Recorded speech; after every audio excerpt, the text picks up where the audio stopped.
When it comes to great nuggets...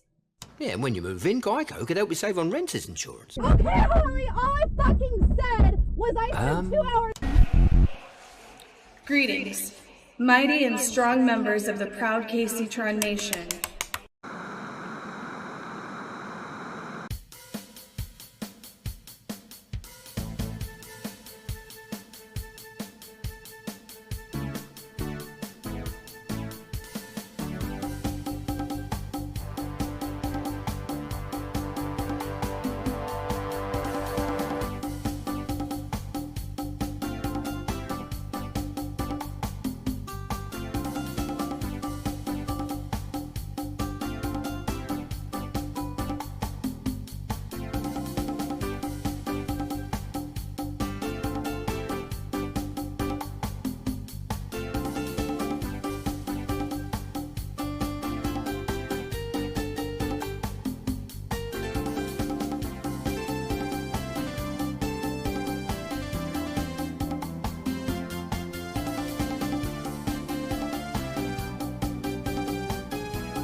Hello.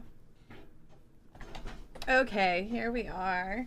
Welcome to the stream, everybody. One sec.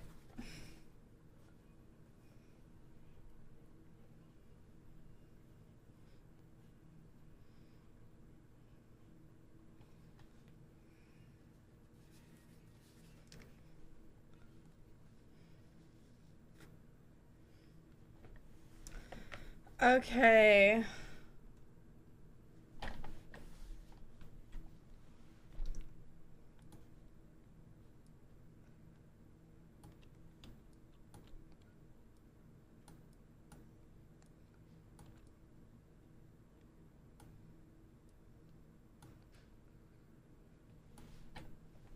What's up, everybody? Okay, sorry. I'm just like, I was running around I'm trying to find a new patio set, and I went to Nebraska Furniture Mart and Costco, and I even ended up checking Walmart, and I'm like, I might just order one off of Amazon.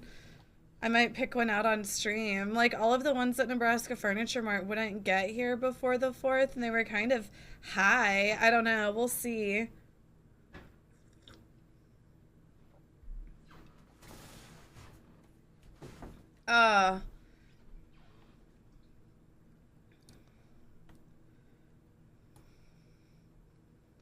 Anyway.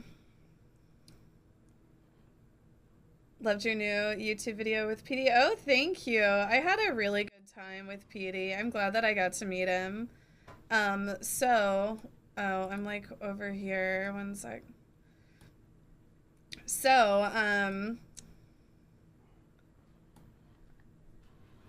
Casey, you look good today. I know. You know, and also some good news. My Instagram is unbanned, so now I can, you know, just not post to it. So be sure to follow my Instagram, you guys. It's unbanned. I know, isn't that great? Let's see, is my TikTok unbanned yet? No. No on the TikTok. Jana Parks, thank you.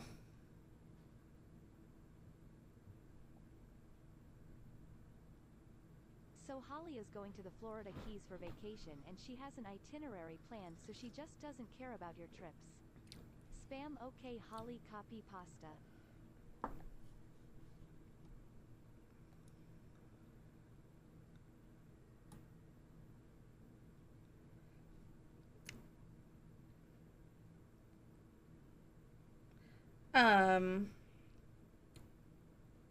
Yeah, you know, Holly just wants to do her own thing, and that's fine.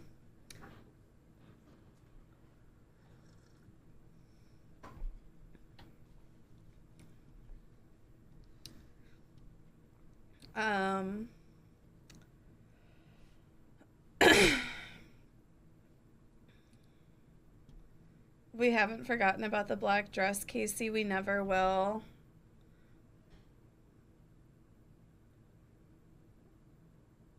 Post the pics you took with Trump at the waterfall. Oh shit, you're right. I might have some pictures to post on my Instagram like 2 weeks later. And you can also follow my Twitter for notifications when I go live and other fun things. And then also check out the YouTube. There was just another YouTube video from the trip posted today. Sorry, I'll go ahead and link it. Check out my newest YouTube video and be sure to like and subscribe.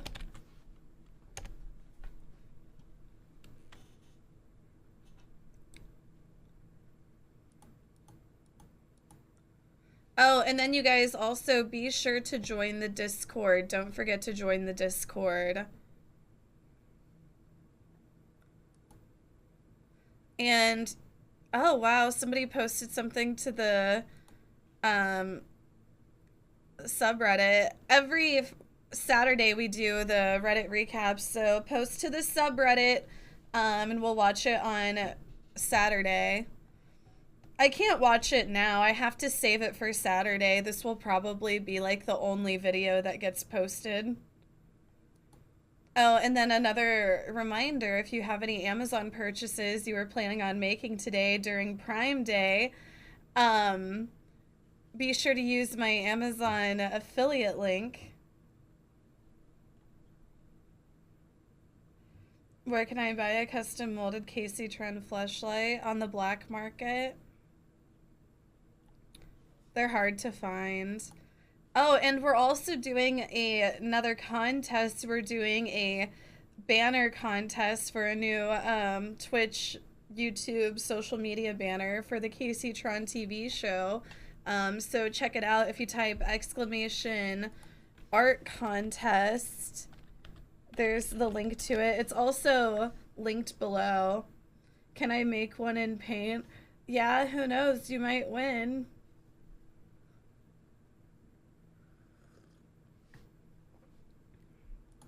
What dimensions should the banner be?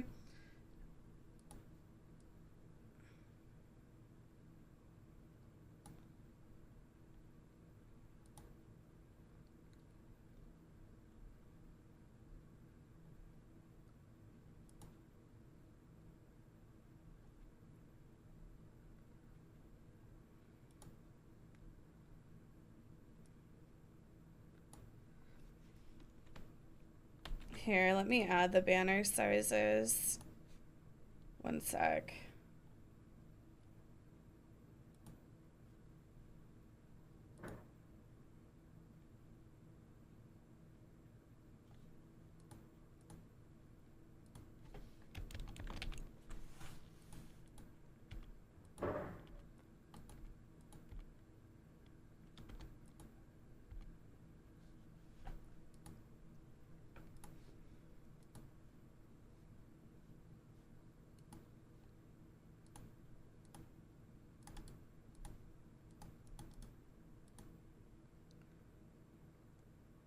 Okay, and here are the banner dimensions as well.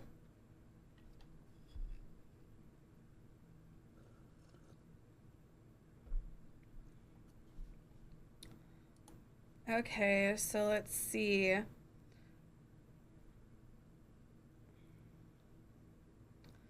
T-Pain talks Atlanta male strip clubs. I don't know if I can watch this.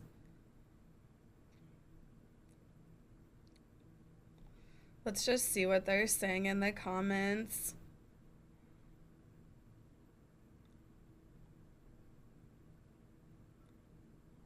They're just talking about their connection.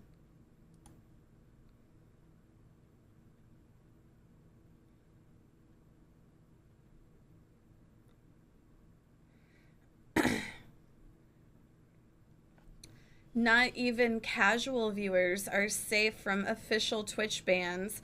My Twitch account just got banned for fraud. I've never bought a sub, only Twitch primed. Honestly, it kind of sounds like karma to me. Oh, so he's, you know, just had this account for years and he's only used his Twitch Prime. He's never subscribed to a streamer. Honestly, it just kind of sounds like karma. Like, oh, who cares? Somebody who never even hardly supports streamers got banned from the site. Fuck them. Piece of shit. I'm just kidding. Oh, more pedophile. NMP Lolf Nick forgot his stream title was Healthy Day 2.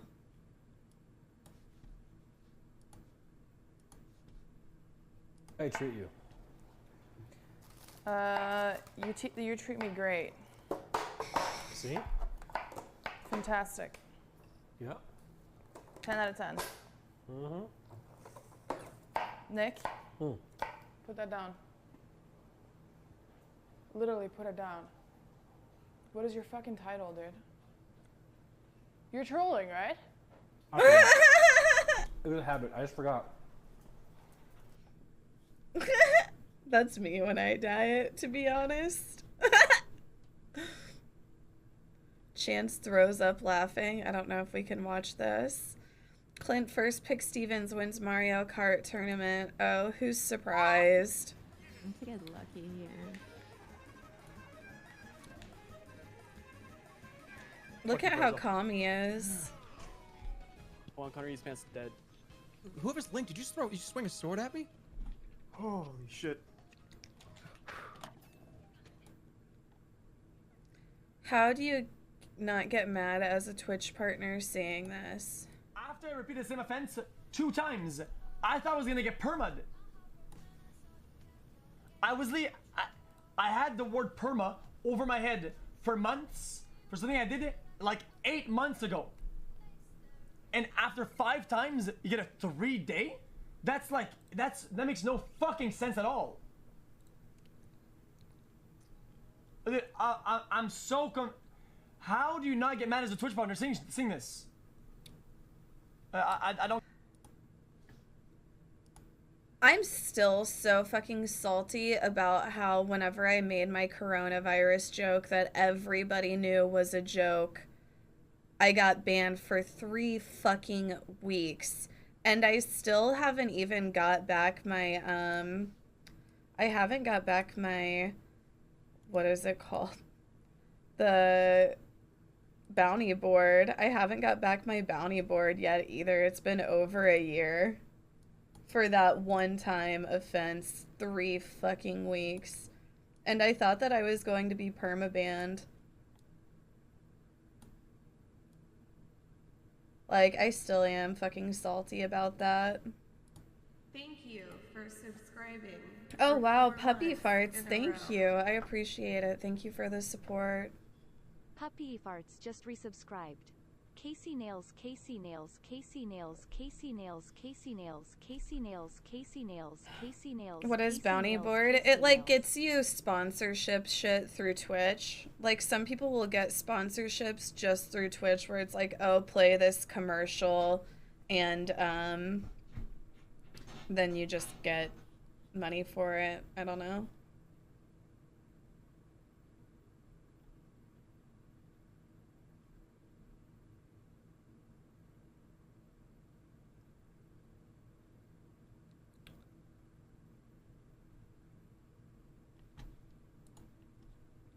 Does it smell like my feet?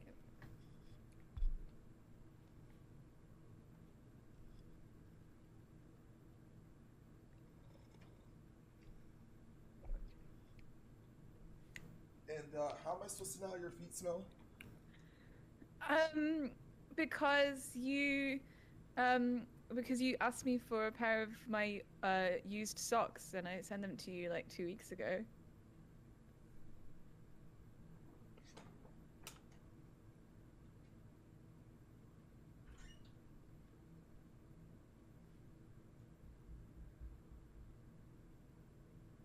What? Did he go and get the socks out?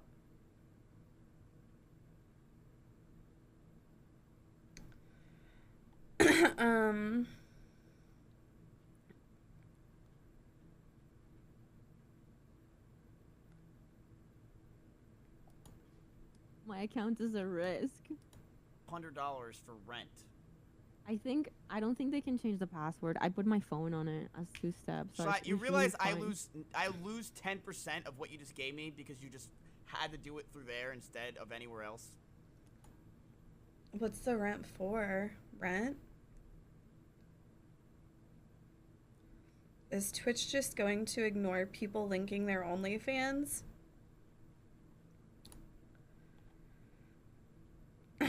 Yeah, like, I've seen a lot of, I don't know. I was always under the impression that you couldn't link directly to your OnlyFans from Twitch. And then I had even heard of some girls getting banned for just having their OnlyFans linked on their Twitter that was linked to Twitch, you know? So it's like they need to give a clear fucking rule on it because, yeah, like I've heard of like girls getting banned for linking, like having an OnlyFans link on their Twitter and their Twitter being linked to Twitch. I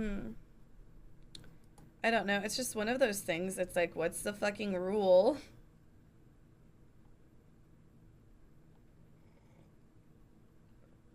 You know, like, is it allowed or is it not? Amaranth has it on her link tree. Yeah, I think that's kind of maybe somewhat different, but I don't fucking know. I just think like if I were a smaller female streamer, you know, that also like was on OnlyFans and I kind of did cross-platforming. Oh shit, what's this? What's up, Andy? How are you? Damn, Sonic quicker than a female's band length. I was just saying, like, I'm triggered. I'm salty about the ban length just because I got banned for 3 weeks because of my fucking coronavirus joke. I got banned for 3 weeks because of a sarcastic joke taken out of context, and it was my first time ever offense. I had never gotten banned before, and I got banned for 3 weeks because of it. So it does kind of make me salty. Like, I don't know. It makes me salty at Twitch.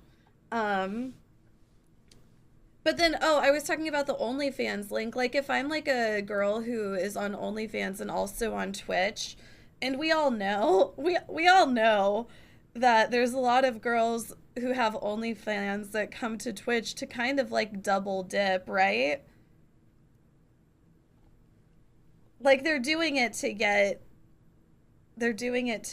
people to go to their OnlyFans.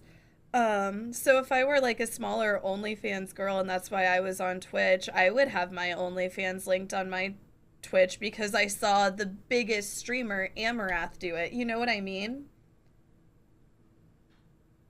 Like, I feel like any of those female streamers are going to kind of like fall in line with what they see Amarath allowed to do. You know?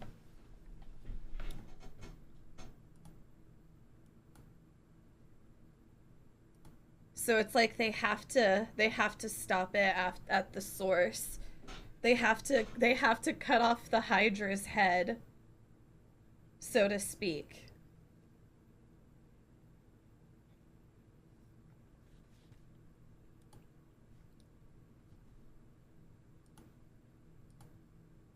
I'm doing kind of a lazy day where I just watch a bunch of YouTube videos that I queued up while I was riding in the car. But some interesting news that I'm interested to see this one. This one's in the queue, the Candyman official trailer. I'm excited to see that one. Oh, and then I'm going to shop for a patio set. YouTube videos, that's my whole streaming career when I'm not doing IRL. I'm getting ready to do a bunch of IRL streaming. I'm really excited. I'm going to Vegas in a few weeks, which I'm honestly like, I wonder how the streaming will be like there. Are you in Greece right now? You're in Greece right now, aren't you?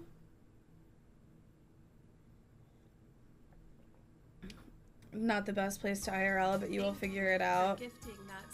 Yeah, I'm in Greece. It must be like figuring out all of the tech to stream I don't know, it just seems like it would be such an ordeal. They have given 11 Vegas hotel streams could be dope though.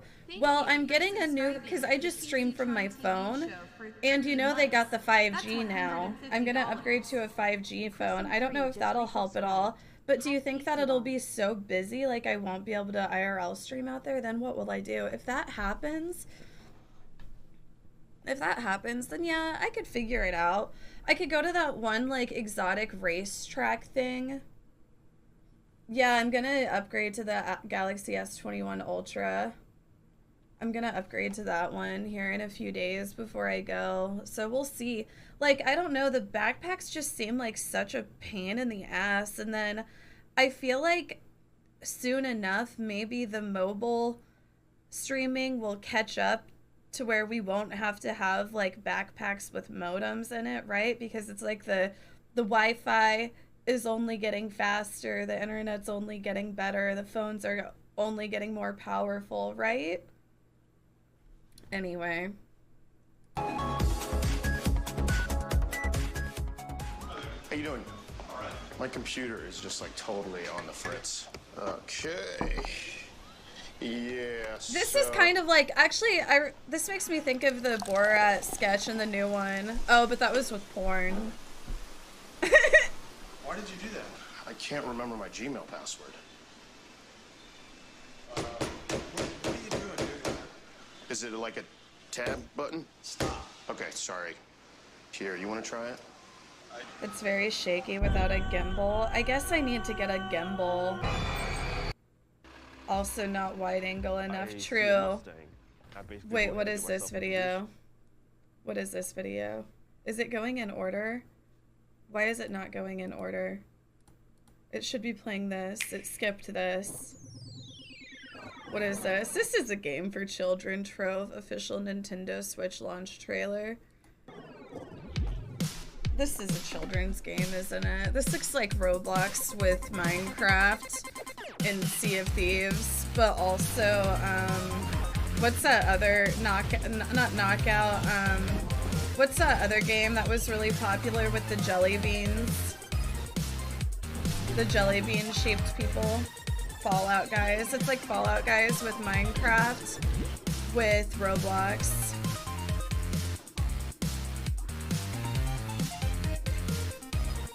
This is a children's game. They saw how much all of those kids play that Minecraft shit, and they're like, oh, I guess we just have to do more stuff like Minecraft. That's what these kids seem to like. Because for whatever fucking reason, do you know what triggers me so much? Like, for whatever reason, whenever you go to, you know, top of YouTube trending, maybe it won't be like that today, but it's just always fucking Minecraft shit. Oh, Minecraft shit. Okay, maybe there's... Oh, this Ace Family shit, I don't understand either. See, more Minecraft. It's like, how are these Minecraft videos just always in the YouTube, like, trending, most viewed? It's just so annoying to me because Minecraft is so fucking boring. You know?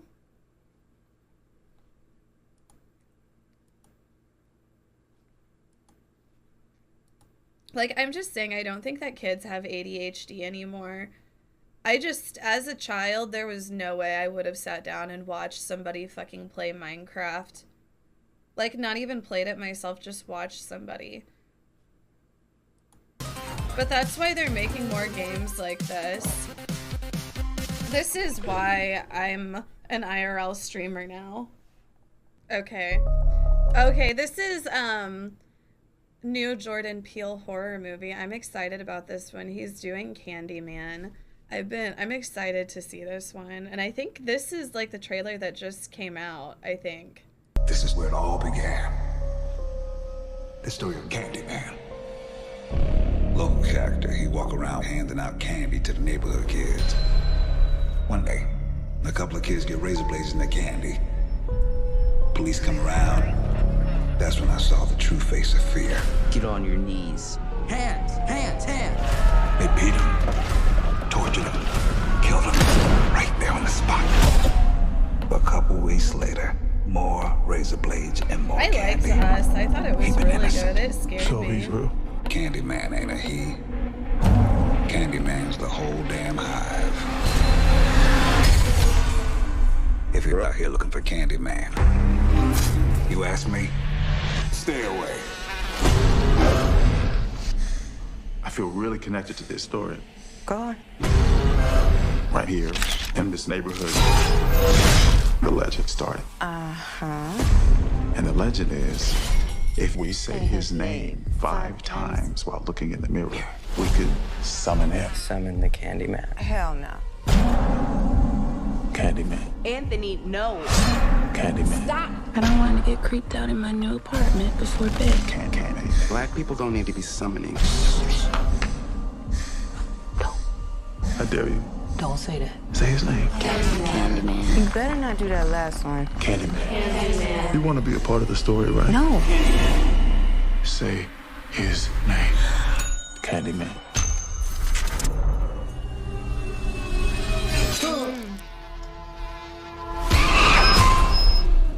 Anthony?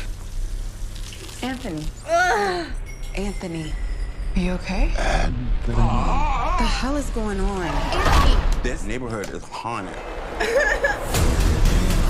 I think I made a mistake. August. I brought him back. I want to see this in theaters whenever it comes out. He chose you. He has purpose for you. Tell everyone. New to the neighborhood. You should say it. Candyman. Say his name.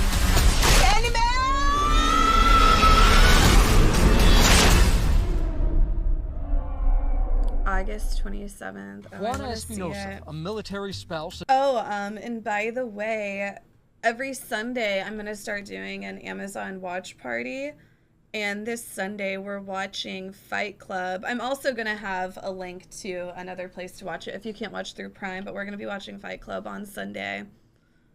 I haven't seen it in a while. Loves her coffee. I have to have coffee every day, at least once a day. Yeah, that's a must. And she has a favorite coffee shop staffed with friendly servers. Or so she thinks. Good, how are you doing?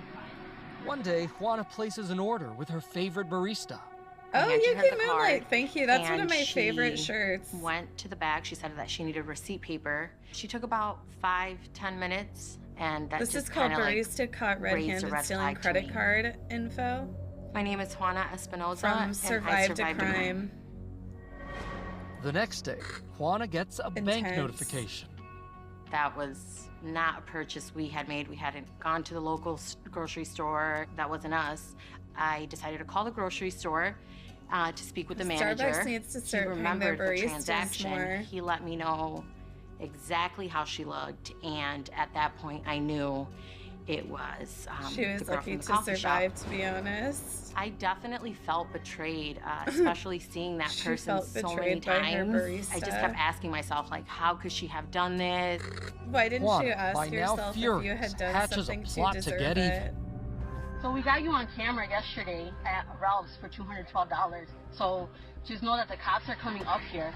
They recorded your ass and everything. You took a copy of my f***ing card the other day on New Year's Day. You know what you did. Right, you know what you did, right? I'm so sorry. You're sorry about what? That you went to Ralph's? You took a f***ing copy of my card here while you said you were gonna go get receipt paper. And they got your ass on f***ing camera yesterday. She was kind of shocked to have even seen me pull up to that window. I don't think she ever knew that I was gonna get to the bottom of it. You. So what are you sorry about? That you took money from me and my kids? What are you sorry about? I'm sorry that I took money from you and your kids. I'm sorry that you had to come up here. I'm sorry that this is inconvenient for you. I'm a good child. I swear I'm You're a really good good. child. I really do go to school. I'm 19. I play soccer. My heart was I'm 19, definitely I play racing. soccer. The whole time I was just kind of trying to breathe in, breathe out. It was a big shocker to actually see her say, I'm sorry. She just pretty much admitted it on camera. You thought I wasn't even gonna get to the bottom of it. I'm so sorry, guys. Please don't press charges. I am seriously gonna press charges on your ass. I'm good.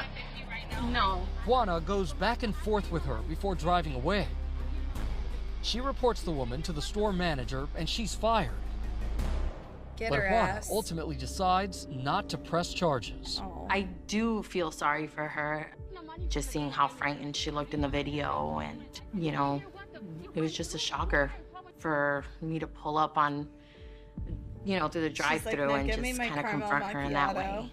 Do you think that she had ordered But something Juana is before she proud had that she pulled was up? much more proactive in She was confronting like, "All right, the I'm far gonna too order common my crime Starbucks." of credit card fraud.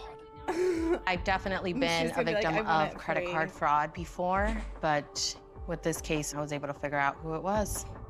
Hopefully it makes people aware. Little things like that, just handing a card and someone going to the bag and walking away with it. I definitely do think this video Headmeister's brought back. awareness to that. Drama incoming. I'm so sorry, guys.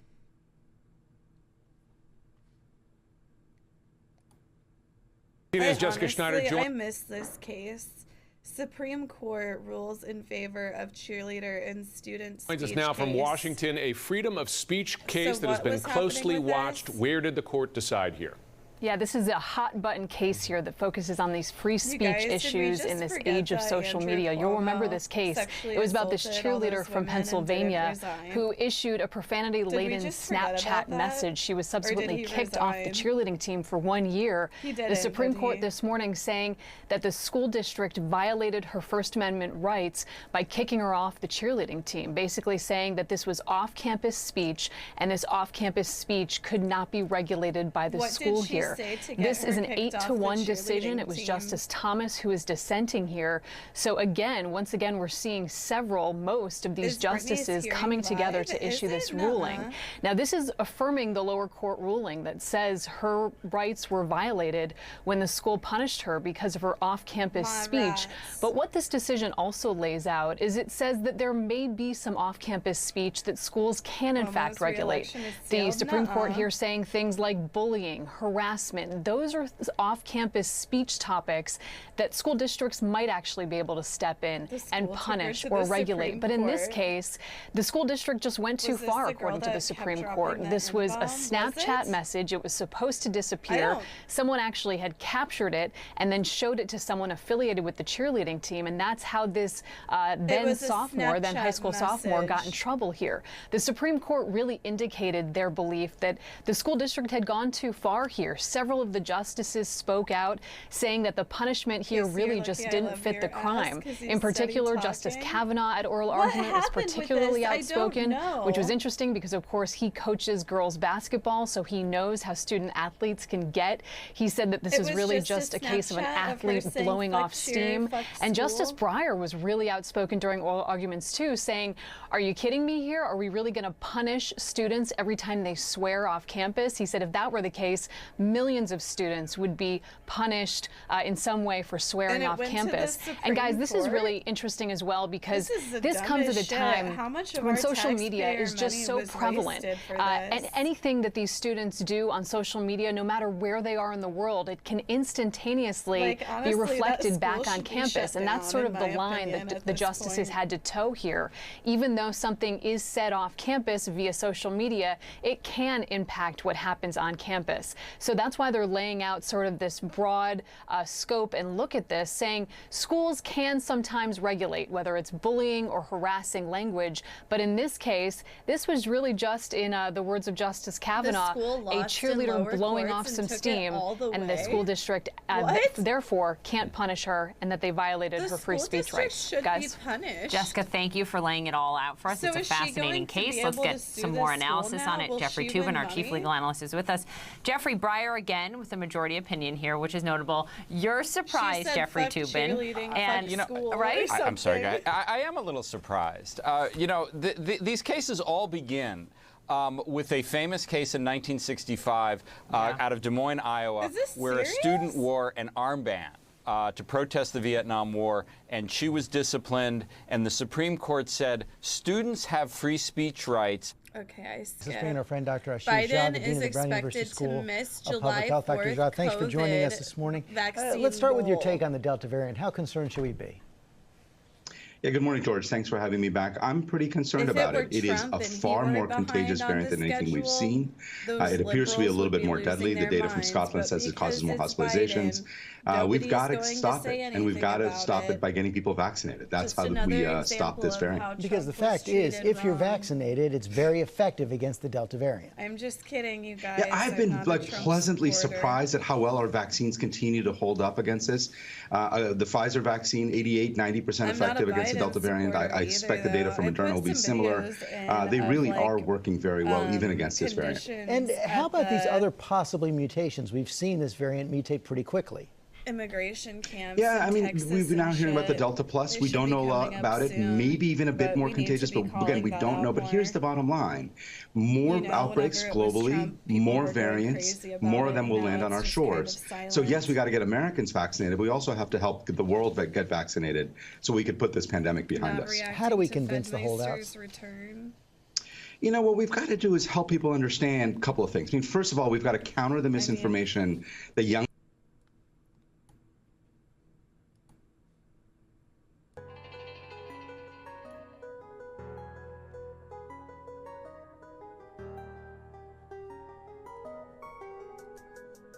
My uncle is vaccinated and he was here 10 days ago visiting us. He has COVID now, so be careful.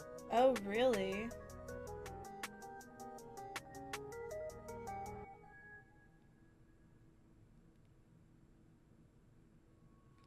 Yeah, I hope he is okay.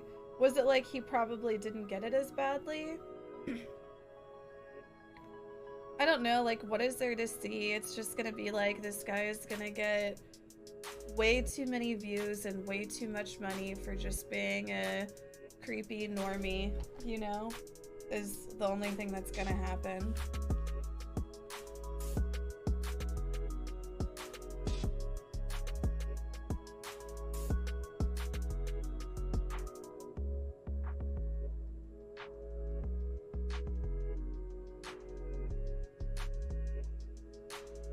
It's just like all of his normie fans like subscribing so they can say shit like take the L, take the W, and other normie things that they do. Young people never get sick from this. They do. I mean, thankfully less than older people. And second, we've got to make it easy. I think colleges and universities, as they begin to require vaccines, will also make a difference. I do think we're going to get there. It's just going more slowly than I had hoped. And if we don't, how concerned are you about a surge in cases as we head to the fall?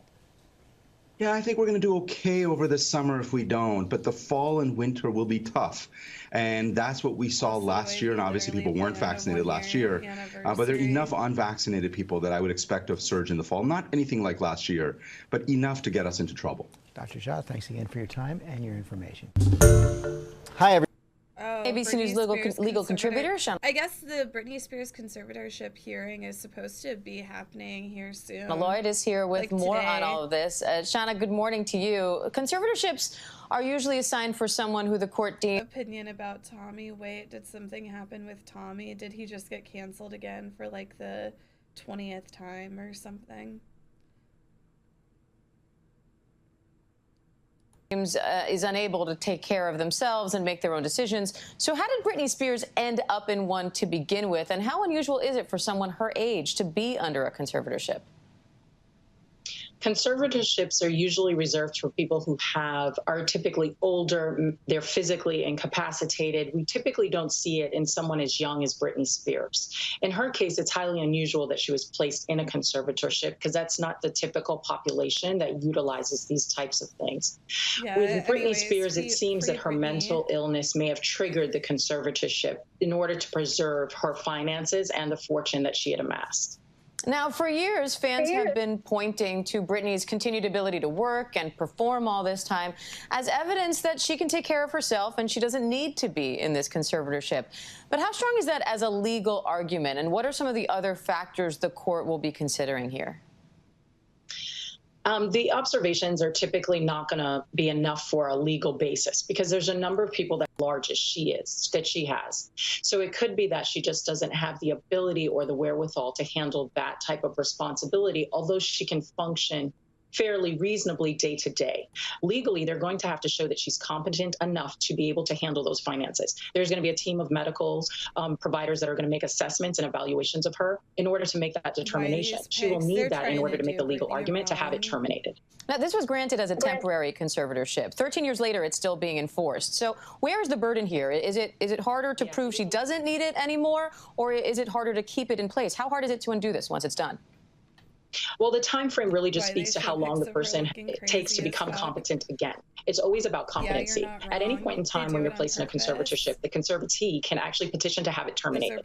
But they have to show the court that they are no longer suffering from whatever it was that caused the conservatorship to be put in place in the first place. So she would have to show that she's mentally competent to the court, and the court would have to feel secure in that. You're going to typically find that that requires a lot of mental evaluations. So the amount of time isn't necessarily indicative of being able to get in or out of it. It really has to deal with her ability to function at the level the court can say she is now competent to handle her own finances and decisions. Now, the New York Times is now reporting that court documents allege that the conservatorship restricted everything from who Britney dated to the color of her kitchen cabinets. Could the judge decide, for example, to keep the conservatorship but place more limits on what it can control? What are the options? Absolutely. There can be certain things that are limited and certain things that she is granted access to. So for instance, things like choosing her security or the color of her cabinets, she can be given the ability to make those decisions over her day-to-day life and still not have the ability to manage her finances. So the court will look at the overall picture and make a determination as to which things she no longer needs a conservatorship for, and they may return those decision-making abilities to Brit. All right, Shauna Lloyd, so much to unpack here. We appreciate you helping us out, and I know you're going to join our virtual. Hold on, I want to slow this down. This is LGBTQ TikTokers say Pride merch is funny, but a real problem. I don't get it. I'm like, funny, but a real problem? What? Every store has a Pride collection now. If you want to get Pride gear, support queer-owned businesses. That is the best way to go about it. Nicole, who is a queer artist, normally uses her TikTok account to promote her work. For Pride Month, she is using the platform to poke fun at companies that are making products catered to the LGBTQ community. What trans person is wearing this? She's not the only one taking part in the trend. And then you're gonna sell this after doing whatever the hell this was. Their videos are funny, but they say it points to a deeper problem. Are they giving back to organizations such as the Trevor Project? How are they treating LGBT employees? If they're hiring them at all, it's things like this that have to be checked. Who is designing these queer products, like for Pride Month and everything? Because I really don't think it's people in the community. The phenomenon is called rainbow capitalism, according to Reclaim Pride Coalition, a group dedicated to separating Pride celebrations from corporate money. Queer people are used both as marketing tools by corporations to sell their products and also as consumers to market to during the month of June. Even though most companies will donate a certain percentage of their profits, many say the best way to support the LGBTQ community is to purchase from queer-run businesses directly. Not just this month, but every month. It's support your... It's like the same as getting a... It's the same as getting like a dream catcher from, you know, a corporation. It's not made by a Native American. It's like, why are you getting gay merchandise from a corporation? How do you know if it was put together by a real gay person? Whenever I'm buying LGBTQ plus merchandise to promote the LGBTQ plus, I want to know that it's made by a lesbian or a gay man or, you know, a bisexual person or a trans person, you know? Honey, these designs are so hoggy, you know no gay man designed them. Yeah, I mean, that's how you can tell it's not authentic. Queer friends and family year-round support queer-owned businesses, especially like for your Pride merch and just your everyday things that you would buy, because there's queer-owned businesses everywhere that sell all sorts of things. For Inside Edition Digital, I'm Johanna Lee.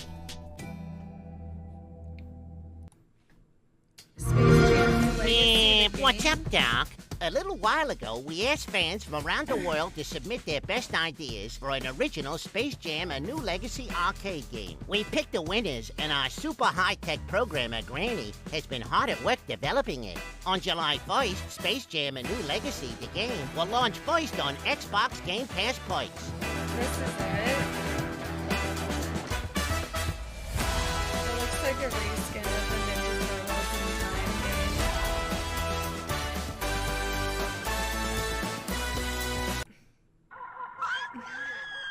Karen's in the wild. Here again. The other day I was walking down the hallway at Lakeview Elementary School to give a teacher a retiring gift. I looked up onto the wall and saw a BLM poster and an Amanda Gorman poster. In case you don't know who that chick is, she's some girl who did a poem at Biden's so-called inauguration. I was so mad. I was told 2 weeks ago at this very meeting spot, no politics in school. I believed what you said at this meeting. So at lunch, I went up to my principal to tell him about the BLM poster and that I wanted it down. He said it's not coming Little down. I was like, Karen. yeah, it is, because the school board said on May 25th, no BLM or politics in school. He said, that's weird. They were the ones who made them. Shut I up. was stunned. When I was here 2 weeks ago, you told us to report any BLM in our schools. Apparently, you know they're in our schools because you made the signs. I said there should be no BLM in schools, period. It does not matter the color you make the posters and the font you use. We all understand the meaning. It is a political message about getting rid of police officers, rioting, burning buildings down while King Governor Welch just sits on his throne and watches. We all know. Changing the font or the color of posters does not change the meaning. I am 9 years old and I know that. You expect me to believe that you did not know what you were doing by making these posters? Come on, people.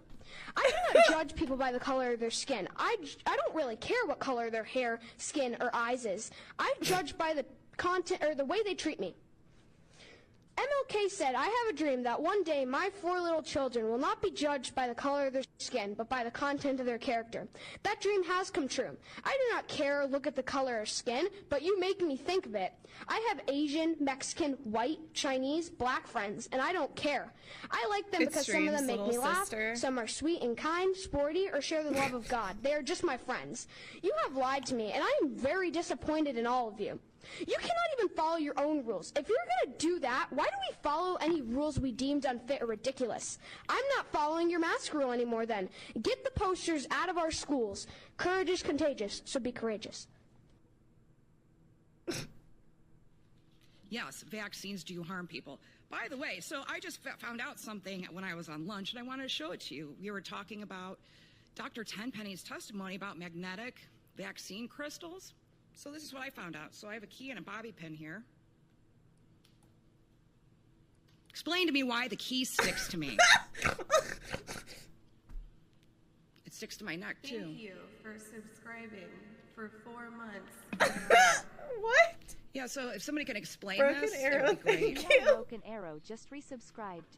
Girl, not this. Can somebody Any explain questions? this? What? Okay, yeah, this is in the U.S. Children detained in disease-ridden conditions in U.S. migrant camp. The children. Oh, I don't know if I can show this. It says there's like graphic scenes.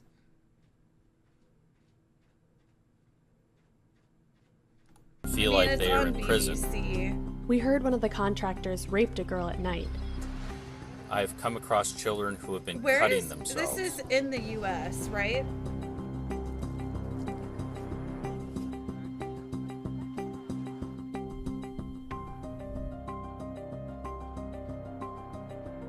Yeah, this is in El Paso.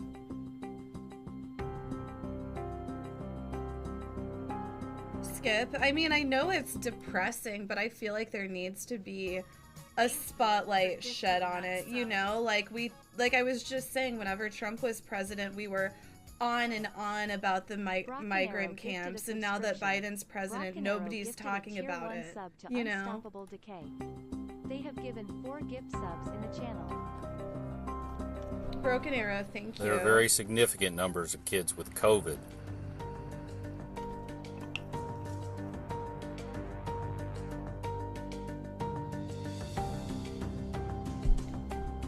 I think the crowding is the #1 reason that illnesses have spread. Well, Lice and you know became a something very else big is problem. people talk all the At one time point, about, when you all know, the girls were stopping. consolidated into one tent, People talk all the time about, you know, stopping child sex trafficking. How many children have gone missing in this shit, right? Like, isn't this, like, basically just, like, asking for that? Putting, like, all of these fucking runaway children in a place like this where they're not really accounted for. It's like, I don't, the like, lice were so widespread, taking they them away actually from had to their put parents, the tent yeah. into lockdown. And how many girls were in that tent? Hundreds and hundreds of girls.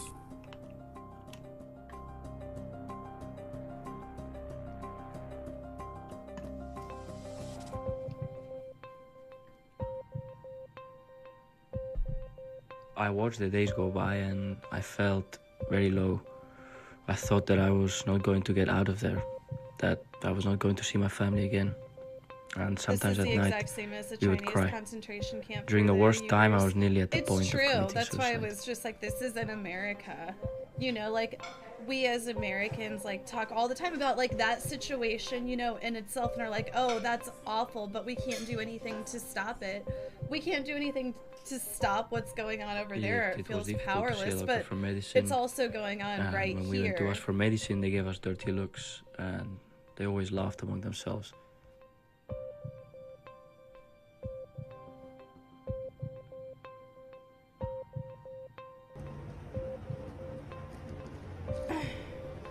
The food was not well cooked. Sometimes the chicken had blood on it, the meat was very red. We were so hungry we ate it, but we got sick from it. The desert storms are crazy. The whole tent starts shaking. Once Some the of the tents Democrats open got their up and centers sand picked rushes for in. the- You for literally the have to shield your corporations, they whole went body radio from sand. silent about this, By the end of right? the day, we are all just covered in dust from head to toe.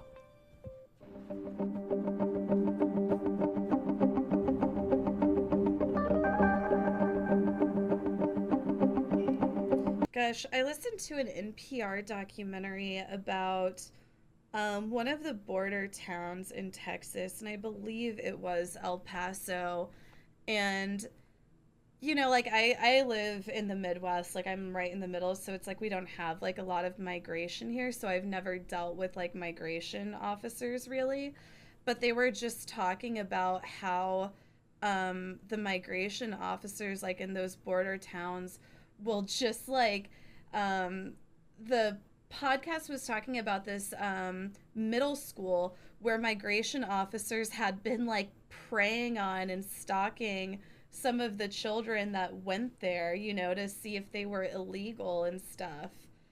But I had no idea, like, how awful migration officers were, like, in general, and how they, you know, because I just, like, I'm a white person, for one, but then also living in the Midwest where I'm not around any of that, really, you know, like, those sorts of, like, stops and shit that they'll do. We have already caught staff with minors inappropriately. Is that okay with you guys? I hope not. An employee came out of the camp. We heard one of the contractors raped a girl at night. DHS mentioned there was a rape and they are giving the girls pregnancy tests. I also heard they just announced the results in front of everyone there's here. probably more of that. And I heard the other going on. night that another contractor was caught in a boy's tent, you know, doing things with him. Yep. We've been told by the trainers stories at this facility that staff have I'm developed just saying, all of those inappropriate Republicans that are like, relationships with save children. the kids, where are Men they who've standing developed up for these relationships migrant with some of kids the that girls, and even some of the women's staff are, you know, who've so developed susceptible to relationships with sex boys. abuse right now?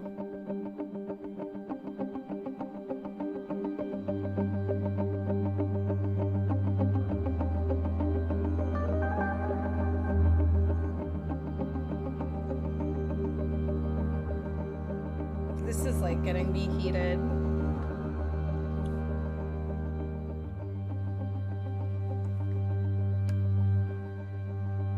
Around 12,000 children in other camps in the U.S. whose condition remain largely After a unknown. child has been here for more than a few days, they're saying, you know, you gotta get me out of here. I just can't stand it anymore.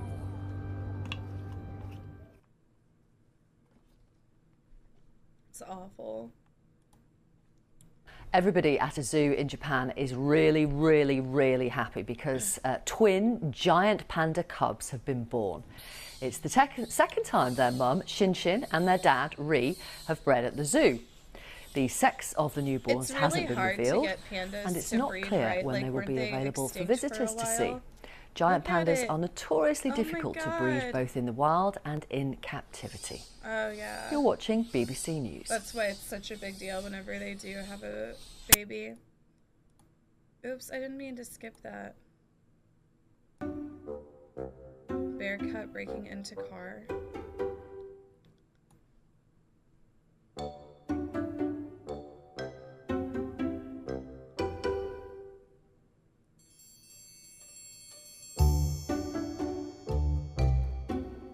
We can just open the door.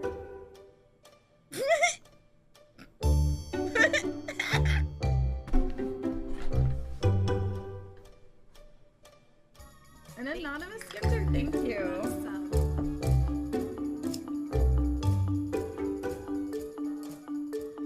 Anonymous gifted a subscription. An anonymous user gifted a tier 1 sub to Gargoyles _.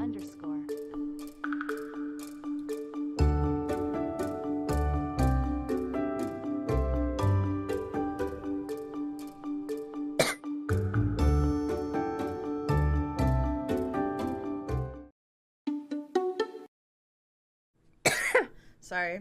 God, my allergies. This one looked funny to me. It says, woman sends bridal party a transparency letter that I guess got pretty popular. And I just know that some of these bridal people, like the wedding people, can be fucking wild. Before I got engaged, I was a bridesmaid before, and I wasn't fully aware of all the costs and expectations associated with being a bridesmaid. I felt very insecure doing this, but I'm ultimately glad that I did, and that was include a letter of what I expected for my bridal party. And I just put it in this cute little envelope and included it as part of the bridesmaid proposal box. And in that letter, I outlined time commitments. So I told them if they live over an hour away, they didn't have to worry about making it to the bridal shower or to go wedding dress shopping with me. It was fine. Oh, this I also specified money commitments. Wait, is this wholesome? Because I was hoping it would be like some insane Karen. I'm like honestly scared. So I told them I would pay for the hair and makeup, but that they would be responsible for the cost of the bridesmaid dress. Although they had freedom as to what style they wanted, I just wanted a specific color. But most importantly, I told them that they could say no to being a bridesmaid, that we would still be friends, and they could keep all gifts within the bridesmaid proposal box. And one of them said no, and we're still good friends. Yes, I will share my transparency letter, but I want to emphasize that the reason behind my last video was more to introduce the concept of normalizing brides being transparent about what they expect from a bridal party, and also to allow bridesmaids to say no if they don't want to be part of that commitment. Skip. Tomorrow is a Weddings are just so dumb to me. I'm sorry. Like, I don't know, to me it's just such a thing of privilege. You know, like they can just be so expensive, and I don't know. I'm like, honestly, if I'm spending like $10,000, which, you know, a lot of people spend more than that probably. I don't even know if that's a medium amount. I just couldn't imagine spending more than that. But then if I had that money to spend on something, I'd be like, I'm not fucking spending it on a dumbass wedding.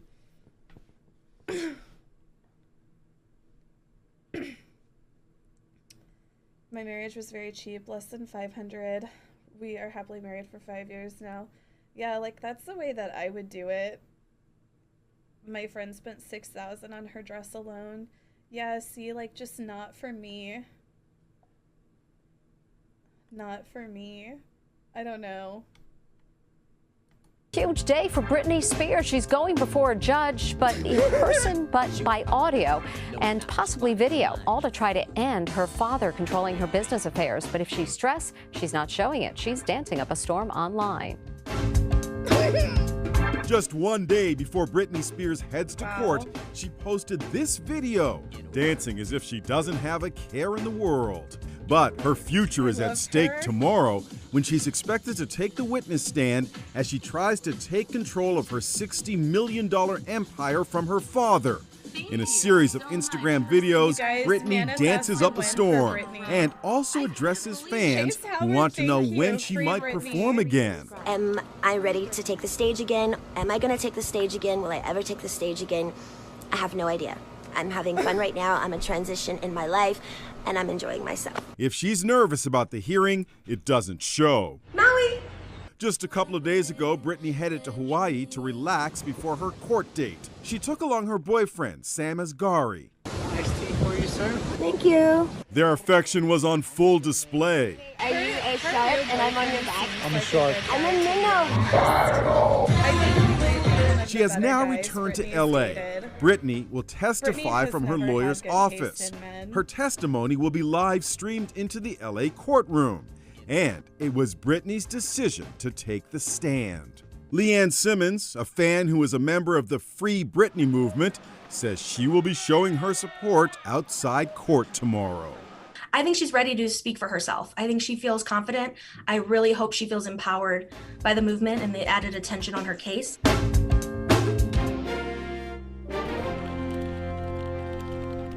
so it's happening like now.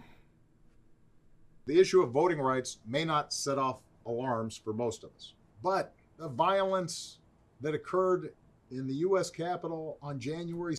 Hold on, is this?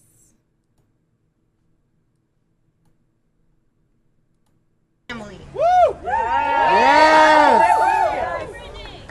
Allow yourself to feel whatever emotions arise. Look around at everyone here today. You are never alone, right now? and we are all in this together. Throughout all of this, I try to remember this Buddhist mantra. The gays and Three the girls things cannot be long showing hidden. their support. The sun, the moon, and the truth. Yes. I don't care what anyone says or thinks. The Free Britney movement is comprised of the most kind, empathetic, artistic, and courageous group of individuals I have had the Yes, honey. Please don't ever let the world crush your empathetic spirit and your compassionate heart. Remember to always be gentle with yourself. Feel free to keep your eyes open or closed as we unite in breath and spirit. Manifest a win for Britney. Deep breath in. Hold it. Exhale. Breathe in 4 counts. Hold it 4 counts. Exhale 4 counts. We'll do 2 more breaths at this pace. Deep breath in. Hold it. Exhale. 1 more deep breath in.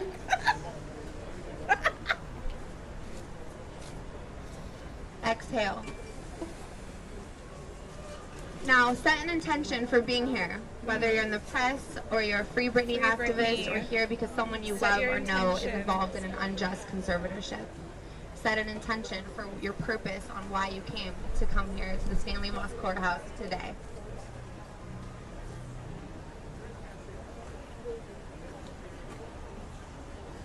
Breathe in truth. Exhale self-doubt.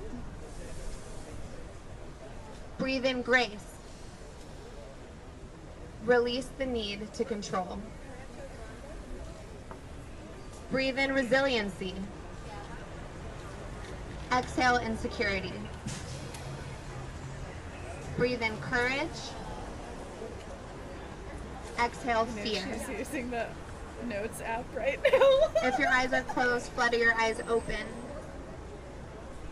Thank yourself for honoring your mind and thank your body for showing up today. Before passing on the mic over to Meg, I would like to leave y'all with a special quote. The plain fact is that the planet does not need more successful people, but it does desperately need more peacemakers, healers, restorers, storytellers, and lovers of every kind. It needs more people of moral courage willing to join the fight to make the world more habitable and humane. And these qualities have very little to do with success as we have defined it. Okay, we'll keep an eye on this, you guys. No worry. We'll keep an eye on it. We'll be doing live updates of the Free Britney. 6th, just a few months ago, should remind us that we Obama can't slams take Republicans our for democracy restricting for voting granted. rights.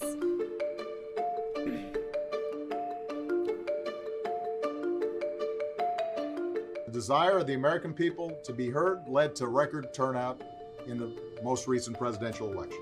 But instead of celebrating these higher levels of civic engagement, the votes, and how will we win? Republican politicians who didn't like the outcome of the presidential election, felt threatened by the surge in citizen participation, have now decided to double down. They don't want to just make it harder for certain people to vote. They now want to change the rules for how ballots are counted and who gets to count them.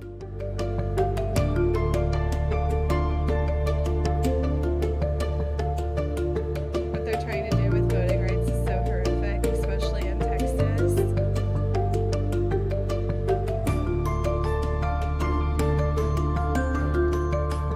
There's Senator Republicans in the Senate are lining up to They try love to him use here. the filibuster to stop the For the People Act from even being debated.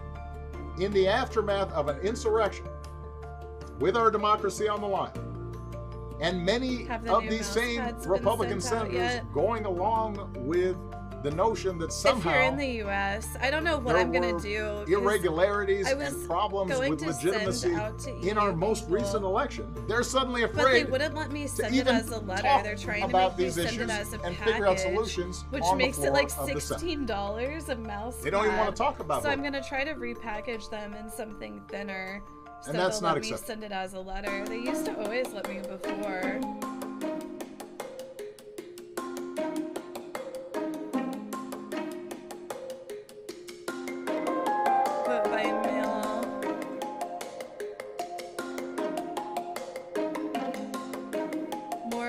Voting days, increasing same-day registration.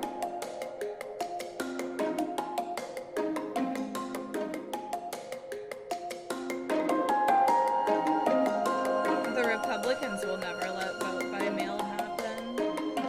Don't a lot of EU countries vote by mail? Senator Manchin has put forward his proposals. A lot of don't most the EU provisions in there are countries ones vote by mail, and it's like overwhelming not a majority of big fucking Americans deal can at all. support. And I think it is entirely appropriate for Republicans now to engage Some and EU to look countries over those you can vote proposals online. and to say, hey, we want to see this, or we are troubled by that. Here's why. Let's come up with something that addresses the concerns of I'm not an Obama both parties fan. and all Americans. After the this is what really made me like hate Obama. There's probably like a clip of it from here. And when a message is urgent enough, sometimes help arrives. I'm on it. I love Flint, Michael USA. Moore, I'm not gonna lie. May 5th, 2016, POTUS has arrived. The people of Michael Flint Moore had one cracks me last up beacon of hope. sometimes, to be honest. We were all invited to this big thing where the President Obama was going to speak to us about the problem. Oh, if you guys don't already, like the Flint water crisis is still going on. It's in Flint, Michigan, which is actually where Michael Moore is from, so he always makes a big deal out of it and talks about it a lot. But their drinking water and stuff is still fucked up. It's been going on for years. And yeah, it's like pretty bad. But anyway, Obama went there to address it and just like completely blew it off. Oh my gosh, this is so cool! Oh yes! Oh yes! It's finally here. We've been waiting. Once he can make a conscious decision to push this with urgency. While President Obama was on his way to the event, Governor Snyder thought he'd take to the stage and warm up the crowd.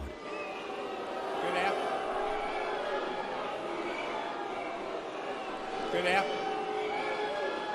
afternoon.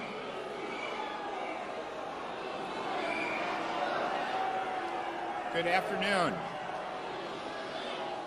I understand why you're angry and frustrated. Not like we do. I want to come here today to apologize. Too late. Too late. It's too late. We already sick. We have a short-term water crisis that needs to be repaired. Yeah, I'm pretty sure it's still going on. It's been like 6 years or longer, right? It's been like 7-8 years. Flint's recovery is everybody's responsibility. And I'm going to make sure that responsibility is met. That's why I'm here. To tell you directly that I see you and I hear you.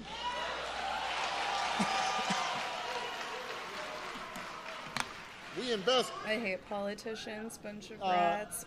Can I get some water? Come on up here. I want a glass of water. Thank you. Get a bottle. Bottle water. I want a glass of water. Everybody settle down. This is a feisty crowd. Thank you. I really did need a glass of water. This is not a stunt. What? He wet his lips. He did not drink it. He didn't sip it. He wet his lips. There was an audible gasp in the audience. People were just like absolutely dejected. Why would you do that? I am sure that somewhere when I was 2 years old, I was It's honestly just really sad to see how let down everybody is. Tasting it. They were and I got just some like, lead. oh, I guess. Yeah, that's like talking about like, well, I didn't wear a seatbelt and I'm fine. It's like, but there were tons of people that died. Backstage, the president, sitting at the table with the criminal governor, decided to perform his stunt all over again. You know, generally I have not been doing stunts here, but, you know. That's not what I expected. That's what Snyder did. It felt like he minimized like what people are actually going through and struggling with. If you were actually lead poisoned, you would not be president. You would be janitor Barack Obama. We were holding on to hope that he would declare a disaster area. A disaster would give us FEMA. It would give us pipe replacement, get engineers in here. Then we could get Medicare for all the residents of Flint. As soon as he took a drink of the water and said everything's fine, that was that. And look at it, years later, it's still poison. When he came here, it was my president, but when he left, he was not my president. Not my president.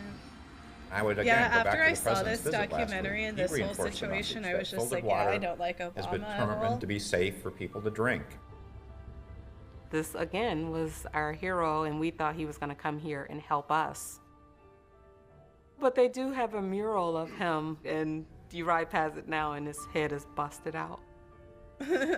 It was devastating, and it depressed the vote. And I know people that stayed home and just said to hell with all of them. I don't know. I don't know. But I don't know why. I don't know why anybody would have advised him to do that. And I don't know why he would do it. And to the average person, then the Democrats don't look like the people who are going to come to the rescue. Right. So in Flint, the number is something like 8,000 African Wait, what is this? Oh, hold on. American voters who voted twice for Obama chose not to vote. Hillary lost in Michigan by 2 votes per precinct on average. 2 votes per precinct. 10,000 and some votes was it. So where are we left? Yeah.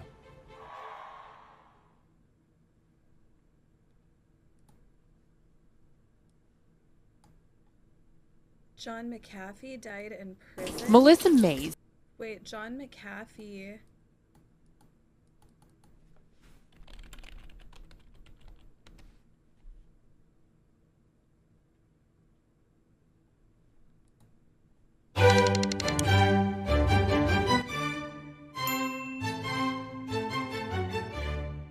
Six months after I returned from Belize, and all of the newspaper, the headlines were, you know, McAfee was sleeping with teenage girls in Belize.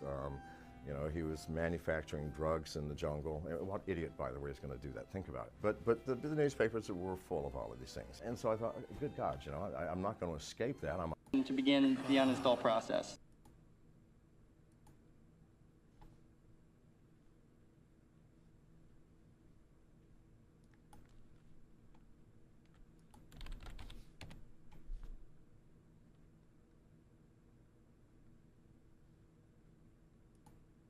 Just coming in right now, we are getting new news about John McAfee, the creator of an antivirus software, found dead in a Spanish prison. This all coming to us via the Associated Press today.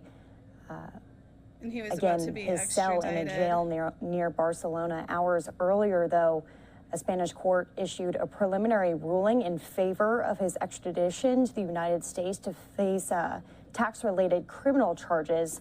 Security personnel at the Bryans II Penitentiary near the northeastern Spanish city tried to revive Why was he in McAfee, prison? who was 75 years old, but the jail's medical team finally certified his death. He was going to be extradited to the U.S. came to out face from the regional tax-related charges. Catalan government.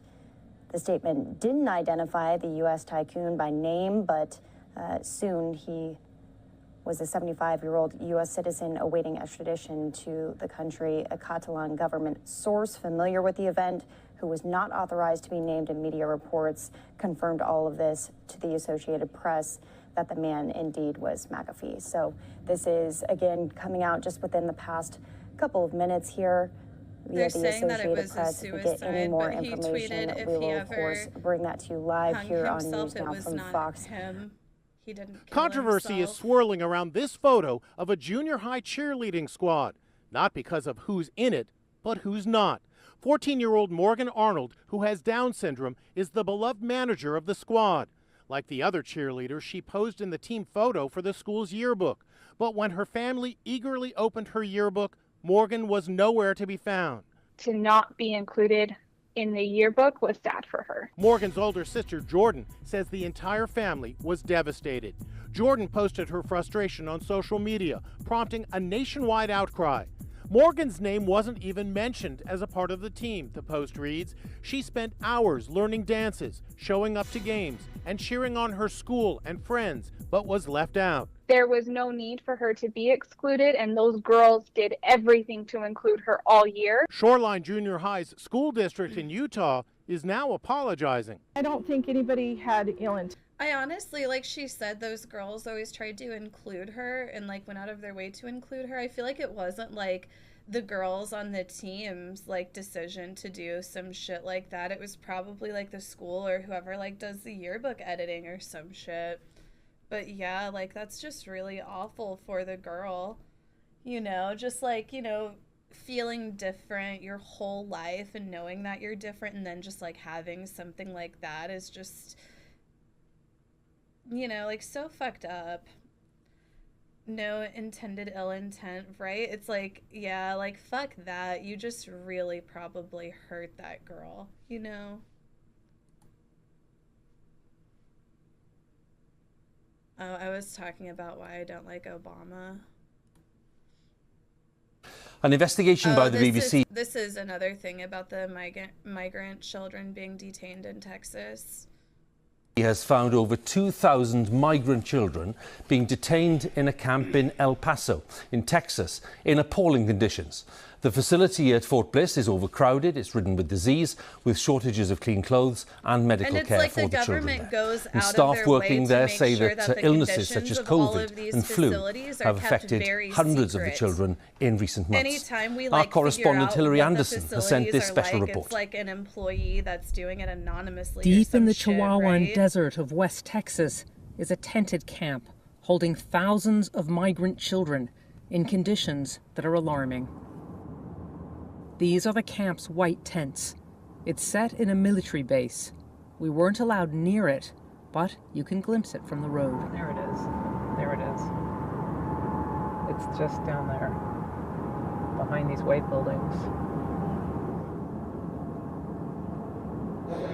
Like, honestly, these pictures are the world's first look inside. They were taken secretly by employees who are banned from filming or speaking about conditions. Yep. The tents are massive. Hundreds of children are crammed in. I'm texting staff inside. They say disease is everywhere. An employee has agreed to an interview after work. This is not his real voice. There are very significant numbers of kids with COVID. You're so bad at managing I know there audio. were quite a few with Sorry. strep throat. Lice became a very big problem. At one point, when all the girls were consolidated into one tent, the lice were so widespread they actually had to put the tent into lockdown. And how many girls were in that tent?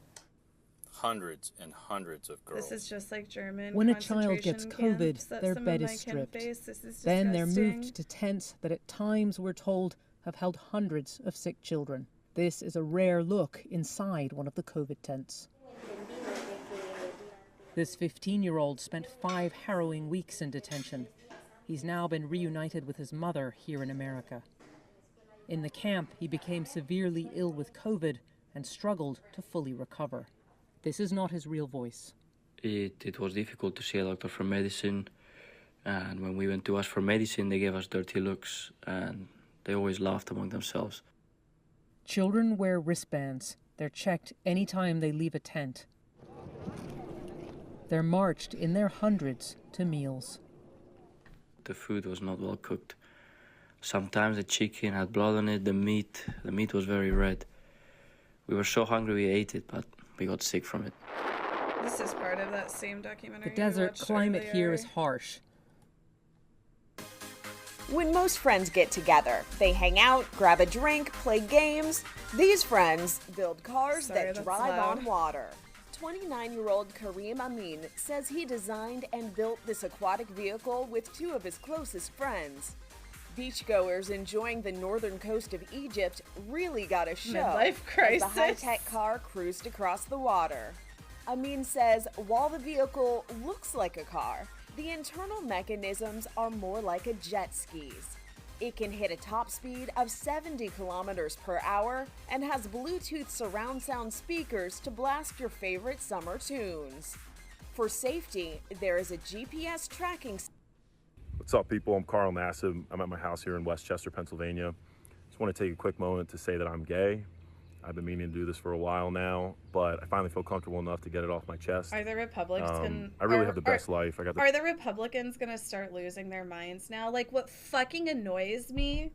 What like annoys me is, you know, somebody will be like, hey, like, you know, like somebody like this, they'll like say on their social media that they're, you know, gay, like, you know, publicly, and then news will start like making stories about how they came out and shit, and then like the Republicans will be like, well, I don't care, why do I gotta know? God, it's just so annoying,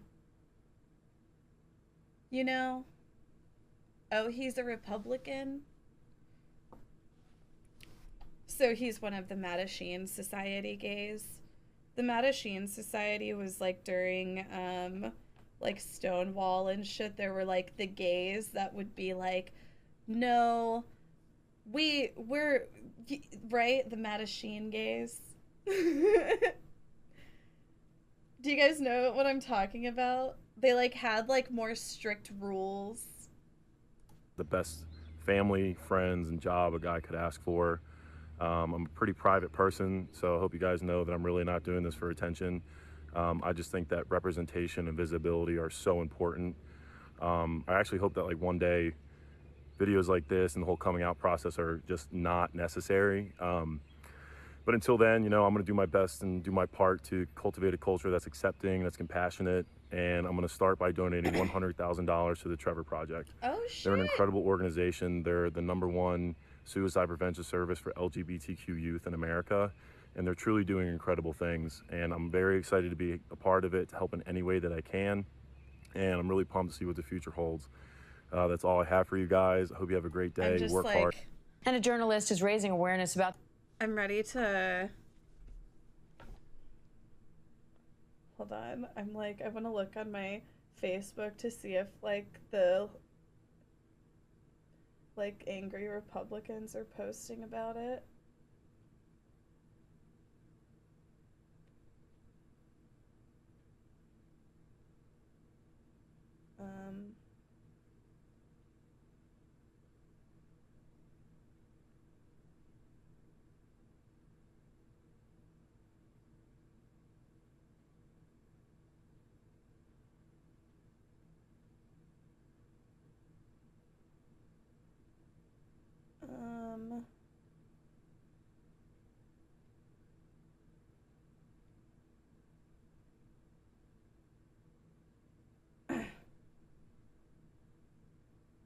Yeah, I'm just looking in like the local news posts about it. It's just a bunch of mad Republicans like, it's not our business to know, who gives a crap, so what? Who cares? Why is this news? Funny how when they're gay they have to announce it. Then most of the time people can tell it anyway. What he wants is a Wizzo badge. What the fuck are these people talking about? Who cares? Just another look at me, I'm special wannabe. Sick and tired of people who are so ordinary they feel the need to act out. Thank you. for gifting that sub.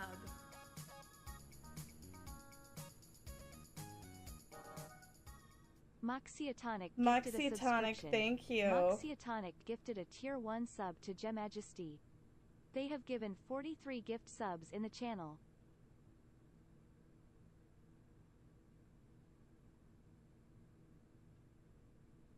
Who cares? Can he play? That's all that I care about. It's like, it's just so annoying how dumb these people are. You know, it's so annoying. It's just so fucking annoying. Anyway, I saw this and it got me so paranoid. I was like, I should add this to the queue. It says doctors warn of spike in colon cancer rates among young adults. The importance I'm like, of oh, colon no. cancer screening, taking us behind the scenes of his own screening process. Nicholas St. Fleur says colon cancer runs in his family, and the death of Chadwick Boseman inspired him to take action, not only for his own health, but also to call attention to the increased risk for black men. TJ Holmes has more. Wakanda forever! The death of Chadwick Boseman, inspiring one reporter, Nicholas St. Fleur, to take action. We are performing a colonoscopy. Colorectal cancer is the third leading cause of cancer-related deaths in men and women in the U.S. So St. Fleur decided to show just how important, but also how easy it is to get a screening. My mother had colon cancer. And why isn't this talked about more? Well, thank you, Diane, for involving me in this. I want to hope that it's secondary to the advanced screening techniques that we're using, but there's also some theories that there is environmental effects, including diet changes and sedentary lifestyles that increase one's risk of developing colon cancer. Sedentary lifestyles. And so how do we get this into the conversation more? Because it feels like one of those things that people are embarrassed to talk about.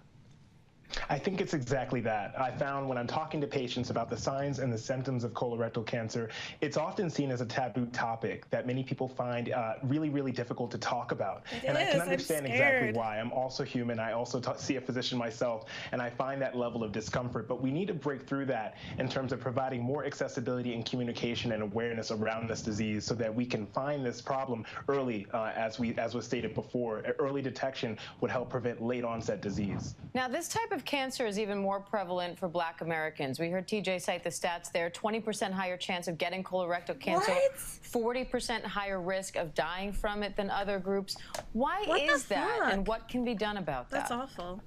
So I think in order to attack this important issue of the disparities in outcomes, not just in the diagnosis, but also Black Americans are up to 33% less likely to receive appropriate screening and referrals for colorectal cancer. So we need to address this from all efforts, not just the community and the community awareness and education, but also making sure that access and affordability of healthcare is possible. And then, of course, acknowledging the bias and systemic racism that affects patients within the exam room. I think if we begin to acknowledge all of these efforts, then we can hopefully decrease this disparity that we're seeing today. So what are symptoms that people should be looking out for, and what are some measures that we can take to try to catch this early? So I try to help patients first understand the history. If you have a past medical history of irritable bowel disease or other colonic infections or diseases, then you need to make sure that your physician and provider understands that, especially family history. Those who have a direct family member who has been affected by colorectal cancer at increased risk of colorectal cancer, and those patients often need screening earlier on. Like, it's actually so fucking stupid. It's actually so fucking stupid that in the United States, your health care is so closely tied to where you work. And Republicans don't say shit about that, like, and how fucking dumb that is. You know, it's like you can be covered with health care in the United States and still pay $3,000 to $10,000 out of pocket. I'm not insured. I need to get insured, honestly, at this point in my life. John Gruden telling ESPN, I learned a long time ago that what makes a man different is what makes him great. This morning, the league and sports icons are honoring Carl's uniqueness and celebrating his courage. Just this join morning, the army. History made in the NFL. Just want to take a quick moment to say that I'm gay. I've been meaning to do this for a while now, but I find You're supposed to negotiate lower payments from the hospital because this is part of Las Vegas becoming the first there's like a negotiation process. Come out. It's historic. The first openly gay active NFL player. The league's been playing for more than 100 years. The 28-year-old writing that he's agonized over this moment for the last 15 years. I'm a pretty private person, so I hope you guys know Show that I'm really not husband. doing this for attention. Show I just boyfriend. think that representation and visibility are so important. In sports, it's still a big deal when people come out because there is not a lot of representation. And I think the dynamic of coming out in a team sport is you're dealing with the personalities of so many different people. NFL Commissioner Roger Goodell releasing a statement saying, quote, Probably the NFL family if is he- proud I of don't Carl think so. for I don't know. courageously sharing his truth today. Tweets of support coming feel from like it other would NFL say- stars like Saquon Barkley, J.J. Watt, Julian Edelman, and the Raiders organization tweeting, proud of you, Carl. It's been a long and slow march up the field towards LGBTQ plus inclusion in the NFL. More than 45 years ago, Dave Kopay became the first former player to come out 3 years after he left the NFL. The headline then reading, Dave Kopay, He was a former ex-NFL player. Admits being a Oh, homosexual. wow. Since then, Michael Sam came out before least he he was drafted, admitted but it. never played regular season games. Jokes, I hope that like one day videos like this and the whole coming out process are just not necessary. But until then, you know, I'm going to do my best and do my part to cultivate a culture that's accepting, that's compassionate. To the LGBTQ plus kid sitting at home who sees this video on Instagram, That's you might guys. find a lot of hope there. It's going to be a really big deal for especially young athletes who often struggle with their own coming out. Really makes me emotional because it reminds me of like me being young. My voice and isn't I didn't loud. see that representation, and to just see I it have now to adjust my in sound a lot pro because it's like sports and every to see it video more in is Olympic different. sports, it changes the game. Like the world is watching these events. All eyes on Carl There, Nassib that's as he probably- heads into no. training camp with the Raiders There. ahead of his 6th season in the NFL. By the time the season comes around, Raider fans, all they're going to care about, can he sack the quarterback? You know, his sexual orientation has nothing to do with it. In addition to coming out, Carl Nassib also announcing a $100,000 He's donation 6'7". to the Trevor Project, an organization that does incredibly important work with LGBTQ plus youth and suicide prevention. This is an historic moment for the community and for representation in pro sports, just at the end of Pride Month, you guys. And Will, we know the NFL commissioner has already said he... It's the terrifying moment a hoverboard catches fire inside a house. As the children run for their lives, the hoverboard explodes. Batteries fly in all directions. So, quick-thinking mom grabs oven mitts to put out the flames. The doorbell camera shows their daughter making sure their dog Banjo was safely outside. Oh, that's a beagle. That looks like Tamara says the Atticus. hoverboard was charging overnight when it started smoking. I saw this white electrical smoke just billowing out, and I knew we had a problem. Sheer panic. I mean, just panic. You don't ever think that's going to happen to you. Her husband Craig was upstairs Rich sleeping people when the problems. fire broke out. He came down the stairs and nonchalantly went straight to the fire extinguisher, got it out. He knew where it was. He knew how to pull the pin and put the fire out. They say watching how close their son Anthony came to being burned was Wow. the scariest part. Very easily could have injured him pretty seriously, so it was pretty shocking. This family isn't the first to have a close call with a hoverboard. Since 2015, the U.S. Consumer Product Safety Commission has investigated more than 250 hoverboards I didn't catching know. fire or overheating. Well, I guess I'm not getting a This guy says hoverboard. his hoverboard went up in flames while he was riding it. Now this. We are so lucky to still have a roof over our head. We are so lucky to be alive.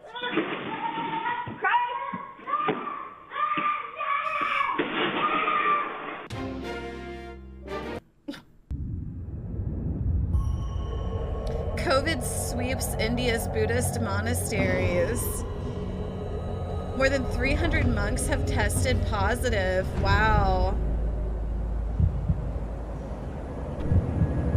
290 deaths so far. Is it because of tourism?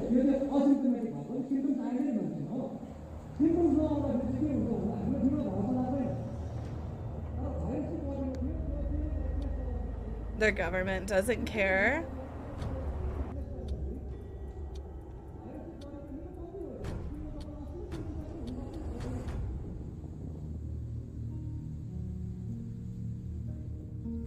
अन्त त्यहाँबाट एकजना लामा चाहिँ अब धेरै serious भएर Oh god. अब हस्पिटलमै बिस्नु भयो This is fucked. अन्त त्यहाँदेखि चाहिँ हामीले अब मास टेस्ट गर्नु सुरु गरौँ यस्तो अब सिरियस रहेछ यो कुरा त्यहाँबाट चाहिँ अब टेस्ट गर्दाखेरि 64 जना पोजिटिभ निस्किएको थियो होला out of 85. The nurses went on strike there and they beat the shit out of them till they worked again. Yeah, like the worker rights there are really awful, right? Asymptomatic कतिजनालाई हुँदाखेरि अब त्यस्तो गाह्रो हुँदैन है first of all त first एसिम्टोमेटिकलाई अब त्यति गाह्रो हुँदैन त्यसले गर्दाखेरि चाहिँ अब लामा त अभियसली एउटै उइसमा पर्ने गर्छ अब एउटालाई लागेको छ भने अभियसली अर्को प्राइमेरी कन्ट्याक्ट हुन्छ है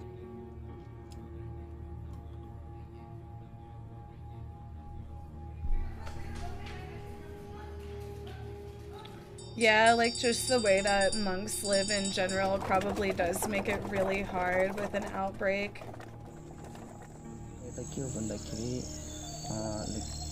Bhutan, Nepal, and the India were on the top and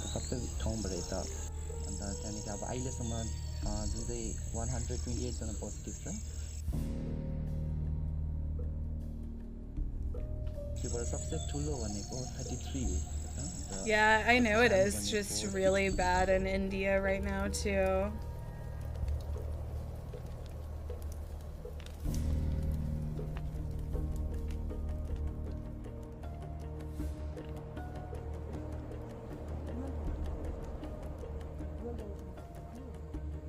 What happens basically is if they are going to someone's place, someone's home or someone's residence, so say by chance if one person is positive in that home, practically speaking, Brittany's they might remove the mask while eating or while praying. At times, that spread is also possible.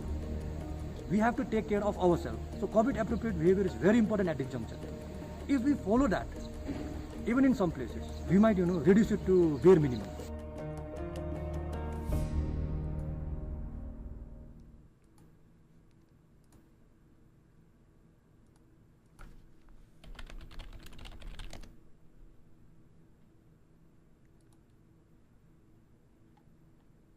Brittany is speaking.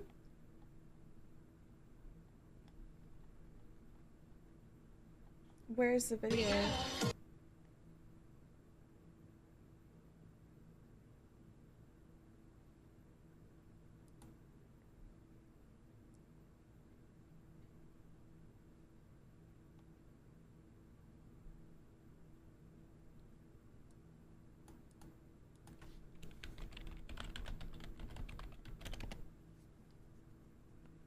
Oh, you can't watch it?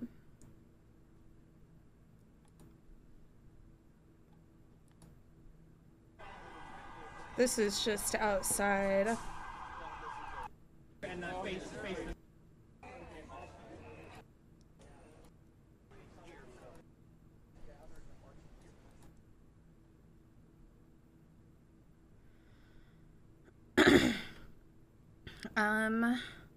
Samuel Ingham introduces Britney Spears. My client is free to discuss any aspect of the conservatorship that she wishes and is welcome to say whatever she likes.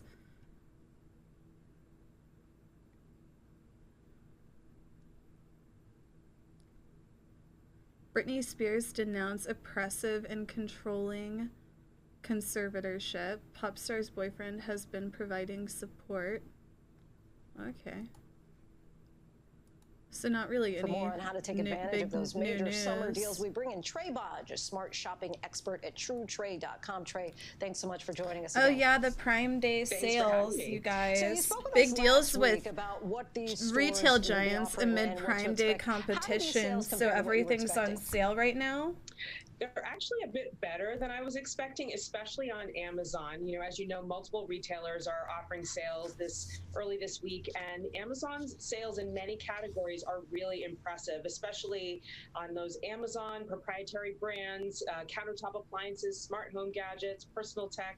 There are a lot of good deals out there. And what can someone who's shopping for a specific item right now do to make sure that they're getting the best bang for their buck, whether that's on Amazon or elsewhere?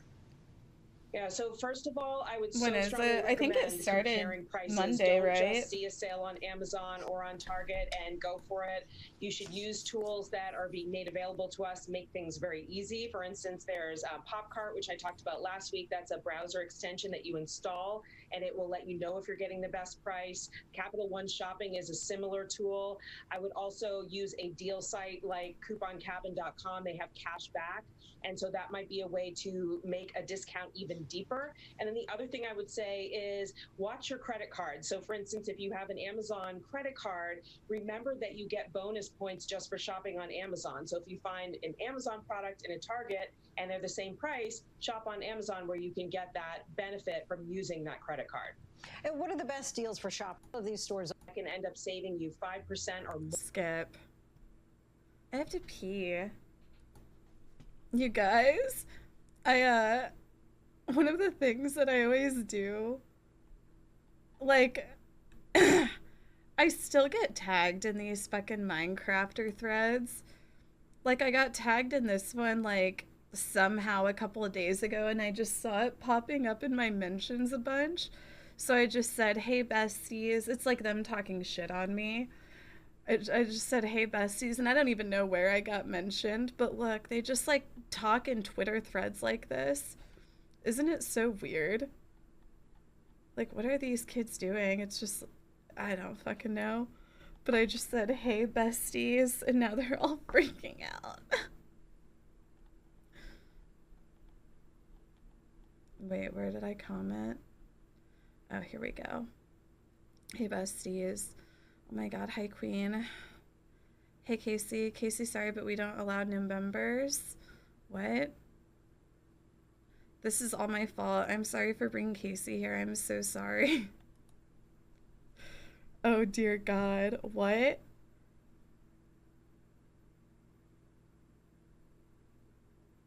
Not again. Oh my god. I just said yes again. Please no. What the fuck?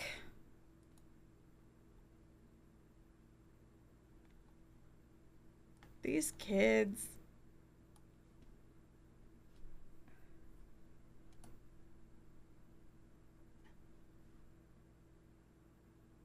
Why can I not hear? Does this not have sound?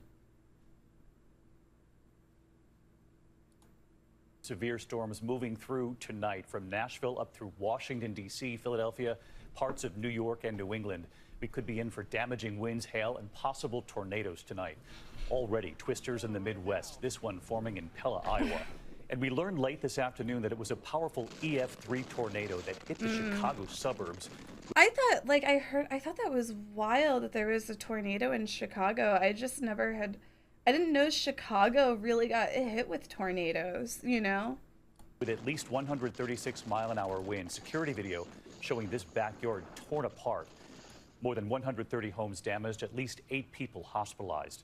And in parts of the South tonight, slammed by Tropical Storm Claudette, heavy rain and treacherous driving in Raleigh, North Carolina. It was massive the tree suburbs. trapping the woman in her car. This was Atlanta. Oh my God. She did get out alive. Wow. An EF2 tornado with 127-mile-per-hour winds destroying homes in Bruton, wow, Alabama. look, it just fucking and of course, that flattened horrific chain it. reaction pile up on I-65 in Alabama, killing 10 people, 9 of them children. What? A horrific couple of days with these storms, and yet another round set to hit in the east in the coming hours. Ginger is standing by to time this out, and ABC's Stephanie Ramos on the damage already, and she leads us off. Tonight, millions in the Northeast bracing for severe weather. Last night, the same system sent a tornado tearing through the Chicago suburbs. That's a tornado. It's down. Tornado sirens piercing the night. I've always been so afraid of Security video showing tornadoes. this backyard getting torn apart. More than 130 homes damaged, several people injured. First responders searching for those who may be trapped. Nathan Casey rushing to rescue his 6-year-old brother. And I saw that there was no roof, and I heard my brother sitting there crying for help, so I sat there and ran upstairs, broke down the door, got him out. Late today, the National Weather Service confirming that twister was an EF3 with winds of at least 136 miles per hour. This after Tropical Storm Claudette brought It looks more than like a foot those of rain houses to didn't parts have of the Gulf basements states and either. 12 reported tornadoes. Like here, a lot of including an houses have EF2 basements. with winds up to 127 miles per hour in southern Alabama. Our Elwin Lopez is there. Take a look at this truck crushed into what's left of a home. 3 trailers here now completely gone. From above, you can see the frames of those trailers now sitting on top of homes. The devastation here goes on for miles. This is where Angela Spears' mobile home used to be. She says she was on her couch when the twister sent her flying. For somebody to get taken out their house and thrown around and stuff, it was the good Lord. He spared my life. 20 people hurt, and tragically, north of there on Interstate 65, a 17-vehicle crash claiming the lives of 10 people as the storm moved through, including Cody Fox and his daughter Ariana. 8 children traveling in a Tallapoosa County Girls Ranch bus also killed. Authorities investigating what caused the 2 initial vehicles involved, both 18-wheelers, to crash. And David, from Tennessee to Maine tonight, millions in the path of damaging storms. It could be a long night ahead, David. No question about that. Stephanie Ramos, our thanks to you. Hi, everyone. George Stephanopoulos here. Thanks for checking out the ABC News. Australia is like the land that COVID forgot. Some of the biggest names in Hollywood have spent the last year down under, including Natalie Portman, Matt Damon, Melissa McCarthy. Zac Efron is reportedly house hunting. Former Grey's Anatomy star Kate Walsh says she's moved there for good. Ashley Mullaney is a reporter for Channel 7 Australia. It is ironic that where we're standing here in Beverly Hills, this was where you would come for big celebrity sightings, and now that's happening on the beaches of Australia. Sacha Baron Cohen says he wants to raise his kids there. His wife, Isla Fisher, is Australian. Aussie natives Nicole Kidman and Chris Hemsworth packed. Wait, this is from the Britney hearing.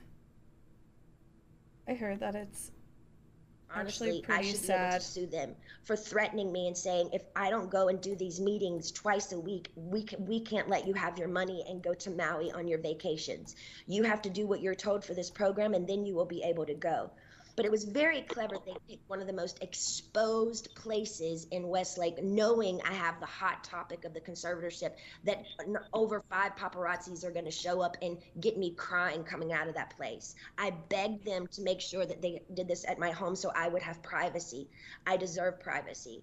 The whole conservatorship from the beginning, once the conservatorship from the beginning, once you see someone, whoever it is in the conservatorship, making them money and myself money and working, that whole statement right there, the conservatorship should end. There should be I shouldn't be in a conservatorship if I can work and provide money and work for myself and pay other people. It makes no sense. The laws need to change. What state allows people to own another person's money and account and threaten them and saying, you can't spend your money unless you do what we want you to do, and I'm paying them?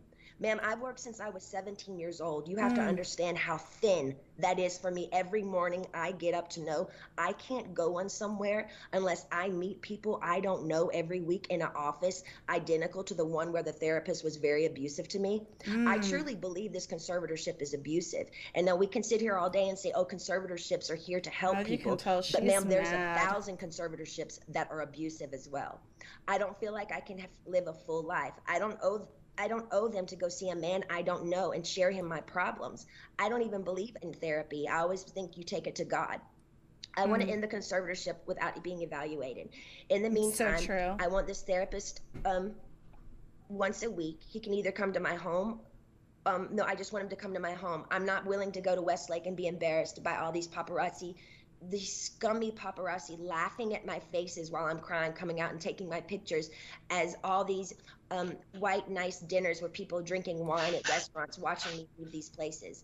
They set me up by sending me to the most exposed places, and I told them I didn't want to go there because I knew paparazzi would show up there. They only gave me 2 options for therapists, and I'm not sure how you make your decisions, ma'am, but this is the only chance for me to talk to you for a while.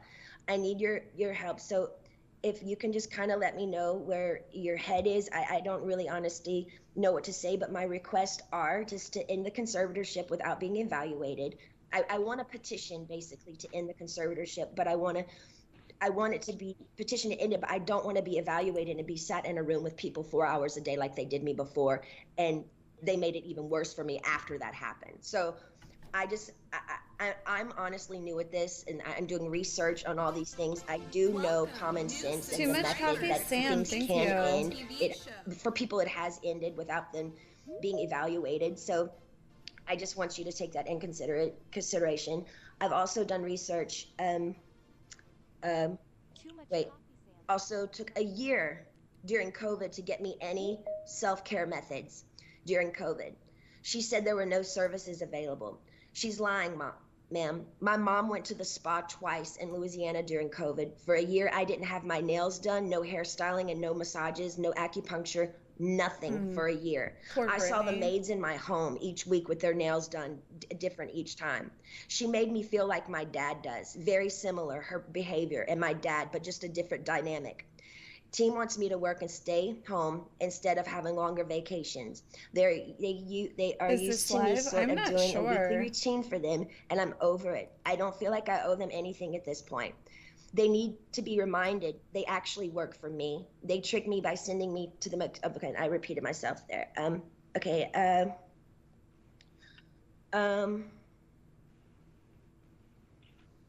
Also, I was supposed to be able to, I have a friend that I used to do AA meetings with. I did AA for 2 years. I have I did 3 meetings a week. I met a bunch of women there, and I'm not able to see my friends that live 8 minutes away from me, which I find extremely strange. Wow. I feel like they're making me feel like I live in a rehab program. This is my home. I'd like for my boyfriend to be able to drive me in his car.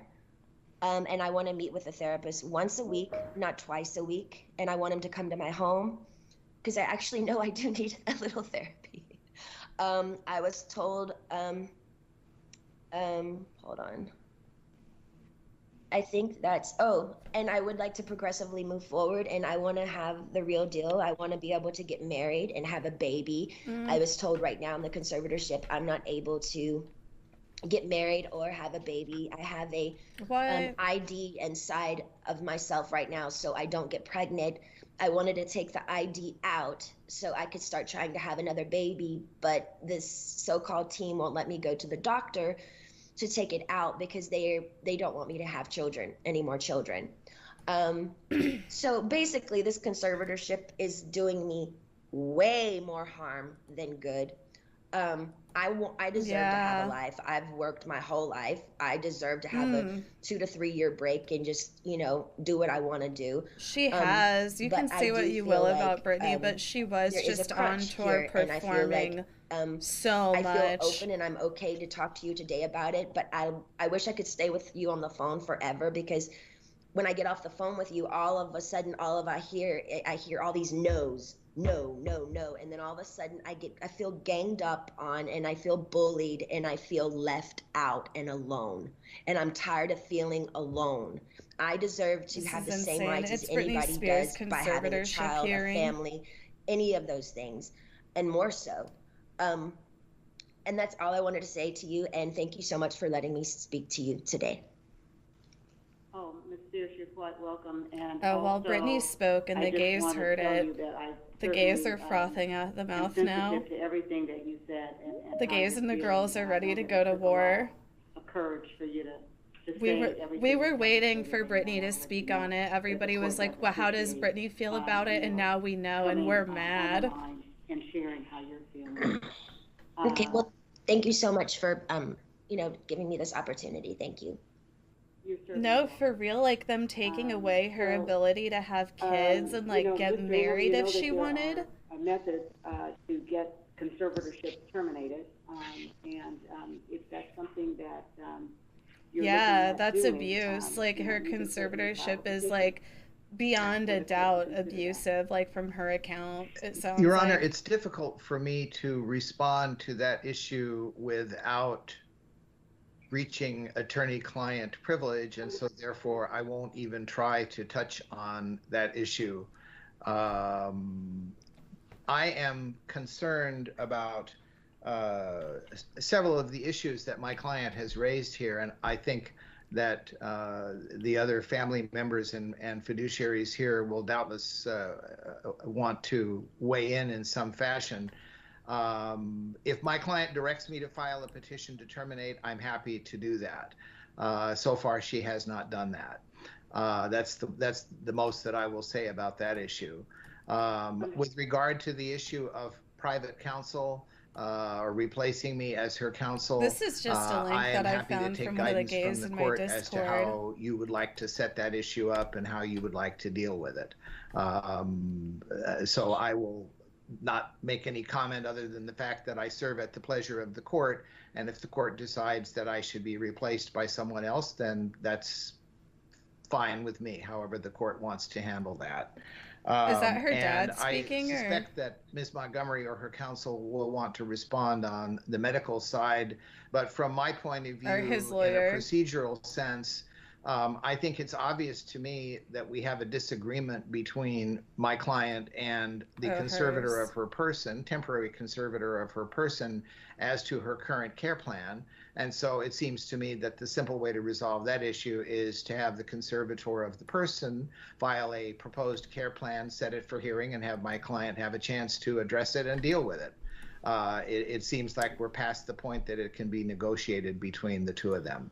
So I believe that that's about all I would want to say at this point, and would defer to other counsel to respond to their perspective.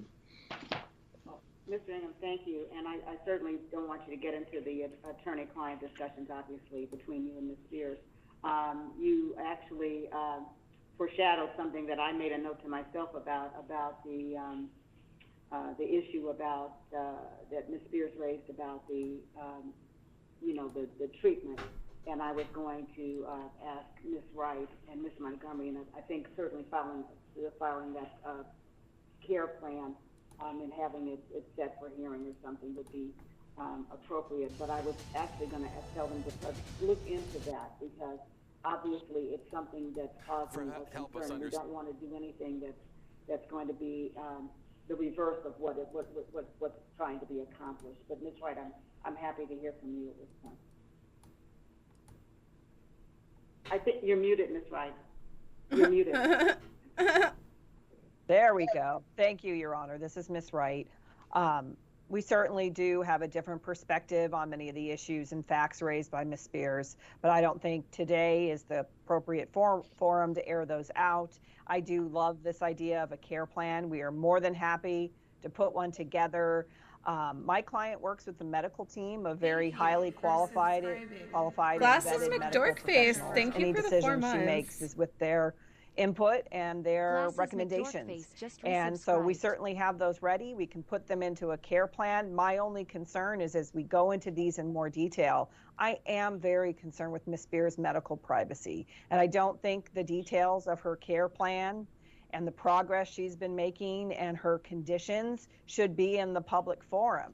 So I would just ask that when we file the care plan, we obviously will provide it to everyone who is a party on this case, but I think it should be sealed from the public. I don't think this is the best way to vet out a conservatee's mental health issues and her care plan. It's just not the way to do it. I think we should do it under seal, and that would be my request for that care plan. Happy to file it and happy to have a hearing on it.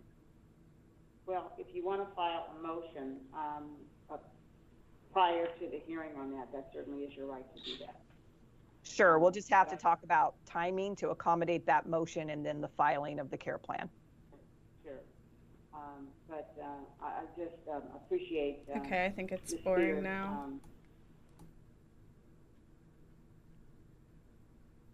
Her parents are using her money to hire the legal counsel to use against her.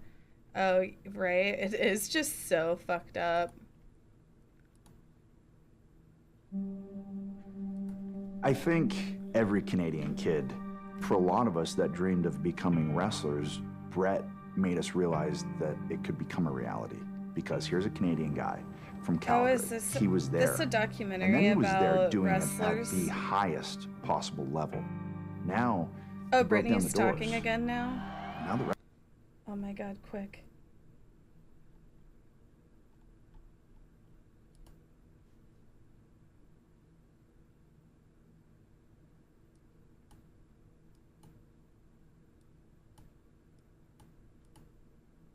request. Okay, thank you, Ms. Spears. I appreciate that. And I believe both Ms. Wright and Ms. Montgomery are nodding their heads, and so they're hearing what you're saying. Okay. Do any other council have anything that they want to add this afternoon? Oh, I missed it. Your Honor, I do. It's glad. Hold on, I'm gonna run to the restroom. Spears. Oh my God. Go ahead, please. Thank you, Your Honor. Thank you for having us. Your Honor, I first want to say that obviously that was very courageous of the conservatee, Ms. Spears. And her mother has great concern about this. But one thing I want to raise with the court, that I want to make sure that we don't leave this hearing today and forget about what Ms. Spears said, is that when she was there in May of 2019, she doesn't feel like she was heard.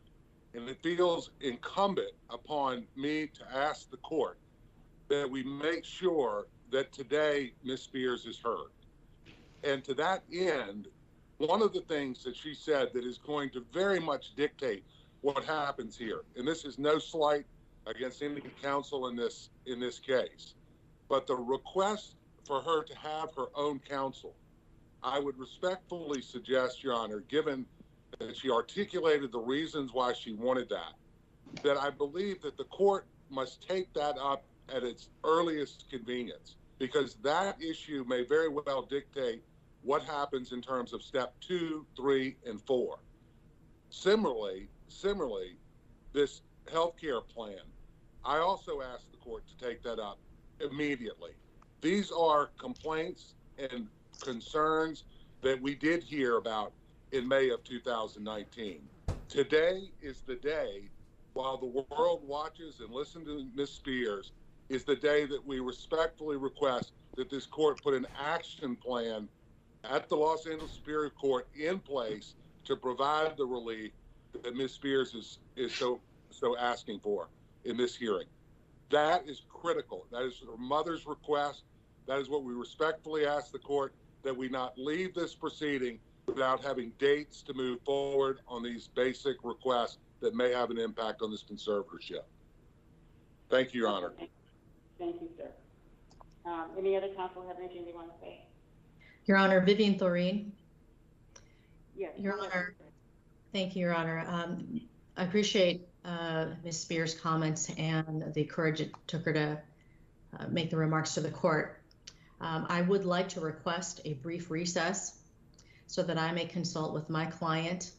There may be issues that I would like to respond to, but given the amount of testimony provided, I would like to request a recess so that I can consult with my client. Okay, I think that's reasonable. So we can take a recess. Let's see what time it is. We can take a recess till 3:05. That'll give about 20 minutes, and that'll give the staff a chance also to have a brief break, and then we can reconvene. Thank you, Your Honor. Thank you, Your Honor. Thank you.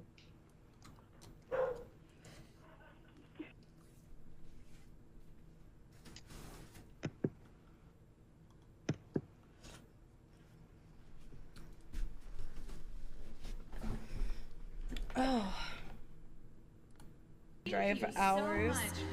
And at that point, like, I feel like WWE makes a lot of fucking money, to be honest. Just resubscribed. Ma giggle. Okay, it says Nevada bans caged eggs, and I saw that and I was like, what constitutes, like, what is a caged egg? What does that mean? Nevada just became the 9th U.S. state to ban caged eggs.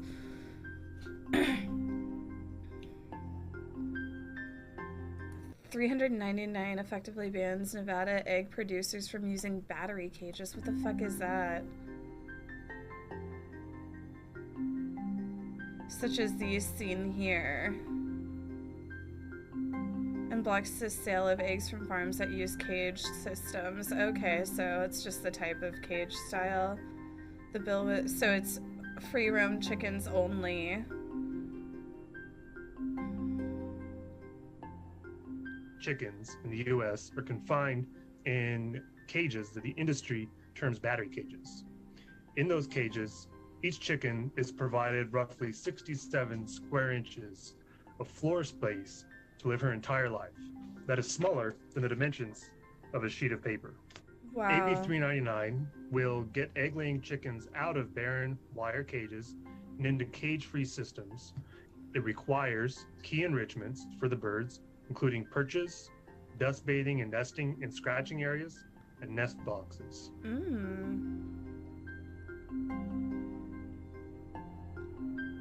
Colorado, of course. None of the red states.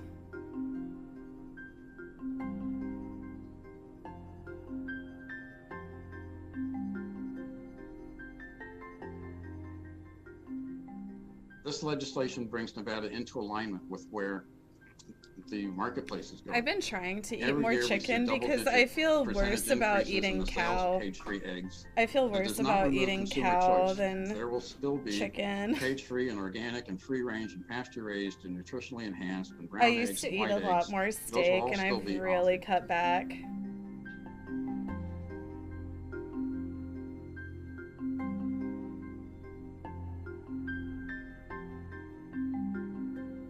I know it's bad either way. I've heard that cows like are more I don't know, they're more intelligent. At least 7 states have passed legislation requiring only cage-free eggs to be produced and sold in their states.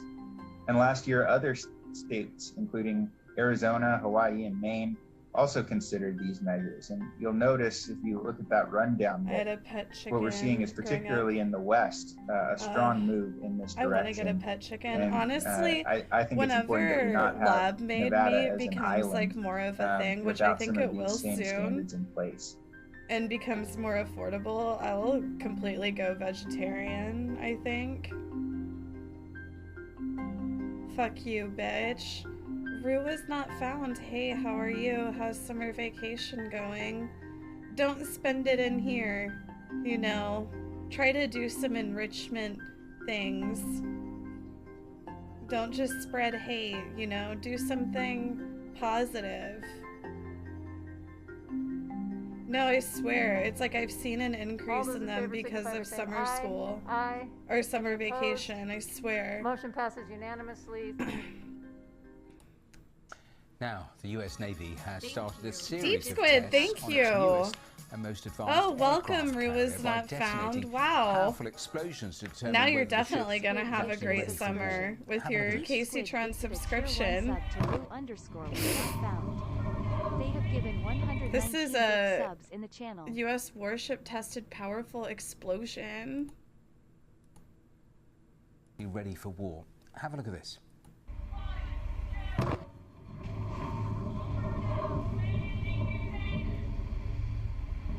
That's quite something, isn't it? They're gonna wake up Godzilla. Was detonated as Digital part of a Sneeze, test thank you called for the 100 full bits. ship shock trials to assess Is if the the Britney carrier, stuff the over USS already? I'm Gerald not R. Ford, sure. can withstand battle conditions. The US Geological They're on break Survey right now, and registered then the I think explosion Jamie as a is 3.9 going to magnitude speak. earthquake. Well, following the trials, the ship will return to dry dock to undergo modernization. But I'm like, I don't know if I can stream it. I was just listening to it because it was linked. I'm like, I'm gonna delete the VOD.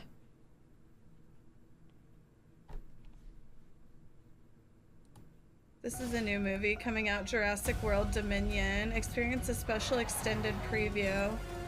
Only in IMAX. Jurassic World Dominion. Experience a special extended preview only on F9 and IMAX. Jazz memes, thank you. 40 cows escape from California slaughterhouse. Jazz memes just resubscribed. Hashtag Free Britney. Free Britney. No, like honestly, I think a lot of people are probably pretty angry now about what Britney said. I think a lot of the Britney fans This is a are pretty rodeo angry. unlike anyone has ever seen. Those are cows. Yes, Love cows. Lex, Running thank down you. a cul-de-sac in Pico Rivera, a suburb southeast of Los Angeles. Authorities say 40 cows escaped from the Manning Beef Company, a slaughterhouse, and ran as far as a mile away. The bovine travelers took advantage of a gate that was accidentally left open. I mean, look at this. This is crazy talk. They ran into a residential neighborhood, causing quite a panic. Once word got out, some cattle ranchers lent their expertise to the LA County Sheriff's Department. They came equipped with lassos to help load errant cows onto trailers. But the professionals make it clear they don't want to wrangling die. cattle isn't for the inexperienced. You got to get in the time and know how the proper procedures how to capture them. While it initially may seem humorous, cows are large and can be dangerous when they feel threatened. According to authorities, one of the escaped cows charged at a family of 4, knocking them down and sending one person to the hospital with minor injuries. Sheriff's deputies Whoever called on the shot that cows cow. is a fucking It took asshole. several hours, but by For the real. next morning, all of the cows, Fucking narc. except one, were captured. But can you blame One the cows got for away. running for it when they could? All It except is for grilling one. season One got after away. all. Oh my For god. Inside Edition Digital, Somebody I'm look Tracy for Newman. him. Where is that? Somebody look for him and save him. Be free. Just to give you a sense Oh of my size, god. This I is can't even massive walk piles through of this mayflies spotted on Pennsylvania Bridge. Oh my god, that is so It's fucking about 3 sick. feet, maybe 3.5 feet deep at its Are they dead? and spills out into the road. What the fuck? Why are they dying? Is this a sign of the world ending? The end of I times? don't know. There's a lot of fish down there in the water. Look at all that today are protein. missing True. Wish I had a shovel for it. Wish I had a shovel. Just to give you a sense of size, I can't even walk through this pile of mayflies. It's How is about it gonna 3 get feet, through? Maybe 3.5 feet deep. at its Ugh. deepest point, and spills out into the road. Unbelievable. I don't know. There's a lot of fish down there in the water today that are missing a great treat. Missing a great treat. Just to give you a sense of.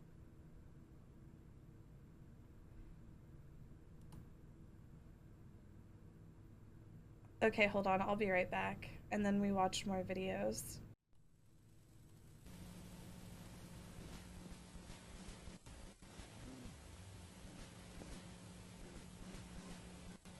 Listen up, misters, and you too, sisters.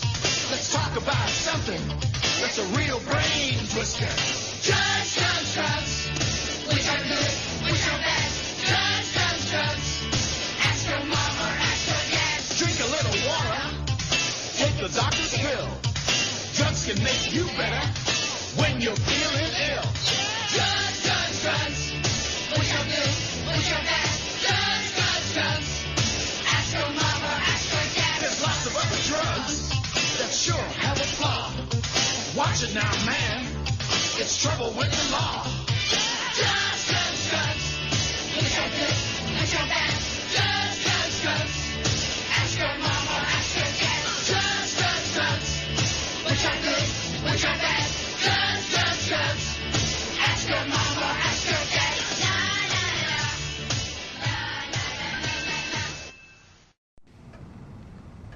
So, Sarah, what's going on here? Sarah? Sarah? She won't answer you. Or she can't. Why not? This is the way it's been since she started smoking pot. She's all lazy and boring and... You know, we used to have so much fun together. And now? This is what we do.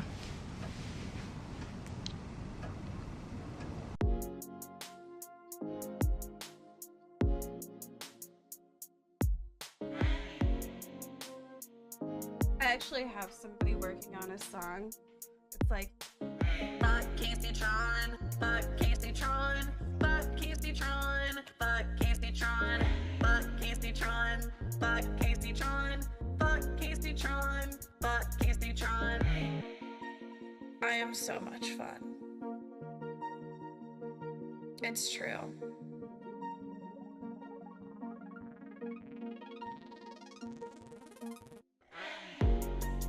I have so much much fun. Everybody wants to smoke weed with Kaceytron. Hit me up. I know where to get the dabs. I know where to get the edibles. I know the good drinks. I know where to get the good weed. Subscribe to my Twitch. What's the name? Kaceytron. Kaceytron. Support women. Fuck the patriarchy. Fuck Kaceytron. Fuck Kaceytron. Fuck Kaceytron. Fuck Kaceytron. Fuck Kaceytron. Fuck Kaceytron. Fuck Kaceytron.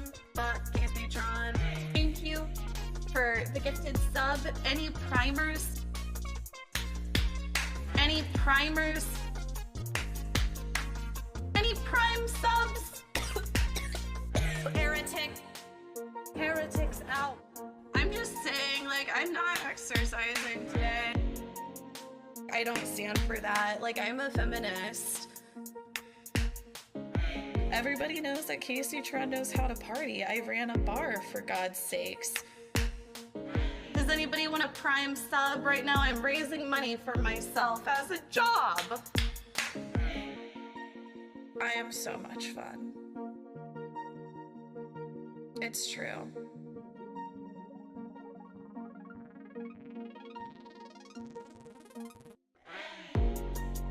I have so much fun. Everybody wants to smoke weed with Kaceytron. Hit me up. I know where to get the dabs. I know where to get the edibles. I know the good drinks. I know where to get the good weed. Subscribe to my Twitch. What's the name? Kaceytron. Kaceytron. Support women. Fuck the patriarchy. Fuck Kaceytron. Fuck Kaceytron. Fuck Kaceytron. Fuck Kaceytron. Fuck Kaceytron. Fuck Kaceytron. Fuck Kaceytron. Fuck Kaceytron. Fuck Kaceytron. Fuck Kaceytron. Fuck Kaceytron. Fuck Kaceytron. Fuck Kaceytron. Fuck Kaceytron. Fuck Kaceytron. Fuck Kaceytron.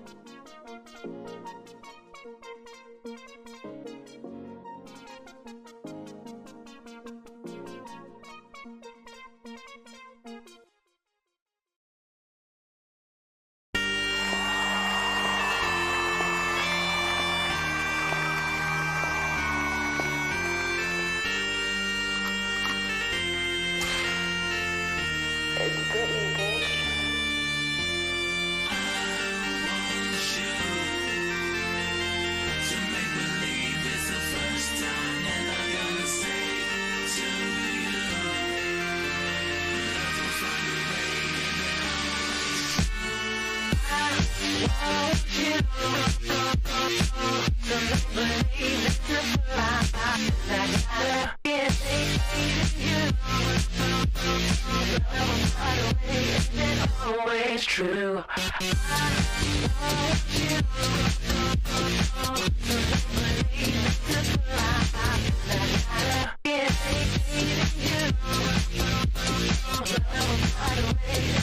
Always true.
Always true.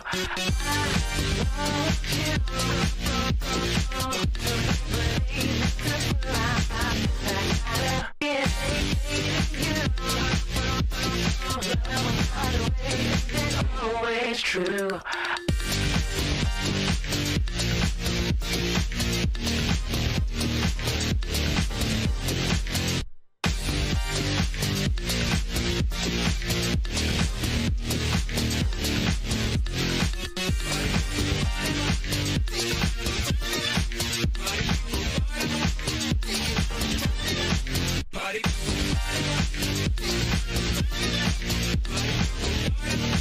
Take it down and turn it up.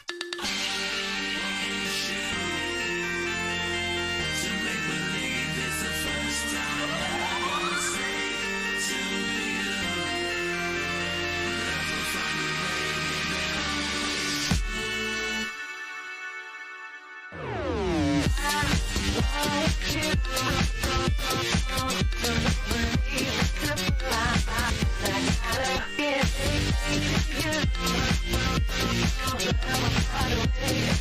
Always true.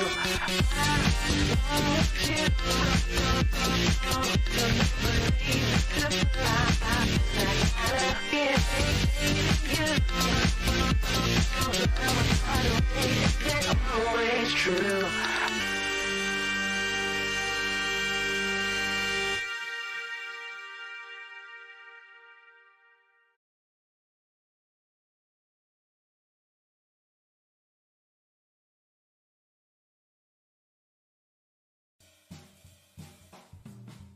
What's the matter, boy?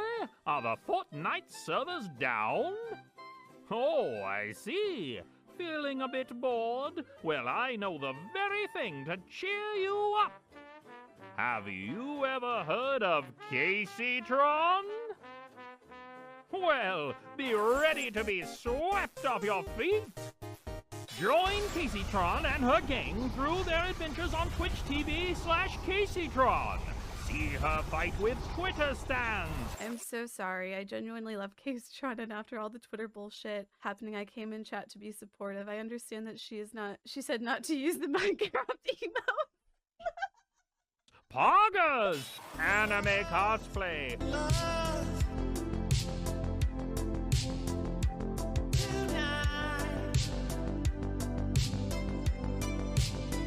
Ayaya! IRL streams! Oh god.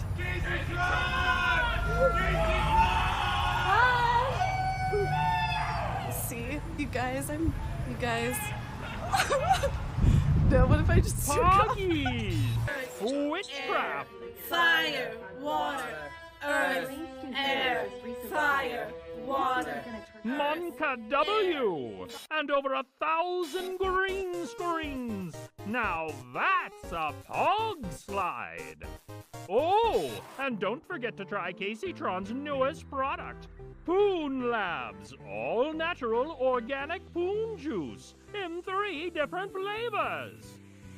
Cream Supreme, Vaginal Blunderbuss, and Don't Kill All Men. So what are you waiting for, you silly goose? Go to twitch.tv/Kaceytron. And remember, every Kaceytron stream is a Kacey Paga stream. Once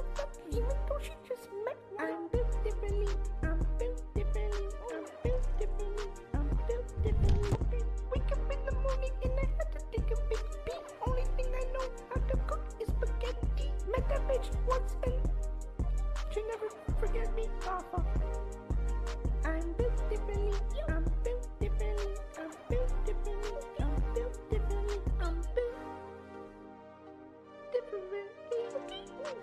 Hey, you took my dignity. I barely knew her. I go with fast. When it comes to great nuggets, I want to rule the roost. In partnership with Green Grove's Dairy Farm, I present Tron Nuggets. Green Grove's Dairy Farm is one of my favorite farms with fantastic products of all kinds. That's why I am thrilled they agree with me. Tron nuggets are the world's greatest nuggets, and I mean that in every sense of the word. And Green Grove's Dairy Farm is the only farm where you can buy them. Tron nuggets are by far the best tasting, most flavorful nuggets you've ever had, truly in a league of their own. Tron nuggets are made only from the finest chickens, organic, free-ranged, and homeschooled in America, and there's nothing better than that. Of all nuggets produced in America, less than 1% qualifies for that category. It's the best of the best. Until now, you could only enjoy nuggets of this quality from one of America's finest McDonald's, but now that's changed. Today, through Green Grove's Dairy Farm, you can enjoy the world's greatest nuggets in your own home with family or friends anytime. Tron nuggets are fried to perfection to provide the ultimate experience in tenderness and in flavor. If you like your nuggets, you'll absolutely love Tron nuggets. Treat yourself to the very, very best life has to offer. And as a gift, Tron nuggets are the best you can give. One bite and you'll know exactly what I'm talking about. And believe me, I understand nuggets. It's my favorite food. And these are the best.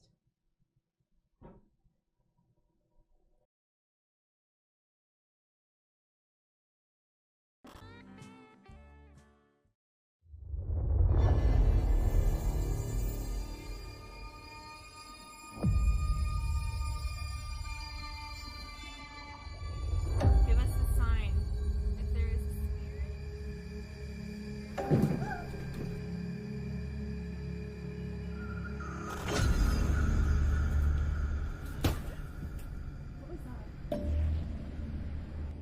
a The Zozo, a malevolent, newborn demon who terrorizes and or possesses those it comes in contact with. Most people do not know they are talking to Zozo until it's too late.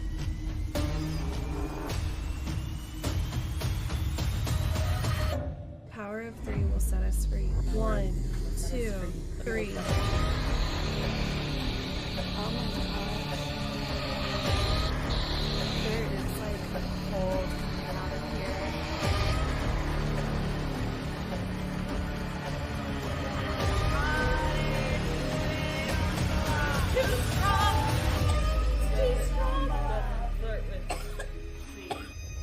We are on a drive down the mountain. It's fucking terrifying. Don't open the door. Okay, stay in. Okay.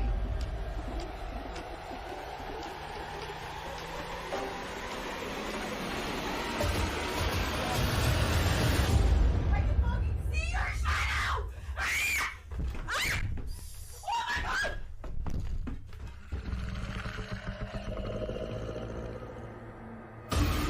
Run! Save yourself!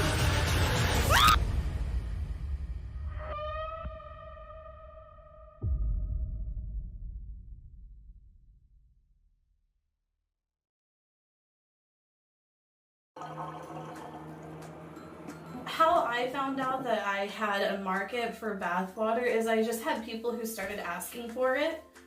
And I thought to myself, well, hey, maybe I could make some money doing this. So, I started just selling a little bathwater here and there, and then it just turned into this whole business. And it's booming.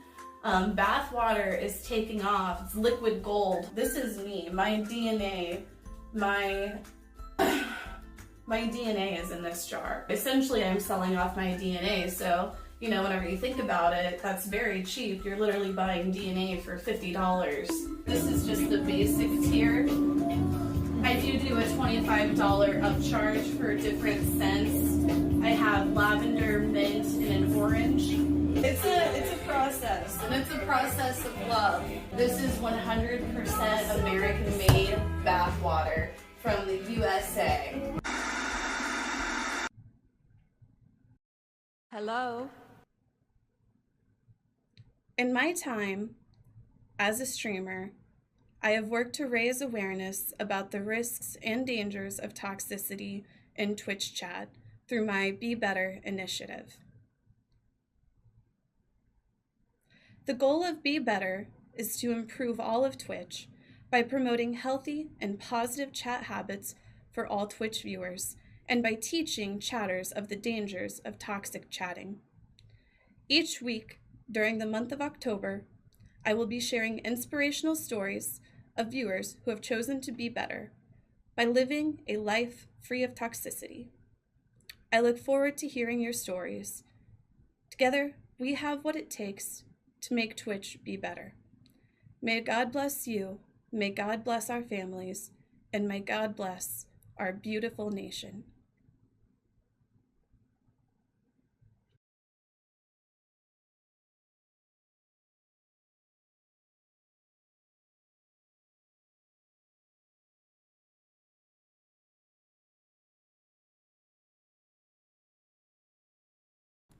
Hello. Okay, I want to watch one of these since these are like the popular thing to watch now.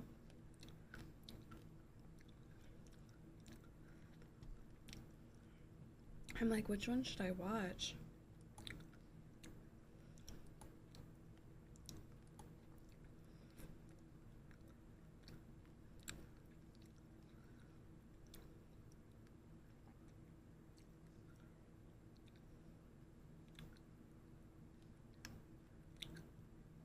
They're all good.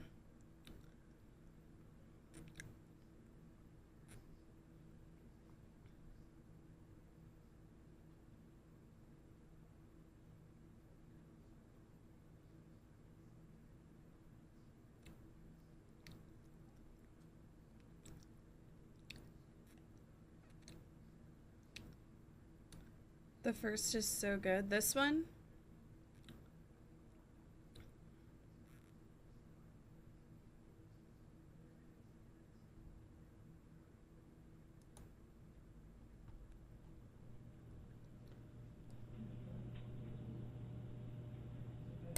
This is 26-year-old Dawson McGee, sitting in a police interrogation room in the early hours of a Tuesday morning. The Monday night before, he stabbed his own mother to death for asking him to move out of the house and get a job. Dawson is unaware that he is being recorded on a hidden camera. In 3 seconds from now, he will hear the sound of the door being opened by a detective. And at that exact moment, you will see a remarkably noticeable switch in his demeanor.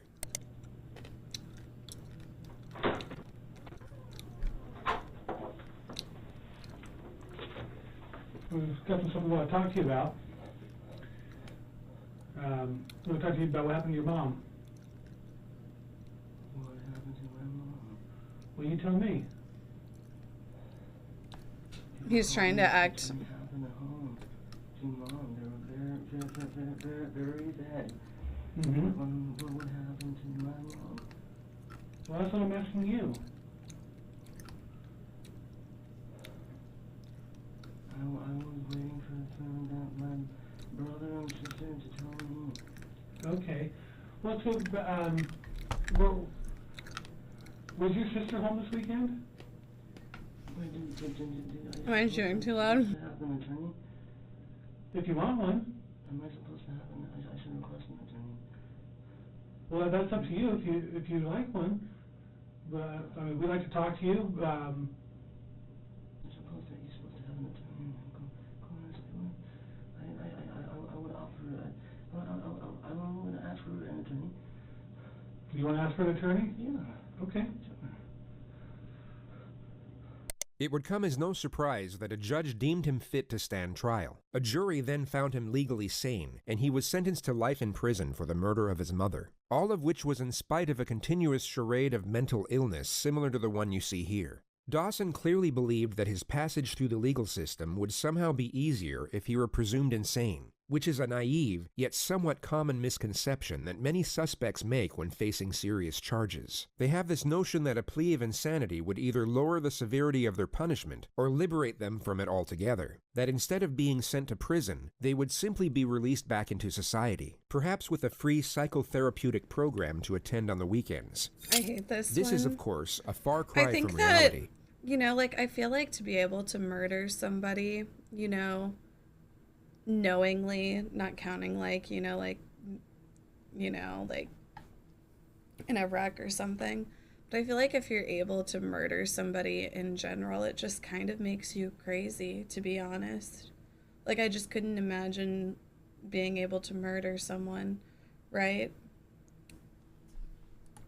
In the United States, if you're found responsible for a serious offense, but also found not guilty of the Pretty crime much by by reason of definition, insanity, right? you will Yeah. be institutionalized at a high-security psychiatric facility. These institutions are without question some of the darkest and most disturbing places in the system. And if you're not actually suffering from the crippling effects of mental illness, living in this type of environment will be a mentally agonizing experience. The foresight of what occurs inside these units would make the majority wish to avoid them. But once you are in, it is very hard to get out, and you will have to serve the same, if not a greater amount of time than you would have had to serve at a regular prison. So to put it briefly, if you commit a serious offense and then pretend to be crazy in order to get away with it, your life from that point forward will be an extremely dark and uncomfortable existence whether you manage to fool the system or not. But there is one benefit, which is the elimination of capital punishment. The United States cannot execute someone deemed insane during the time of their offense, which is the only conceivable reason a defendant would cling to this narrative even after knowing what lies ahead should it succeed. And this happens to be a notion that ties in closely to the primary subject of this video. It will focus on one particular individual whose interrogation footage is so fraught with blatant trickery that most of the segments presented to you won't even need suggestive commentary. You can simply observe and judge for yourself whether you see authentic behavior or not. But before showing you what pretending to be crazy looks like, What the picture in the video looked like, I'm like, that kid that they had in the picture in the video, that looked like Jesse Miss Kelly Jr. What is your stand on capital punishment? Oh, I'm against the death penalty. we'll briefly show you a genuine case of the criminally insane, or at least a far more convincing one. It's always This is done more harm than 18-year-old good. Jared Murray, a freshman at East Central University in Oklahoma. On a Wednesday evening in December, he asked fellow student Gennaro Sanchez for a ride to Walmart. Once they got there, Murray pulled out a handgun. It's and actually made Gennaro barbaric drive that to in an the isolated US country we road still do where the he death shot him penalty twice in like the we head. do. He then attempted to hitchhike to Canada, but was soon apprehended by police on the side of the road. He immediately confessed to the crime once apprehended, with it and for was then pedophiles and interrogated by the rapists. Well, I arresting mean, officer. I went down to his dorm room and asked if in any capacity, though, people are wrongfully put to death. You know? So he took you to Walmart? Yes, sir. And did you both go in? No, we did not go in, sir. And why not? We pulled into the parking lot, then I pulled the weapon on him and demanded that he take me to Asher, Oklahoma, sir. And why did all of a sudden did you decide that you needed to go to Asher? Yeah, there's too much injustice with the death penalty, I think, to Because I was planning to take him out. justify it. Okay. Did he say anything? He panicked, went to pull out his phone. I yanked the phone out of his hand, and then he panicked some more, kept telling me not to kill him. To make him feel more comfortable, I unloaded the clip, unloaded the bullet from the chamber, handed them over to him, and that eased his nerves a little. Then I pulled a second clip out of my pocket and set it on my lap. And so you're driving east, and so I guess at some point, did you decide now was the time? Yes, sir. Okay, and what happened? I loaded the gun quickly, chambered the round quickly, shot once, missed, shot a second time, hit, jumped out of the car, went around. He was driving 10-15 miles an hour, so it was rather slow. Ran around the hood of the car, and of course it was slow when he wasn't purposefully driving. Tried to pull him out, couldn't get him out until he already had hit the tree. Pulled him out there, dumped him into the, before I dumped him into the ditch, I heard him gurgling. I'm not sure if that was a physiological or physical process after death, but I thought that he might have still lived through that somehow, because he was gurgling, so I shot him again and then shoved him down in the ditch. He makes a half-hearted attempt to conceal the body with a handful of leaves and a stick. He then walks in the direction of the If you're highway. trying to hide a body, I think you feed it to pigs, right? No, sir. You feed it to an animal. Canada, sir. Like, I've heard pigs will digest He states anything. that his plan was to escape into Canada, but he had nothing to escape with, not even a passport. I had tried hitchhiking most of the way because the only way this was going to work, factoring in my belief that y'all found the crime scene, is if someone were to give me a ride there and then. The key is that pigs eat bones. That's why pigs are suggested. Yeah. I didn't know it was the patrol car. I stuck my thumb out, and you was there for the rest. Jared, I want to ask you just point blank, because, I mean, you... Yeah, tigers like Carol Baskin. Pretty much everything. In my mind, and I think you might agree with me, just cold-bloodedly killed a young man. Yes, sir. Last night. Have you ever killed anybody else? No, sir. You will now see the detective attempt to establish a motive for the crime. I guess I'm having a hard time understanding what you got out of it. Can you help me? I don't really get anything out of it. Do you feel any remorse? I'm sad that I got caught so quickly. Tell me why I should believe you. What? There just was going to be one person that was going to suffer from your consequences of killing. You have no reason to believe me, sir. I guess I'm just still having a real hard time understanding why. The detective fails to establish a solid motive for a further 2 minutes. The discussion eventually lands on the victim's long-term girlfriend. You are on the last video from this YouTuber Internet to Jay about the hidden truth of Dream. How did that make you feel? Fuck, is that why the stands are after me? I didn't do anything. I love Dream. I think you've been honest with me. I think you told me just straight up, right out of the book. What happened? Yes, sir. But, you know, you've I done need a to terrible know thing that. today. Yes, sir. You killed a young man. Yes, sir. Oh, it's like a... 39 months in It's a row. a... Wow. What would this I be bet you called? never It's like thought a... you would make it this far. confessional. Mari_GTV just resubscribed. This YouTube channel is one of the best. Yeah. That sentence, sir. And why do you think you deserve Mary this? GTV, thank you. An eye for an eye, sir. Do you believe an eye for an eye? Yes, sir. Wow. Jared Murray was found not guilty by reason of insanity. He was committed to a high-security mental facility where he is to remain indefinitely. Anything to say for yourself today? No, ma'am.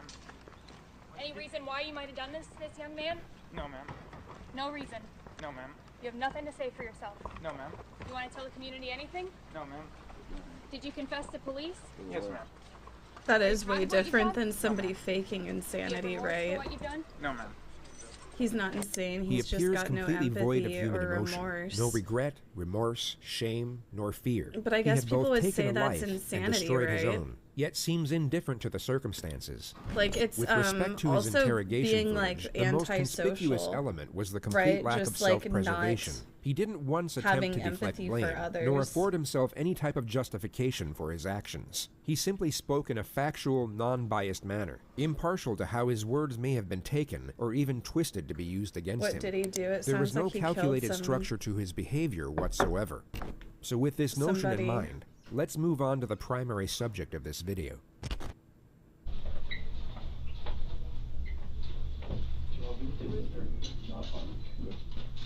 Go there, man. Have a seat on the bar chair. All right.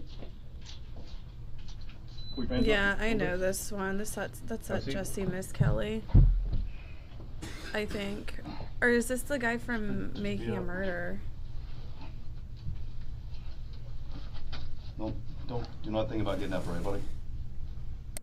This is 19-year-old Nicholas Cruz, who 3 hours and 55 minutes prior to this Parkland moment shooter. murdered Oh. 17 people at his former high school in Parkland, Florida. Among the dead were 3 teachers and 14 students, the majority of whom were 14 years old. A further 17 students were seriously wounded during the massacre. The gunman dropped his rifle 7 minutes into the rampage and then blended in with the crowd as he ran out of the building. He was at large for 1 hour and 20 minutes, during which time he stopped off at a Subway and then a McDonald's, where he sat down and casually spoke to one of the victim's brothers. The student was unaware that his older sister had just been shot through the chest by the man sitting across the table. The description of the shooter was transmitted by police over the radio, which led to an officer identifying identifying and arresting him on a street just 2 miles away from the school. He was taken to the nearest hospital and examined by a doctor for roughly 1 hour and 45 minutes. He was medically cleared and then transferred to the local sheriff's office where he was subjected to interrogation.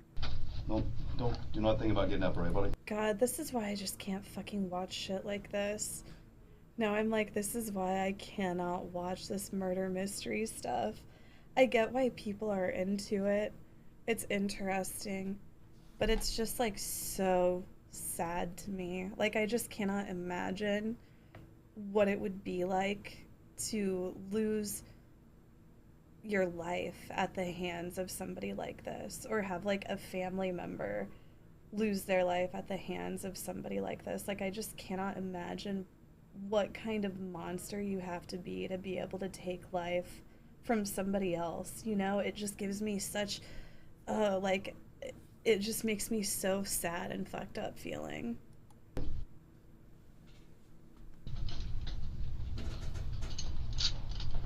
From the moment the subject entered the room, like the his eyes have been fixed helplessness. upon nothing but the floor. It's He's held sick on to this feeling, downward-facing really, right? gaze as if he's either in a state of shock or disconnected from the moment. Ugh.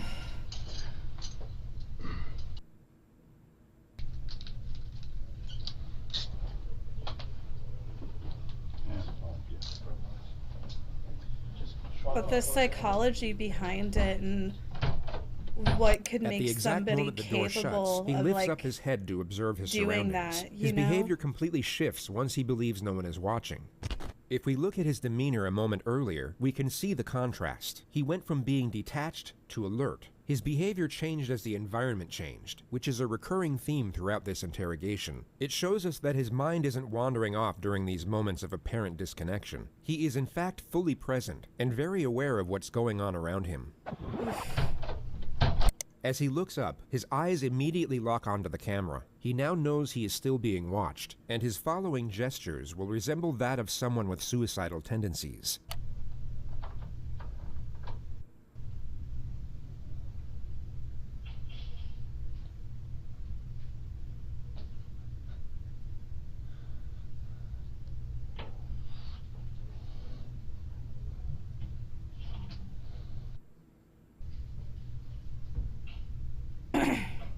At face value, these externalized suicidal thoughts may seem genuine to some, but when framed with the rest of his behavior throughout this interrogation, they are exposed for what they really are: an act, a calculated attempt to garner sympathy and paint his character in what he believes to be a more positive light.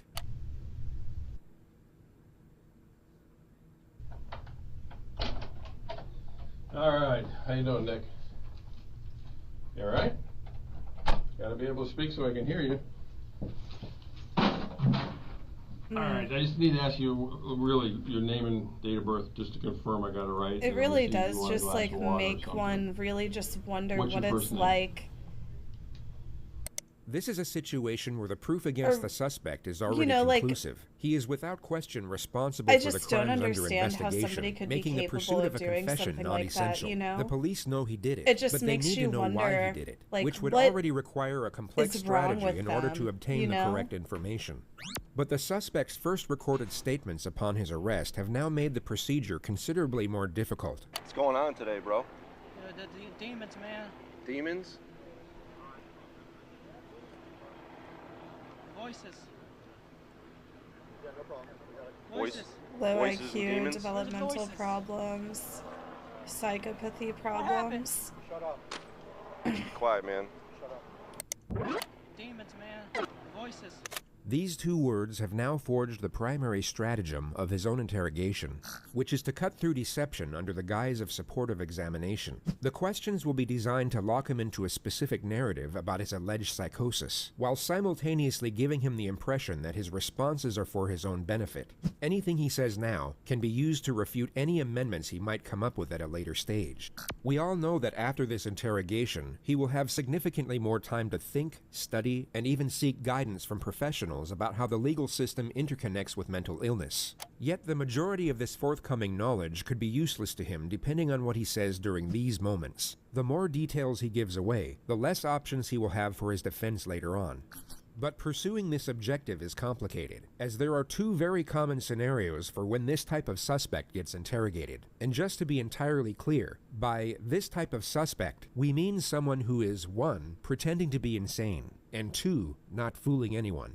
Their most common response is to simply shut down. They regress into total silence or some type of catatonic state, and the interrogation never gets off the ground. The other common response is the exact opposite. They erupt into hysteria or supposed delirium, and everything from that point forward becomes incoherent. The lead detective, John Curcio, must not allow either of these scenarios to transpire, and this makes the first 2 minutes absolutely crucial. He needs to create a positive first impression and resemble the furthest thing from a threat, while at the same time maintain a presence of authority. His temperament will be easygoing and non-confrontational, but also encouraging when extracting a response. His role at this moment is the ally. He needs to be liked, and I mean, respected, then just all but like must the not forced be feared. interrogations Not yet anyway. as well. Going off the suspect's initial demeanor, the detective will know that he is far more likely to regress into a state of silence at this opening stage. I don't and if he think can that prevent lower that from IQ happening people within are the first 2 necessarily minutes, he is likely over the first obstacle. to murder. I don't think All it. right. Like I I think know it that. has I probably just need to more ask to you, do with like really, your name mental and date of birth, developmental. Just to confirm I got it right. Not and receive you necessarily a glass just of being a water or low something. IQ What's your first person. name?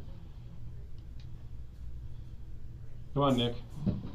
I think that it's more likely a low IQ people are taken advantage of in like Spell it the interrogation process. I'm old. You gotta talk. Serial so I can hear you. killers are usually N-I-K. high IQ. Yeah, very true.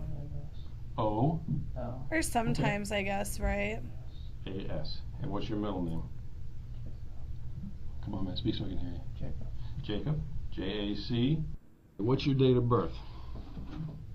More social developmental, not really anything to You do need to with relax, 'cause education or I'm the intellect, last right? detective or policeman you're going to have to talk to. So right off the bat, that should be somewhat comforting to you to know that I'm the last guy you got to talk to. But the thing about it is, look at me. I got to be able to hear you. Okay? So all I want to do is get basic information from you, and then we'll get into the, whether you want a glass of water, all that stuff. Yeah, What's your like date this of birth? video just makes me January? This video is intense.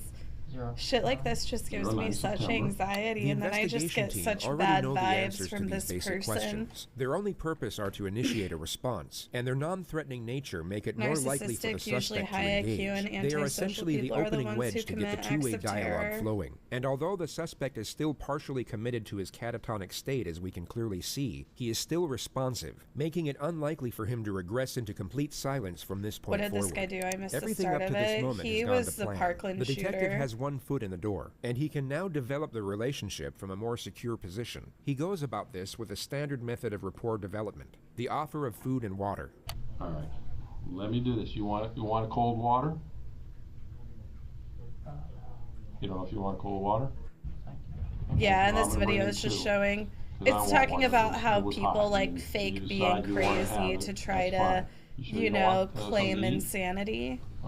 The And refusal showing to the accept food difference and water between is a somebody who familiar actually response can which you claim may have already insanity and seen then on this somebody channel. who's It's a glaring just manifestation trying to of fake shame. it. This is not to be confused with guilt nor remorse, both of which require the acceptance of responsibility, which in turn directs our focus outwards on the feelings of others. Shame, on the other hand, shifts our focus on the perceptions of others towards ourselves. The subject is afraid of how it will look if he accepts the offer considering the circumstances. He instead wants to appear as if he's so negatively affected by the events that he's unconcerned with meeting his basic needs. Of course, I have so many different keys. All right, I'll be right back.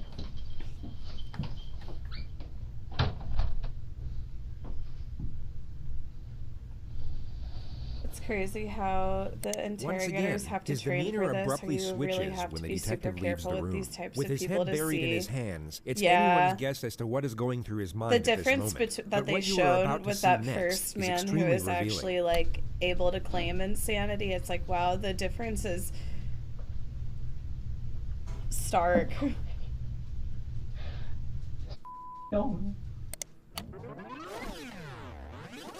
Cruz was a left-handed shooter. The surveillance at the school would confirm this, and if you pay close attention to the movements of his hands in the next moments, although very subtle, you can see that he's reimagining holding his weapon.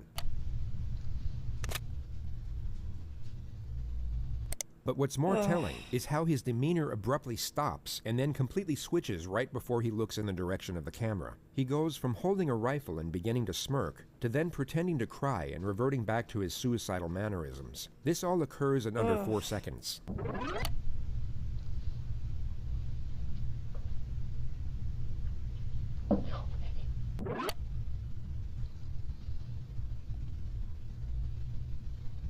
Ugh.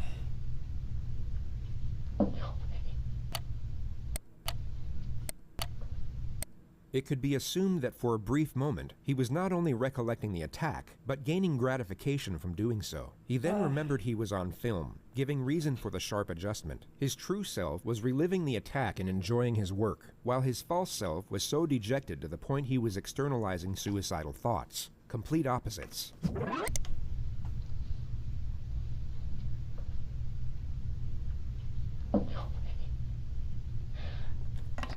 No.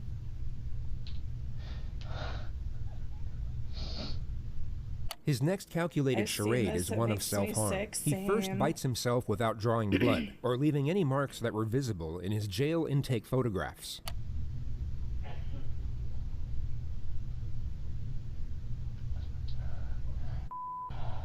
What the fuck is he trying to do? He then scratches and squeezes at the 2 needle punctures in his arm from where his blood was taken at the hospital. At the very moment the detective re-enters the room, he will act as if he's desperately trying to conceal his self-injurious behavior. All right. Setting aside the glaring contradiction that he just murdered and maimed dozens of people while leaving himself without so much as a scratch, it's the frequency of these little charades that makes their deception so transparent. This is a person who is not self-injurious, pretending to be someone that is. But it's such a feeble attempt at feigned self-harm, it would almost be a comical moment if the circumstances weren't as horrific. So if they're not bleeding anymore, you want them off, we can pull them off. I'll get you a garbage can. You want them off? Just put them on the, throw them on the floor in the corner. All right, this one is mine, because I already opened it. This one's yours in case you change your mind. The next 4 minutes are the extremely tedious process of getting the subject to engage further through basic questions. The topic of his phone will now be brought up. What about your phone? Do you have a phone? I lost it. When did you lose it?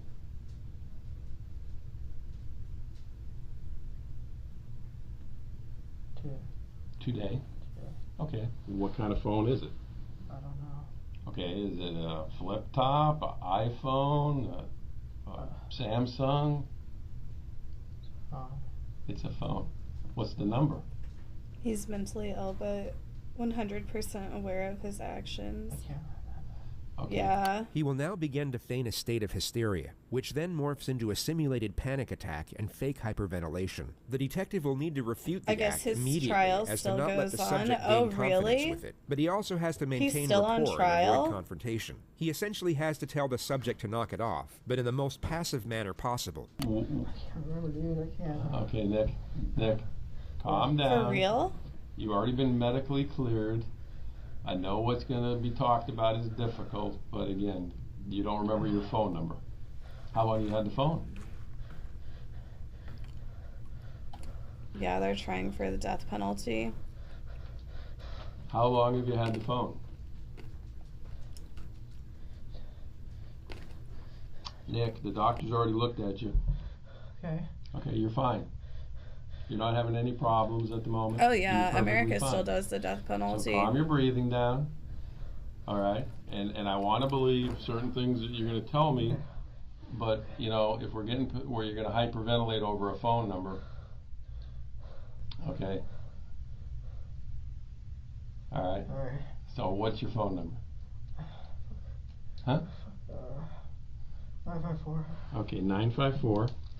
The manic episode is somewhat curbed, but the subject is still clearly committed to it. 954-821. 200. Damn, that's crazy, 200. Otters. I'm sorry that happened to you. 1007. I don't agree with capital punishment, but I'll make an exception for him.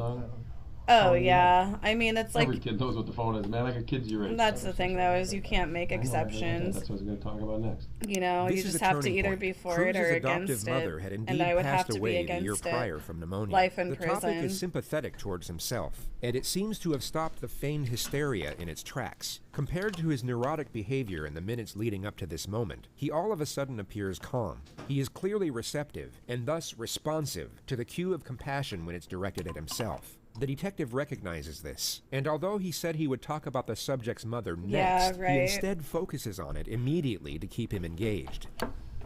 Alright. So, but you had, since your mom died, how long has your mom passed? I can't remember, I think. Okay. This year, November. last year? November. November? Okay. Okay, when you were...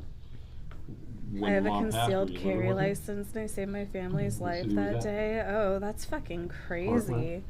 The subject I'm drops glad the you're act okay and and becomes the more family's engaged in the okay. conversation. The detective inquires And that further about sucks his that you had mother to for deal with roughly that 3 minutes shit. before shifting the discussion. It focuses mainly on the subject's background, and he first declares that he was depressed for the majority of his childhood. He then reveals his history of drug use, which consists of marijuana and Xanax. After that, he claims to have attempted suicide by alcohol poisoning 2 years ago, but in his I own hate words, this fucking was able to kid. sleep it off. He then states that he was employed at the Dollar Tree for the last 2 years working as a cashier. So you've been able to hold down a job for 2 years, that's pretty good, right? Yes. Other than Dollar Tree, where else did you ever work? Lawn mowing. What? Lawn mowing. Lawn mowing? Oh, okay. Alright, when you tried to kill yourself with alcohol... What's this guy being your mom was charged still with? alive. I What guess were you they're depressed about still back then? doing his trial, but they're going for the death penalty. Loneliness. Loneliness? Loneliness. Friends? No friends? Or what kind of loneliness? I mean, everybody gets lonely. Solitude. Solitude? You don't have a lot of Oh, friends? damn. Okay. Today, when I say today, starting from last night when you went to bed to this morning, did you do any kind of drugs at all? Any Xanax, any marijuana, anything like that? No? Okay. The subject reveals that he has a biological brother whom he was adopted with. He then claims to have been making $1,200 a month at the Dollar Tree. The discussion now lands on what his aspirations were. When you weren't depressed, what did you want to be when you got out of school? Ranger. A ranger? An Army Ranger? Did you ever apply, fill out any paperwork to try to go to the Army? I took the ASVAB, failed. Okay, why'd you fail? Because I was stupid. You what? I'm stupid. You're stupid? Okay, were you going to take it again? I was afraid to take it. Okay, but you had aspirations to do something with your life. You wanted to be that's a hell of a thing to want to be an Army Ranger. Wow, holy shit. The discussion moves on to the subject's gun 20th collection, which continues for anniversary. roughly 4.5 minutes. The attack on the school is yet to be mentioned, but the last gun to now be discussed was his choice of weapon to commit the massacre. What made you choose out of all the guns to want to buy an AR-15? Cool looking. Cool looking? He's always wanted to kill even when Now, when he you was bought it, mentally stable. I mean, it was a legitimate purchase. They gave you a receipt and everything, right? So you bought it legally, right? Did you fill out those forms and everything? Okay, you remember those forms? Okay. The detective now shifts the topic onto his former high school, the same place he carried out the attack. Now, 3 years ago when you went to Douglas, and obviously you stopped going there, why'd you stop going there? My depression worsened. Your depression worsened? And what was going on? Did you just stop school on your own, or did some incident happen where... Yes, some incident. Well, what was the incident that happened? Fought a kid. You fought a kid? You remember the kid's name? Ian. Ian. And did you guys both get in trouble for the fight, or? Yeah. Okay. Well, what did they do? Suspend you? They suspended me. Okay. And what happened from there? After you got suspended, did you go back to school? Yeah. Okay. What happened? Why'd you stop going there then? Felt embarrassed. You felt embarrassed because you got suspended, or you felt embarrassed because of why? Because of the fight. Okay. Well, what was embarrassing about the fight? What were you guys fighting over? A girl. A girl? Well, what was embarrassing about it?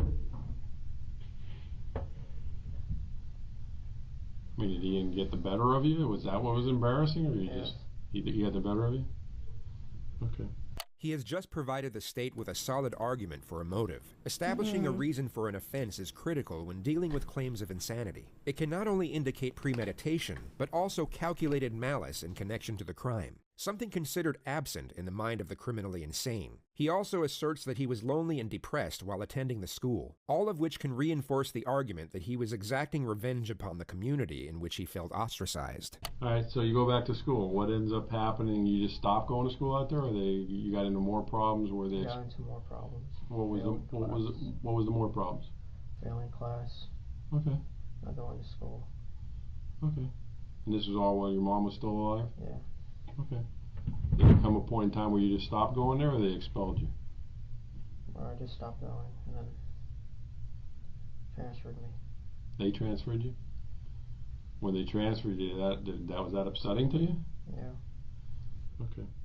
As we know, the suspect has made the claim about hearing a voice which he labeled the demon. The detective will now attempt to get a detailed narrative of these perceptual disturbances. He will do so by asking a series of open-ended questions and then continuous follow-up questions thereafter. This will lock him into specific claims about what he was hearing. The more information he gives away, the less he will be able to amend later on. And the more questions that are posed, the more likely he is to make contradictions. These videos are probably pretty hard to make, though. The suspect believes this is some type of clinical evaluation for the sake of his own well-being, and this misconception I would just think a lot of work probably goes into him. He at this moment is oblivious to the fact he is giving information away that will be used to cut through his own defense in years to come.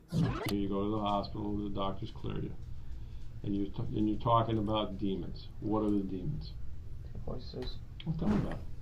What are the voices about? It's another voice, the evil side. Okay. And how long has that voice been going on? Years. Did you ever tell anybody about the voice? Never? And what does the voice say to you? Burn, kill, destroy. Okay, burn, kill, destroy what? Anything. Okay, but have you ever burned, killed, or destroyed anything? What have you burned, killed, or destroyed? Burned, just fire, set fire. To what? In a pit, fire. Oh, a fire pit. Okay, well, I mean, the voice told you to burn something, you built a fire in a fire pit. What's destructive about that? That's what fire pits are made for. What else did the voice tell you to do that's... Kill animals. Okay, have you ever killed animals? Yes. What kind of animals? Birds. Birds? Wild birds or people's pets?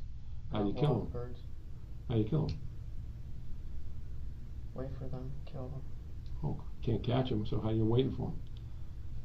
He's calling him out. Caught in the grass. Wait for a bird to come up. There's no way, man. I'm a bird lover. There's no way. You can't catch a bird, Holmes. No, I mean like... with a pellet gun? Oh, okay. Where's your pellet gun? It broke. Pelican? Okay. Alright, so the voices tell you to hurt animals and start fires in the fire pit. When was the last time you heard the voice? He's really calling him out. What time was it yesterday? It was at night. Okay. And where were we at? Work. You're at work? So you're at Dollar Tree. And what's the voice telling you? Hurt people. To hurt people. Hurt people at Dollar Tree? Or hurt people? Hurt people in general. Okay. Doesn't say specifically who? Alright. Can you tell how old the voice is? My age. Okay. Do you have a good voice too, or just a bad voice? Is there a voice inside you that says, do good things?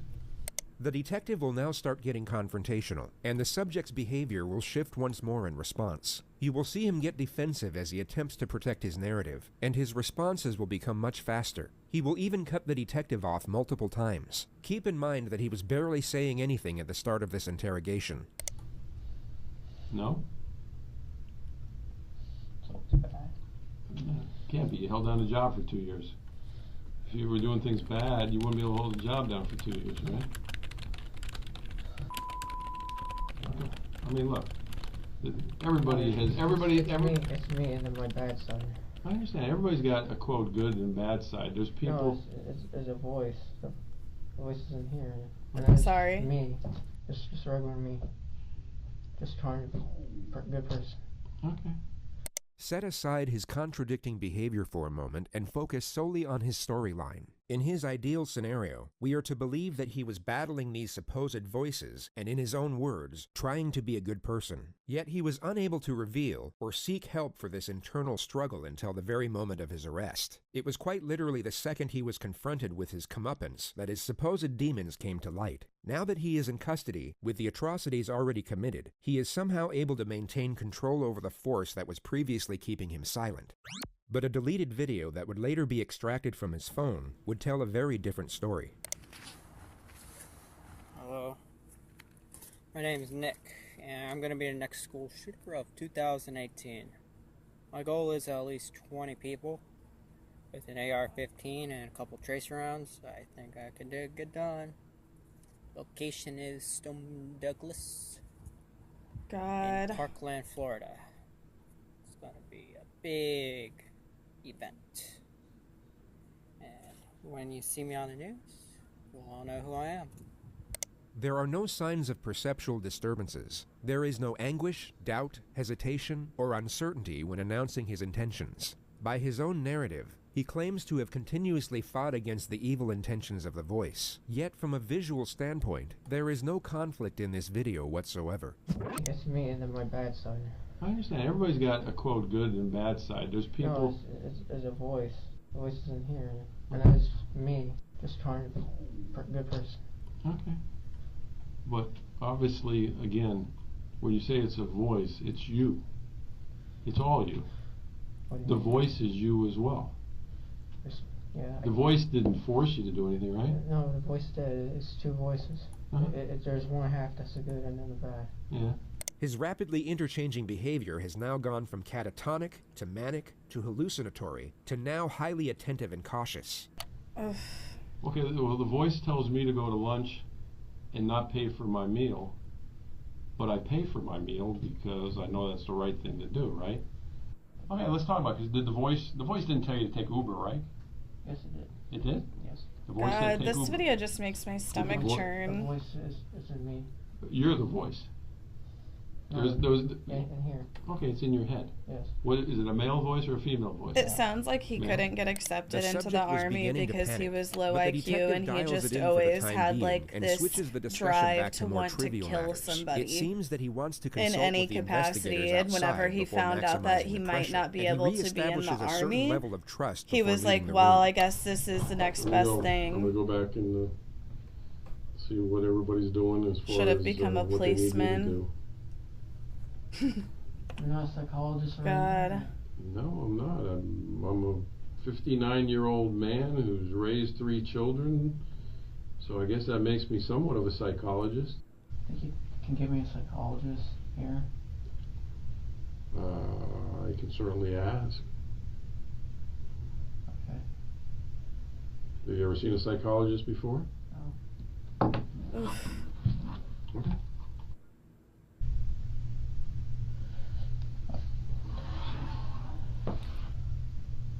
The subject scratches his arm for another 2 minutes. He then switches to a hallucinatory state and appears to be seeing things in the room. 61 months down. Skivler, thank you. Thank you so much, subscriber. Skyper just resubscribed. All right. Nicholas Waff did this better. Stuff here.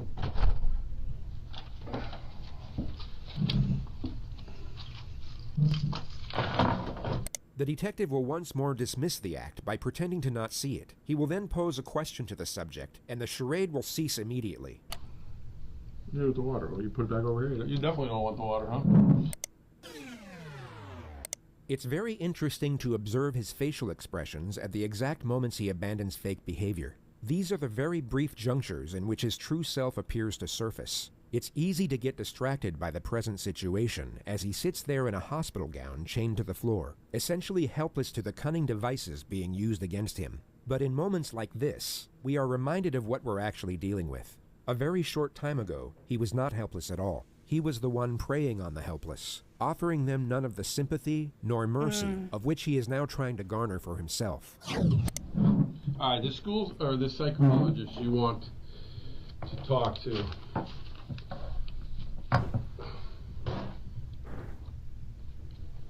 Obviously, I would have to tell him what you want to talk to him about. So, what exactly what do you want me to ask him, or why do you want to talk to a psychologist? Find out what's wrong with me. Well, what do you think's wrong with you? I don't know.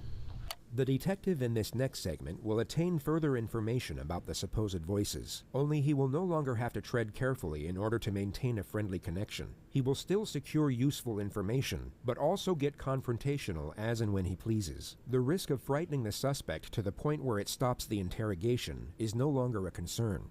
When you hear the voices, are the voices like outside your head or inside your head when you hear them? Inside. Okay, so it's not like you don't hear a voice from that corner talking to you. It's inside your head. And is it always the same voice, or is it only one voice? One voice, same. And you said it's a man's voice? Yeah? Yes. Does it sound like anybody you've ever met? Anybody you ever seen on TV? Can you tell, like, by an accent? Is it what kind of, is it an old man, young man, white man, Young black? man. Young man? About the same age as you think? But it's only one voice you ever hear, right? Yes. Do you hear the voice when you're in bed at night sleeping? Yes. Do you ever see anything with the voice? Like like, you know, some people say, oh, I see a person sitting in the corner. You don't see anybody sitting over there, do you? It's just me and you, right? All right. Do you always obey what the voice tells you to do? I try not to. Okay. Well, how many, on any given week, how many times do you think you hear the voice? All the time? Once every day.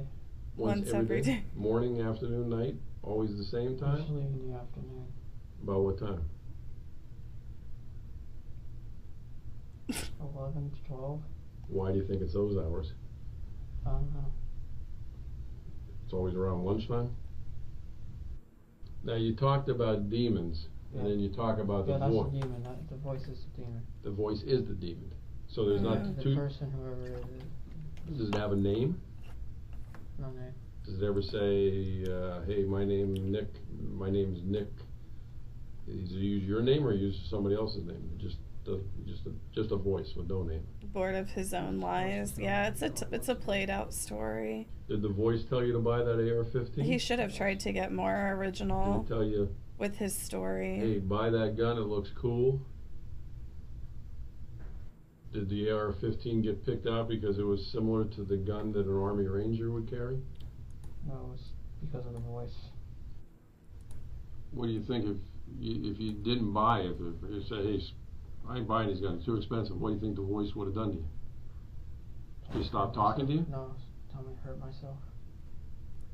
How would you hurt yourself? Cut. You're a cutter? I'm a cutter. All right. When was the last time you cut yourself? Earlier. Earlier when? When I was fishing. Earlier today or early? Earlier today. Where were you fishing at today? At a lake. Okay. Before the school shooting? Yes. What did you cut yourself with? Knife. Those little scratches on your arms? Let me look at them. Come on, man. I get worse scratches weeding my flower bed than that. You weren't trying to hurt yourself. Yes, it wasn't sharp enough. Wasn't sharp enough? No.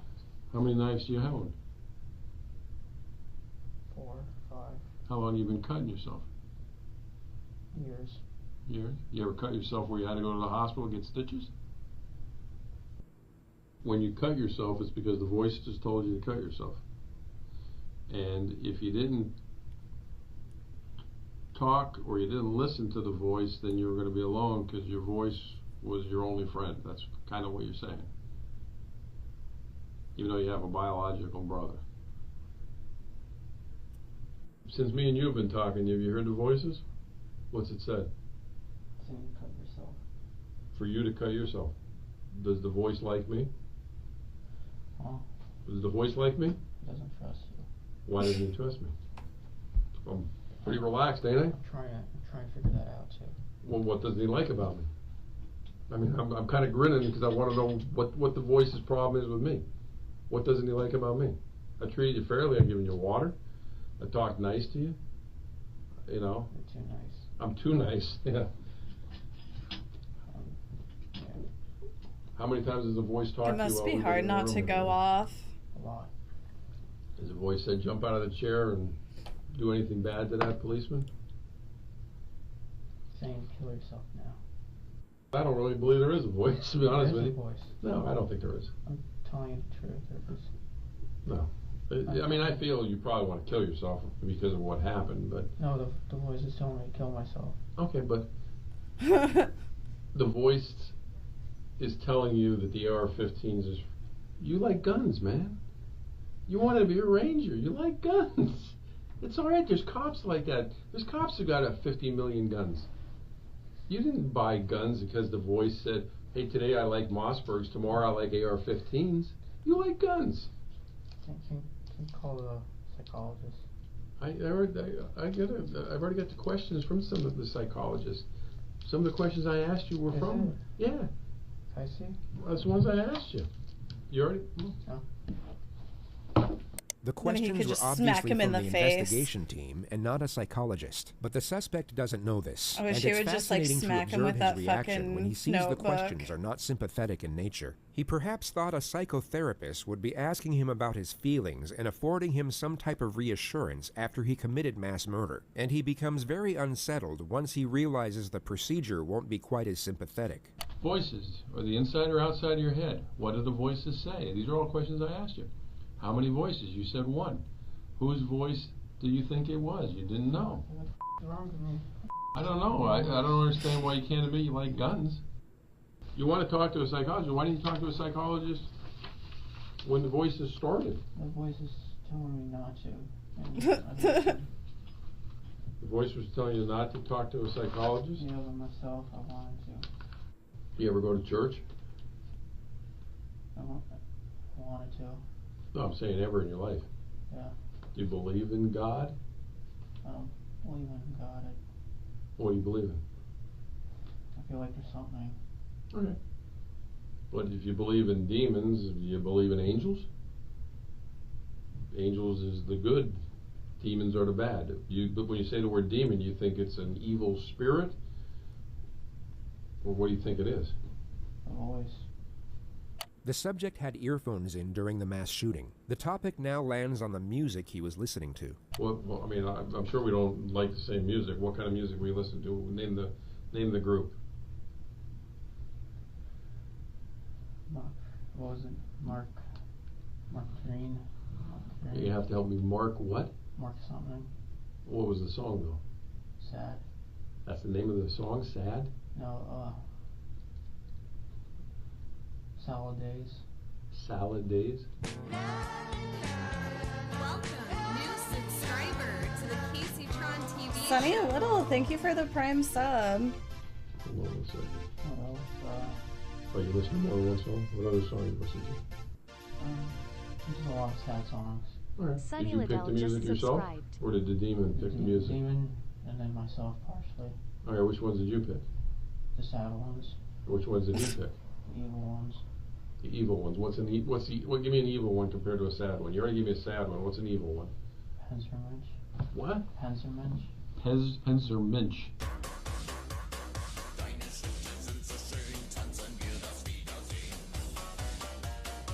And what does that say? I don't know. I mean, there's no lyrics to it? Oh, no. Oh, well, there is lyrics, but I don't know what it means. But is it in English? No. What language is it in? German. German? Do you speak German? No. Then how do you know what the lyrics mean? I don't. So they could be happy, right? I don't know if they're happy or not. Well, again, you don't because you can't speak it. The demon chose it. I didn't choose. But you have them on how long do you think you had them on your playlist? A long time. Okay, so you've listened to them a lot of times? So you had a playlist of music That the demon the chose. demon helped you pick out, but you picked out some of them.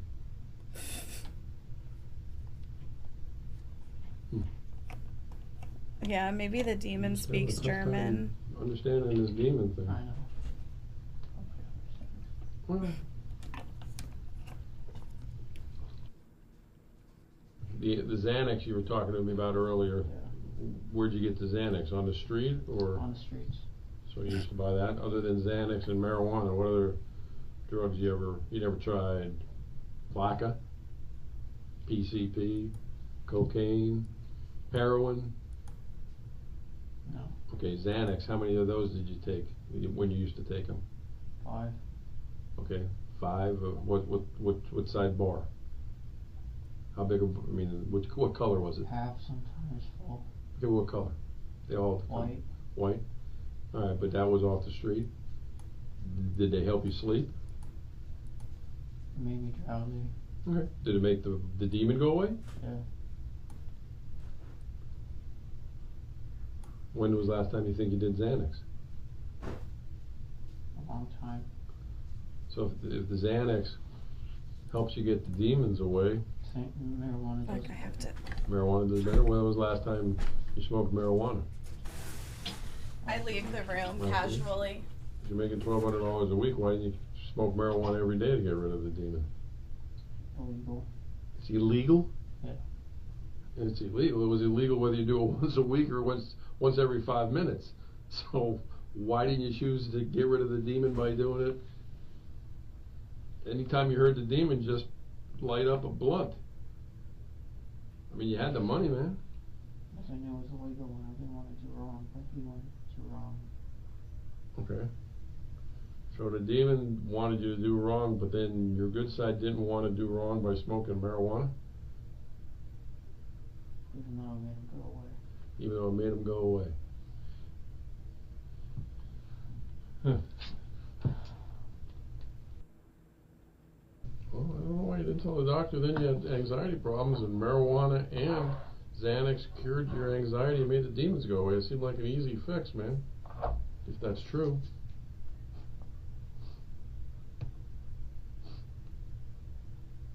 You sure you didn't like the demon voice? You sure? I'm sure. Then why didn't you go to a doctor to get rid of it? He's really calling him out. Why, well, forget that for a second. Let me ask you another crazy question. Was the demon there that night? Ian beat you up on campus? Huh? Was the demon there that day when Ian beat you up on campus? Yes. He told me to go up to him. Okay, so who did Ian beat up? You or the demon? Me. Okay, so why didn't the demon do something to stop it? Huh? Why didn't it? I don't know. That's a good question, because the demons tell you to do all these bad things. Why couldn't the demon get you mad enough to get the best of Ian? He's like, why did Ian still kick your ass, bitch? I don't know. I don't know either. It doesn't make any sense. I don't know. But why? I don't know.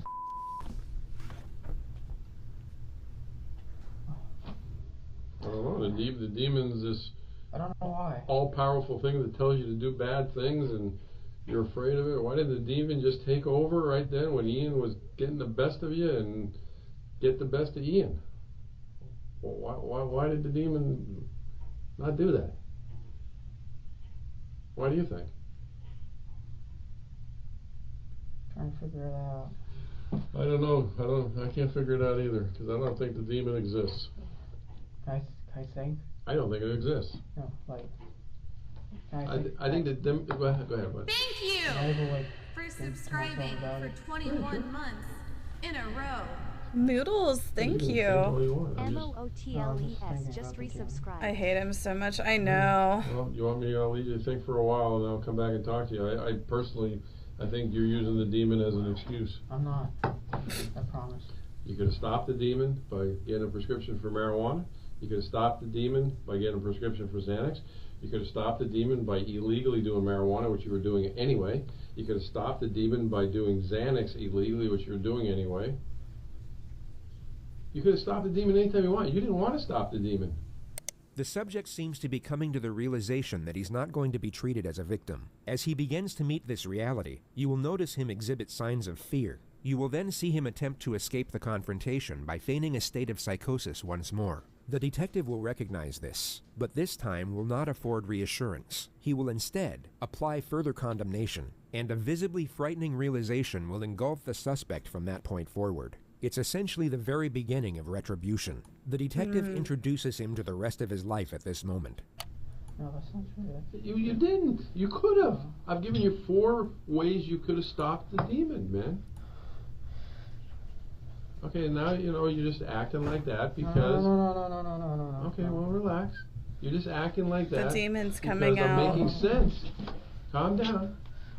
I'm making sense, and you don't like when it makes sense. No. Because it doesn't fit into the story you're telling right now. I'm telling you the story. It's true. It's just, Well, why are you looking at your arm now? I'm trying to understand why. Well, why didn't you want to stop the demon? I don't know. Because I think you like the demon. No, I don't. Why didn't you stop it then? I don't like the demon. I don't like the demon. Well, that's if the demon even exists.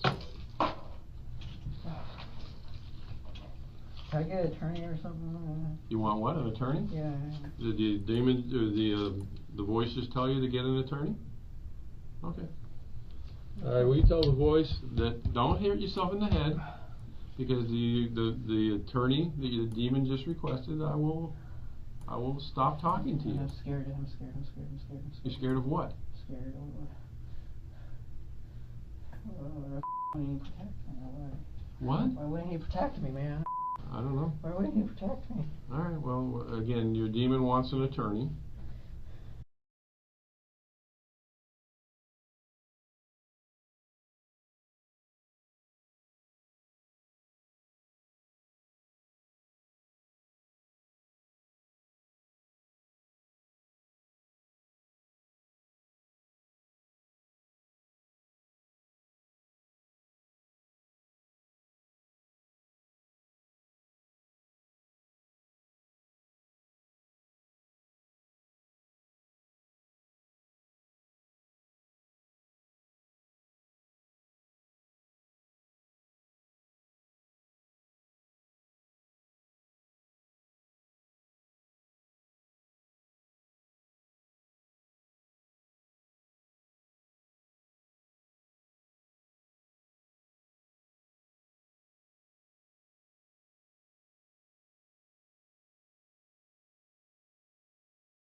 usual, and the fact that she continuously glanced at it throughout this setup proved that she harbored suspicion. But although she had doubts, she appeared to have no hesitation in accepting the risk for the potential reward, which in this case would have been the brutal murder of her newlywed husband. In order to recite the entire sequence of events that led up to this moment, including each of the highly calculated and equally corrupt decisions that Dahlia made, this would need to be a 3-part series, so for the purpose of time management, here's a quick rundown of the most notable moments. On February 2nd, 2009, Mike and Dahlia made it official and got married. According to reports, Dahlia appeared to be a very loving wife, always embracing her husband with public displays of affection and telling him how much she adored him, even to the point where people around them started to get uncomfortable. Just over a month into their marriage, in the early morning hours of March 12th, Michael's probation officer knocked at the door, with 2 deputies standing beside him. Michael had been convicted in 2001 for a fraud operation. He served 7 months in prison and was rendered 28 years of probation. This was the first time his PO had showed up unannounced, and Michael was informed that multiple calls had come in from an anonymous source, stating that he was selling steroids and ecstasy from the house. They presented him with a warrant and began to search the premises. If the allegation were proven to be true, Michael could have been sent back to prison for over 10 years. Luckily for him, no illegal substances were found. The next weekend, Dahlia suggested a spur-of-the-moment romantic getaway in Palm Beach, and the couple stayed at a luxury hotel that Saturday night. But on the Sunday morning, police were waiting for them in the parking lot, stating they received an anonymous call that he was dealing drugs out of his car. They searched the vehicle, but once again found nothing.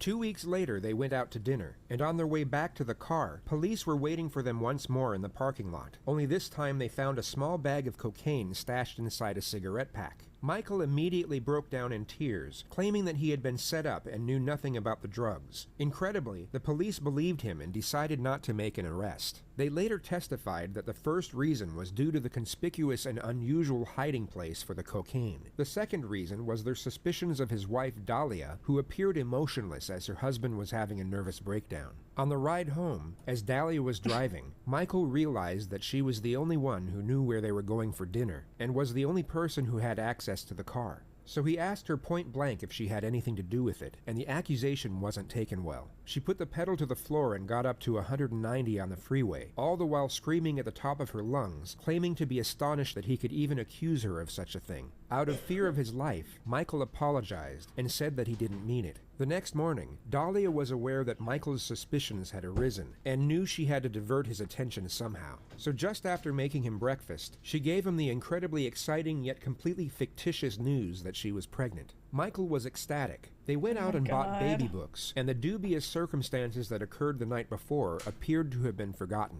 That very same day, Dahlia contacted her ex-lover, Mike Stanley, a guy she had already used for money and dumped on 3 separate occasions beforehand, yet managed to reel him back in with a single text.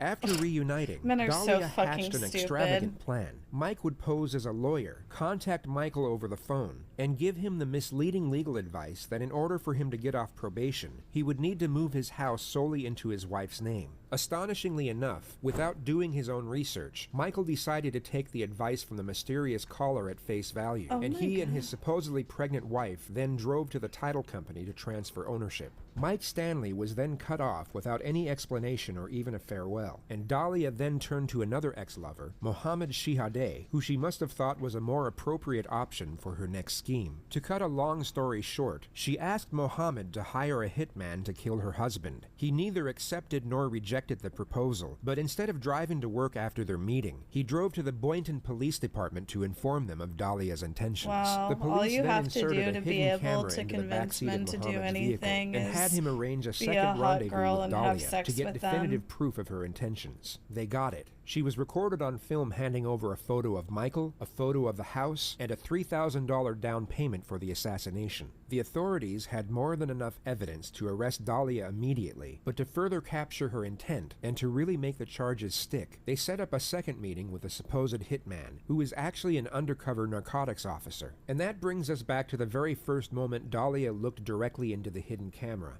I know I got a picture. I looked at a picture of the house. Whatever. How soon can we get everything going? Well, it's up to you. I mean, I need to tell Mike that my understanding of everything was that, like, know, I was going to give you what I gave you, and then that was everything. Until after the fact. And then after the fact, I guess you were going to come and, like, find me or whatever. I mean, I'm good for it. Like, it's not like I don't have it or anything. I mean, I know not to fuck around with you. Thank you so much for whatever, subscribing. Liquid of Healing, thank you. In a row. The thing Liquid about of Healing self-destruction just is that it resubscribed for happens all the 15 time, months. and it's most often a very difficult thing to witness, as it can be the casual sequence of uncontrollable circumstances, such as adversity, tragedy, or misfortune. Yet when a person's self-destruction occurs solely due to their own greed and corruption, it becomes far less difficult and a lot more fascinating to behold. I could get it done by Wednesday if you want me to. You understand? But I gotta do my homework, you know? I gotta, know exactly where the place is and how to get out of there, how to get in and out, you understand, what the neighbors want. I gotta call the cops, report a shooting to see how fast they get to that location. There's a lot of stuff I gotta do. That's gonna cost me a lot of money. So if we go ahead and we do it, like, at the house, like, how soon could you do it? And I could do it Wednesday morning. It's gonna be like I break into the house, didn't think girl's gonna be home because everybody works in the daytime. Right. I'm gonna think he's at work. Boom, he's not at work, then, he gets two in the head. That's it, I take a couple things with me, break a couple windows, make it look like a robbery that went bad. It's all over. I'm gone out of there. We're just gonna be asking you questions, although they know it's gonna be obvious what it is, and they already know, but, they're gonna ask questions, because that's how they gotta do it. How much did she pay the hitman? $3,000, I think? I don't want... No, I'm not gonna, I'm a lot tougher than what I look. I know you see me, you're like, oh, what a cute little girl, whatever. But I'm not. You are. You're extremely beautiful. Thank you, but, I just need to make sure everything's gonna take care of. Between now and when it's done... $3K was the down payment? Change your mind. Even if you change your mind, I'm talking to him. There's no changing, there's no, like, I'm determined already. I'm positive, like, 5,000% sure, like, okay. Around 6:30, 7 o'clock, he always walks the dog in the morning. Okay. He walks the dog across, like, over where the lake is, and our door is always unlocked. I'll be in the house by 6:30 Wednesday morning. Okay. 6 o'clock. All right. Okay? Okay. All right. Thank you so much, and I guess... You'll hear from me. I'll hear from you. All right. All right. Thanks a lot. Okay. Bye. Dahlia got out of the car and drove away, believing her husband would be murdered just 2 days later. She followed orders and went to the gym at 5:43 a.m. on Wednesday morning. Police then knocked on the door and gave Michael the unfortunate news of his wife's intentions before driving him to the police station. Dahlia was called back to the house by a sergeant 1 hour later. Everything about the crime scene was fake, except for the news camera which captured the entire incident. I'm Sergeant Ramsey. I'm the one that called you. Thank you for coming. I'm sorry to call you. Listen, we had a report of a disturbance at your house, and there were shots fired. Is your husband Michael? Okay, I'm sorry to tell you, ma'am. He's been killed. He's been killed. Listen. No. Try to calm down. Listen, right now we need to get you to the station. We need to get you She practiced this? I can't let you in, man. We have to do our job. If you want us to find his killer, okay, we need you to calm down. I'm going to need you to go with these detectives, okay? Does he have enemies? Is there anyone that would want to hurt him? Okay, who would want to hurt him? Witnesses said they saw a black male running from you. I can't let you see him, ma'am. Ma'am, I cannot do this right now. Ma'am, I can't do it. Detective Yopi, I need you to take her to the station. I can't. Ma'am, go with these detectives. If you want to help your husband, okay? If you want to help your husband, you need to go to the station with these gentlemen and tell us everything you know about who he knows, who he's connected to. Don't worry, we've already taken care of your dogs with animal control for right now. Everything's under control. And we'll take care of everything else, okay? Thank you, guys. Protocol that we have to do with this, with your wife. We got to advise you of your rights, so you know, okay? If you don't understand any of them, you just tell me, and I'll stop and repeat. And first of all, let me just tell you. So did nobody actually die in this? All right. No, you don't want to say no. Believe me, you don't. Could you listen, please? This is something, because we're going to videotape, that I need you to sign also. It gives us the right to videotape it. You want to read that? I don't want to be videotaped. Well, you're being videotaped. That's all part of it.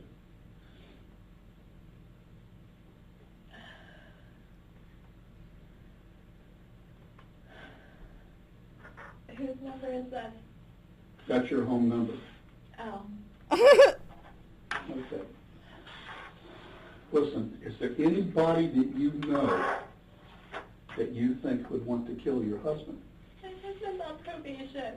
My husband's on probation. Dahlia recounts Michael's entire criminal history in vivid detail, gives multiple reasons as to why someone would want him dead, and even names a potential suspect, who in reality had nothing to do with the situation and was only a former business associate. People weren't happy that he was getting on probation because it's a lot of money he's got to pay back. Well, when you say people, who are you talking about? People that were involved with him before, or? Just a little bit of everything. This was supposed to be something, when he got off probation, it was supposed to be between us. And he went and he told, friends of his, he told, certain people, and everyone kind of talks, and he's constantly running into a lot of the guys that he was on probation with. Like a couple days ago, we ran into For someone. subscribing. Darth Vito, thank you. Consecutive months in a row. He's like with organized crime. Vito Like just a lot of the guys from resubscribed. Boca, She's everybody spilling. and we're constantly running into, you know what I mean, a lot of the guys that he knows and things like that. She's like, we did it. He's dead. That he had to pay back. So I know certain names, you know what I mean, and I know certain families, they were on the news, like the guys that all just went away. What nationality are you? Spanish? My mom's from Peru and my dad's from Egypt. Are you supposed to leave a little conditioner in your hair after the I shower? wanna tell you everything. Not in the roots, Please on do. the ends Yeah, maybe. I did. Very little though. That's what happened with that. He didn't know how to tell everybody what was going on with everything. I don't know if you know, he was shot. He was shot twice, and I want you to know all this. Do you know this? Did they tell you out there? Not exactly. I mean, they told me he was shot. When I was at the gym, I got a phone call. I didn't hear my phone ring, and I called back. And I'll copy whoever's fucking content I want. Yeah, he would. Evidently, your husband answered the door, and they took him back upstairs, and in your we bedroom. have cameras, though. Why would he answer the door? I don't Like, he know. doesn't answer for anybody he doesn't know. I have and no- I mean, the only person. This like, one his doesn't probation have officer is, captioning. You know what I I have mean? no idea. He would not answer the door. We had cameras, like, at our house. Maybe he knows this person. I didn't know you We had have- cameras, we have- because when we got there, some of your neighbors heard the commotion. We have cameras. The front door has camera, Oh, and that's the back great. door has camera. Then- But they don't record. And they don't record. Nobody knows that they don't. We told everybody they record, but they don't record. Oh, God. Because he didn't want them to make a hole in the garage. Right now, I'm gonna go out and get in touch with the officers at the scene. I wanna see if the house was burgled. When your husband dies and you say, why did he answer the door?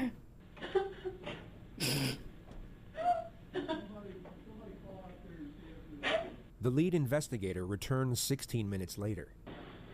Now, you know that I've advised you of your rights, right? Yes, you have. Okay. The game's over with. Okay? There's no more games with you and I. Now we're going to get down to serious business. I want to know if you know this guy. Come here. Bring this guy in here. Get over here. Get over here. They bring in the undercover cop who remains in character, acting like he's been caught, Oh, but refuses wow. to allege Dahlia's involvement. She happily plays along. You know who this guy is? No, You've never seen him before. I've never seen him before. Ever. Do you know her? Put your head up and look at her. Put your head up. I've never seen him. What were you doing coming out of her house?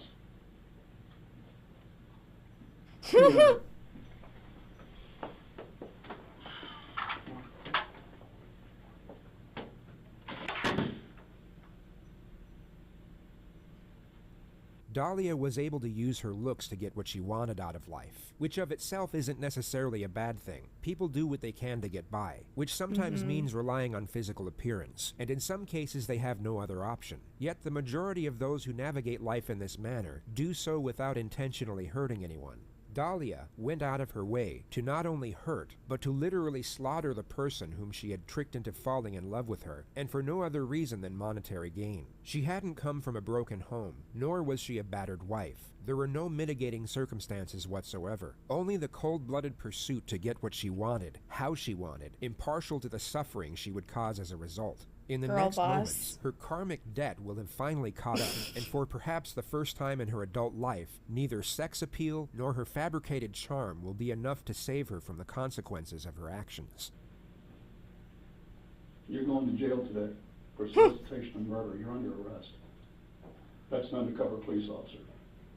We filmed everything that you did, recorded everything that you did. You're going to jail for solicitation of first-degree murder of your husband. I didn't do anything. Did you hear what I just told you? I heard what you said, but I didn't Everything, do anything. listen to me.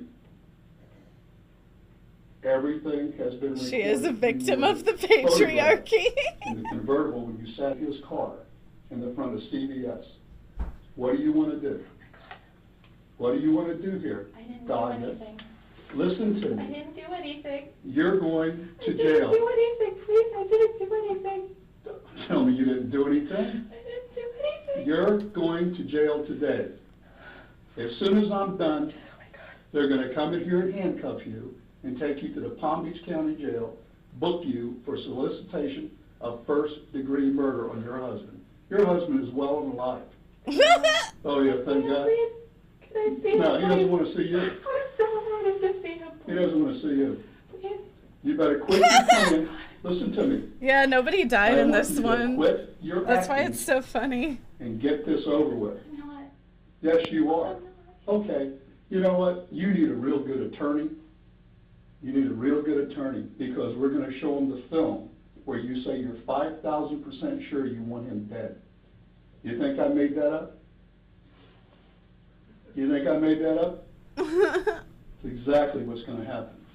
I'm talking with you. When I leave this room, no other officer will ever talk to you again. The next time we see you is when you're in trial.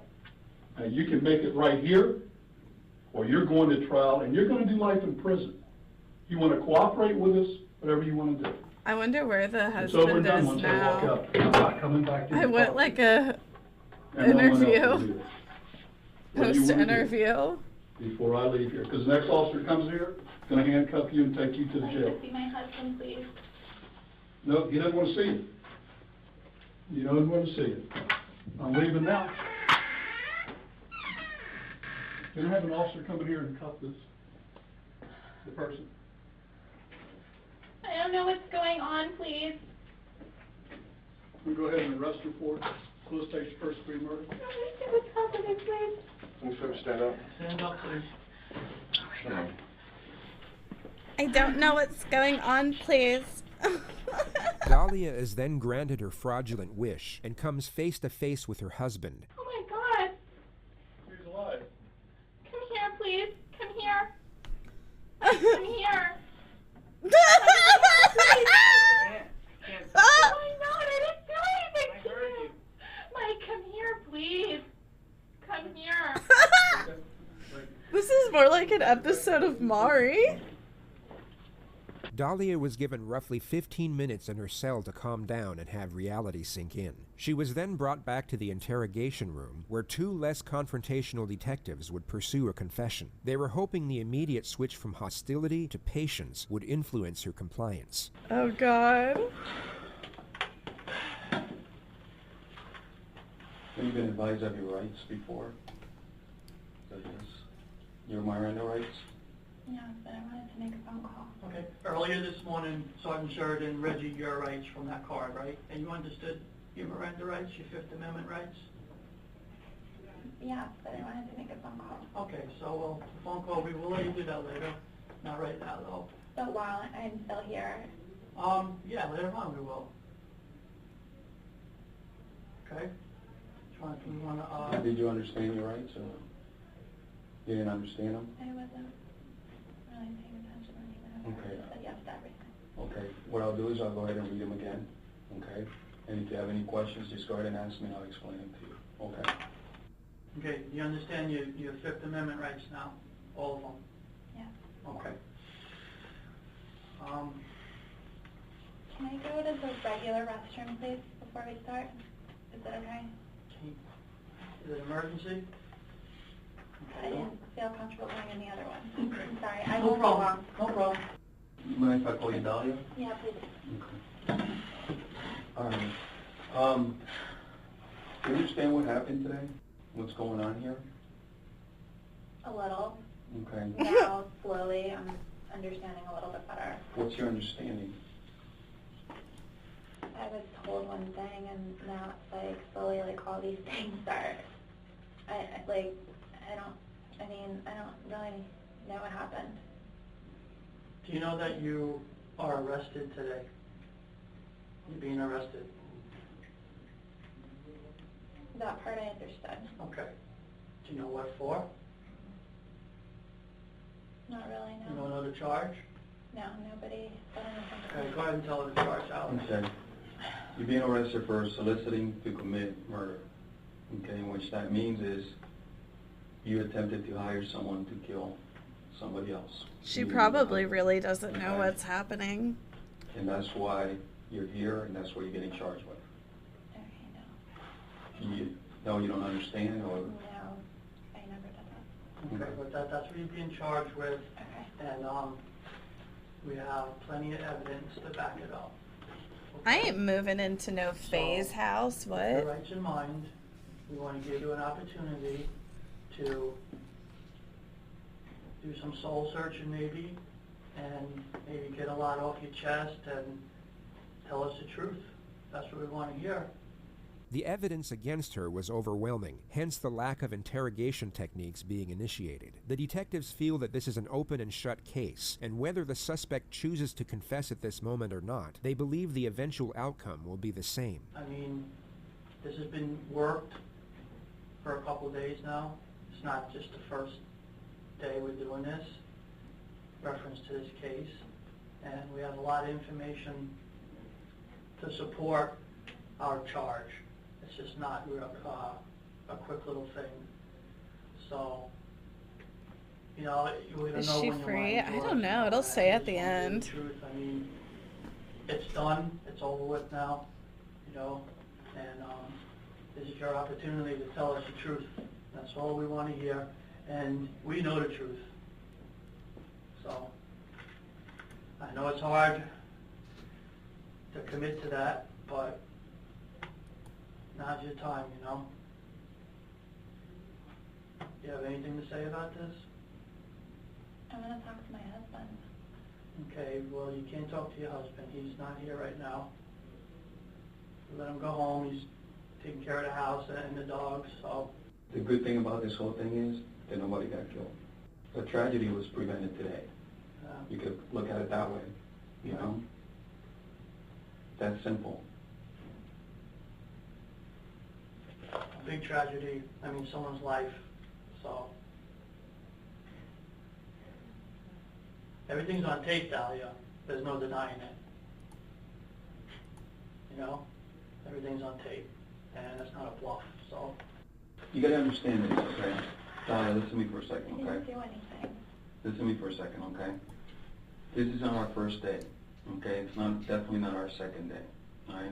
This is an ongoing investigation, all right? Not only do we have your videotape, we have every conversation that you had leading to this point, all right? So for you to sit here and deny that you haven't done anything, it's not gonna help. Every little thing that you've done since this started, we've been involved in it. Do you understand that? I mean, I'm just telling you the truth. That's the truth, all right? Well, unfortunately, you're not going home, okay? You're looking at some serious charges here. Do you understand that you made the attempt to hire somebody to kill your husband? That's how serious this is, okay? You can sit here and shake your head and deny it, but I'm going to tell you right now, all right, when the jury and the judge sees that videotape of you having this conversation, making a deal, all right? That's how far you went, all right? It's not about denying it wasn't me, I didn't do anything, because the video, the audio, it's not going to lie, all right? And all the evidence that we have collected throughout this investigation. You sound like a fool right now denying this, because, like my partner just said, everything's on tape, video and audio. I know, but you're not going home, you see? You're being arrested, so you're not going home. So what do I have to do to go home? I'd like to go home. I know, but you can't. It's impossible. You're going to the Palm Beach County Jail after this. You can't go home. You're being arrested. This is a game. In your mind, it might be a little game, but this is very, Let her very go serious. home. Murder? Are you kidding me? Dahlia refuses to give any sort of acknowledgement whatsoever, even after being Let her confronted with the leave. hidden camera footage. She was then taken to the Palm Beach Detention Center, professing her innocence the entire way. When she finally got to jail, she accepted the offer to make a phone call. Now, try and imagine yourself in her position. Now think of the absolute last person on planet Earth that you would call at that moment. Hello? Hey, it's me. Yeah, what's up? Nothing, Mike. Can you please come here? Hey, listen, I don't want to fight with you. Honestly, I can't help you. Don't you understand what just happened? What they're saying is not true.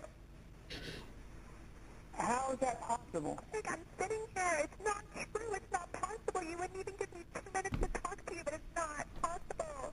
What they're saying is not Oh my true. god.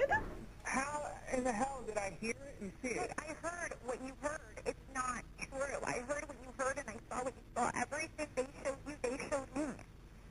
And how is it not? It's CGI. I am giving you my word that it's not true.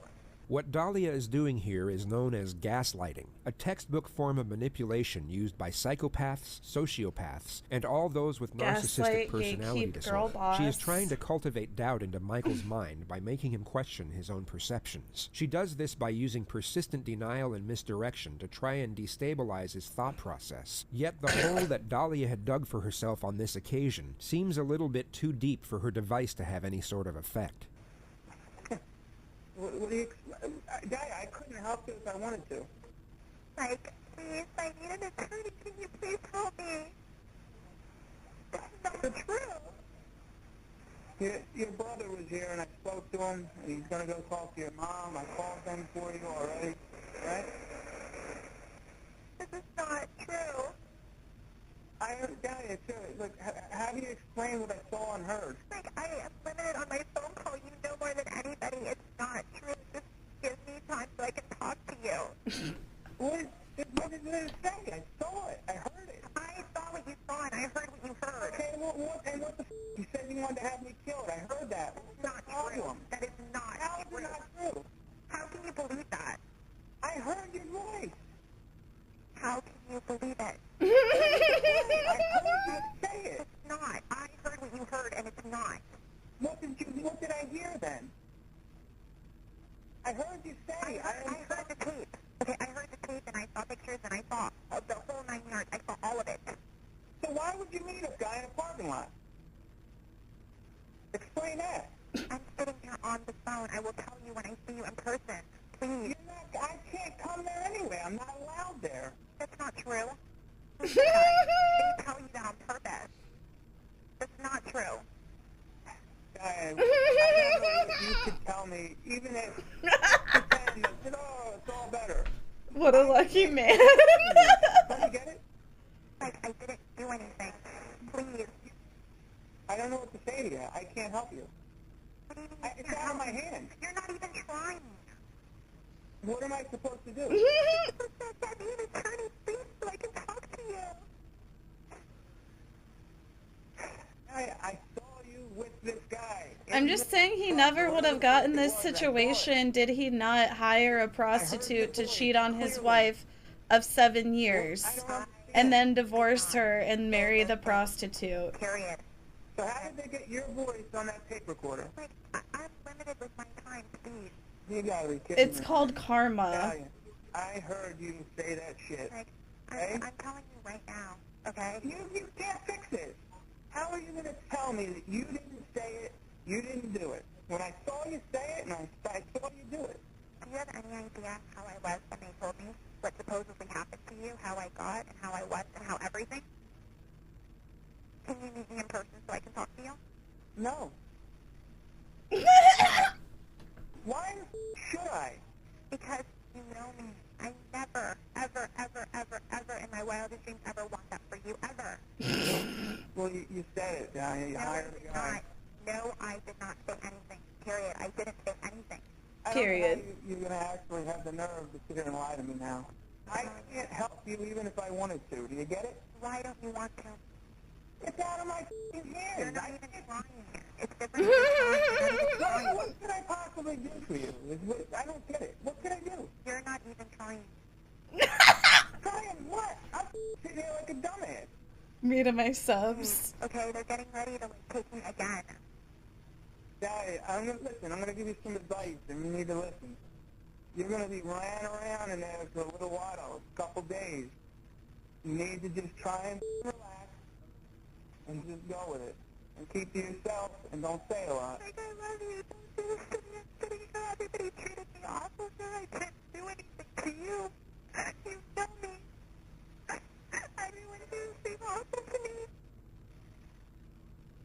I can't help you. There's nothing I can do to help you. Know what I'll do? You know what I'll do for you? Seriously? What? You sign my house back over to me. I'll help your mom immensely. Give me my house back. That's it. That's it what? I'll have the papers sent over to you somehow. You'll sign them over to me, and then I will help your mother. Okay? Don't believe him. Sign the house over to your mother. That wasn't going to happen, so I can't help you. Okay? That's what you're thinking about. You're sitting here rotting. You're thinking about. Yeah, you start having me killed. I wanted to help you, and again, you have the balls to say no to me. You just basically said f*** you to me. which is Yeah, hilarious for real. considering She's your pregnant. situation and considering what the f*** just happened today.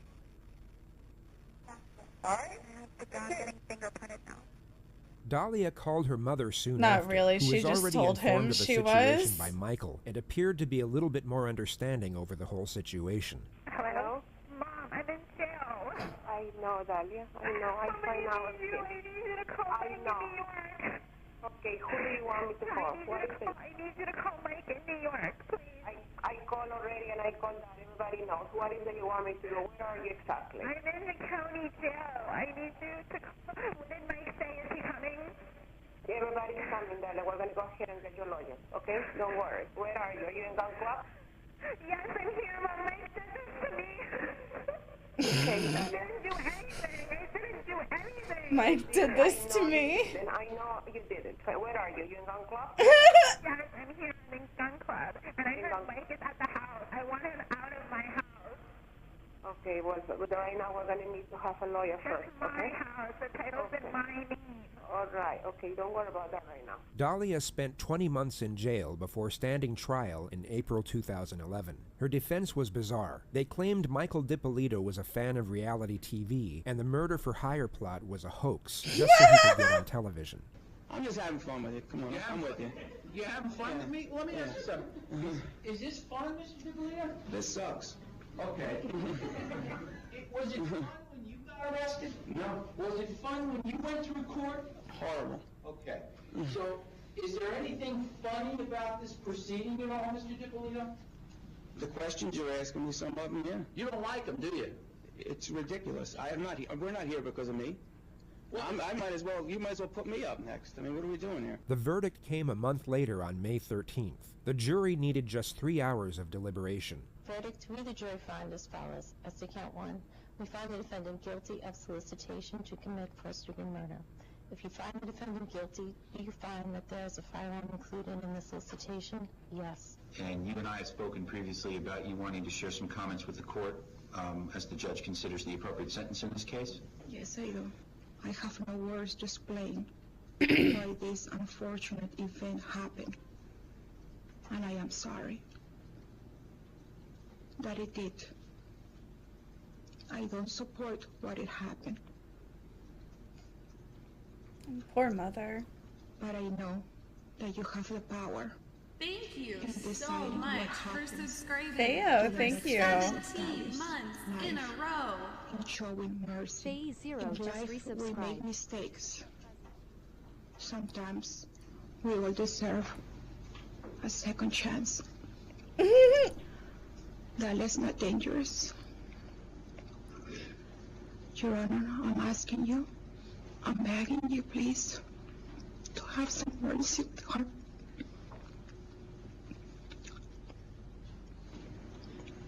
Believe women. Thank you for listening. Thank you. Where do I begin? Let me just start off by saying, when I married my wife, I was very much in love with her. And I thought we were doing things that normal married people do. and I was a very good husband, and I provided everything we needed. And, you know, that being said, lo and behold, you know, that wasn't the case. I don't know who these people are talking about, but it's not that girl. You know, and I feel bad. I don't even want to be here. Since this started, I've always put my hand out. Give me my house, let's be done with it. I'll beg the judge to even do whatever. I don't personally gain anything from this. You know, the difference between me and I guess what's going on here, you know, I went to prison. You know how I got there? I said I did it. Yeah, I did it. Let's get this over with and handle it. You know, that hasn't happened here. I mean, this girl doesn't feel sorry for anything. She still doesn't think she did anything. And believe me, I don't want to get up here and be nasty, but the reality is I sit and listen to this. Even today, we're talking about a retrial? Retrial for what? Fuck this guy. I mean, what is it we're doing? Who didn't understand what happened here? They still don't want to admit anything happened. Nothing bad happened. It's all good. Let's just all go home and it's fine. I'm not okay. You know, my father died. I was supposed to have been able to travel to see him. I didn't get to see my dad. You know, my dad's dead. And, you know, that was part of my plan, to get off probation, go see my family, spend time with my father. If she would have owned it like a normal person and would have owned up to something, I would respect that. But instead, when I get to court, I hear that I want a reality television show. As soon as we walk out here, you know they're filing for an appeal. You know why? Because they think everybody in this room is stupid. That's why. Because we're all stupid, and they're smarter than us. And nobody did anything. And God, she's a great girl, and whatever. You know, when I met her, I thought all those things. I don't want to offend anybody, and believe me, I feel sorry for everybody that's in here crying. But you know what? I got to feel sorry for myself. Nobody's helping me. My mother had a nervous breakdown. This chat triggering the fuck out of each other. You know, I just don't know how I'm feeling some days. And it's just not fair, like I said, and I mean this from my heart. I wish we weren't here. I wish she would have did anything but what she did. We're not seriously defending her. We're only joking. Solicitation. Us girls and gays, we gotta joke my task around. is to figure out what an appropriate sentence would be, somewhere between 48 months and 30 years in the Department of But then I Corrections. think, I don't know, sometimes, you know how sometimes people on fucking Twitch can be? They probably think we're being literal. I'm being rated? Fuck no. I think your Fuck moral no. compass is askew. I think that it's something that it's not like getting a drug addict off drugs or an alcoholic off alcohol, but rehabilitation, I hope that occurs as part of this sentence. A big variable A in the one Minx that's most raid? conspicuous is Nuh-uh. punishment.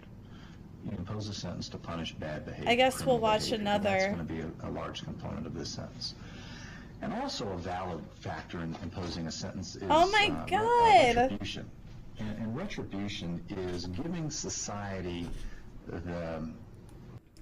Hi, you guys. I just want to say welcome to the stream.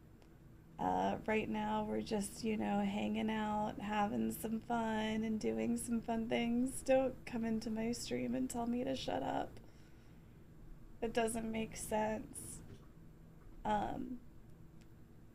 But Minx Minx sucks at driving. the vent, the outlet, the sense of that person got what he or she had coming. So I consider those factors and try to figure out what weighs most in tailoring a sentence for you. And it has to do with the facts of the case. Hold on, let me. So this woman had a murder plot on her husband, but she hired an undercover cop as the hitman. So nobody was killed or anything. You're gross.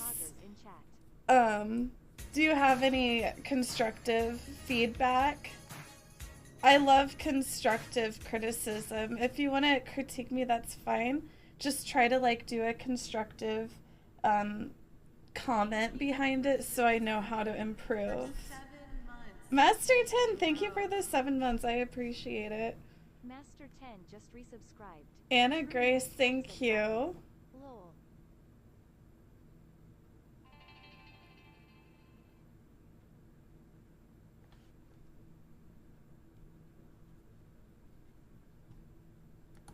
Anna Grace tipped $2.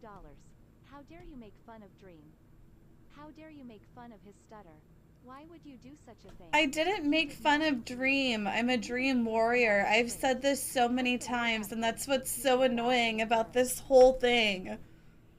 Like, I don't know how it got twisted that I was trying to start drama with Dream, but I've always been a big fan of Dream. Yes, I am! No, literally, yes, I am, Tommy in it, Dream George. Why else? I did a fucking cosplay of Dream. I did a whole cosplay. Do you know how hard I worked on that cosplay? And I've been defending Dream. I identify as a Dream warrior. I've been identifying as a Dream warrior for a long time.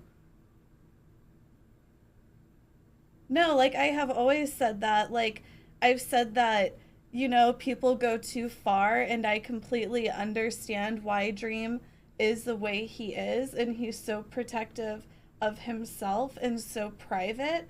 Like, I honestly completely get it, you know? I think that the way people treat him is disgusting, and I think it's even more disgusting that people would make these lies up about things that I said or about Dream that I never said. I have ADHD. Okay? I wouldn't make fun of that. You guys, please. Please. Please, I can't right now. I can't.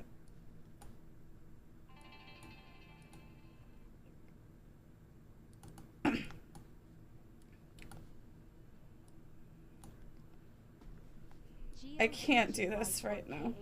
Kaceytron tipped $2. We love you, Kaceytron. Please join. Thank you.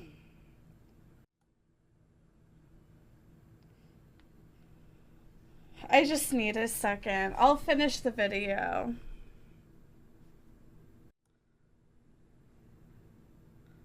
Honestly, what the fuck? I know. Let's finish this video. Has to do with who you are and what you were thinking. And here's the way I see it. I think that a lot of it is what were your motivations? What were you doing? What were you thinking when that was going on? And I just come to the most obvious conclusion that you were motivated by greed, by avarice. There's no evidence that you were being beaten and you were defending yourself, that you were a battered wife, that you were an alcoholic, that you were the victim of child abuse, that you were somehow acting in defense of yourself, even under I do feel bad for sinning notion. against Dream. There's none of that here.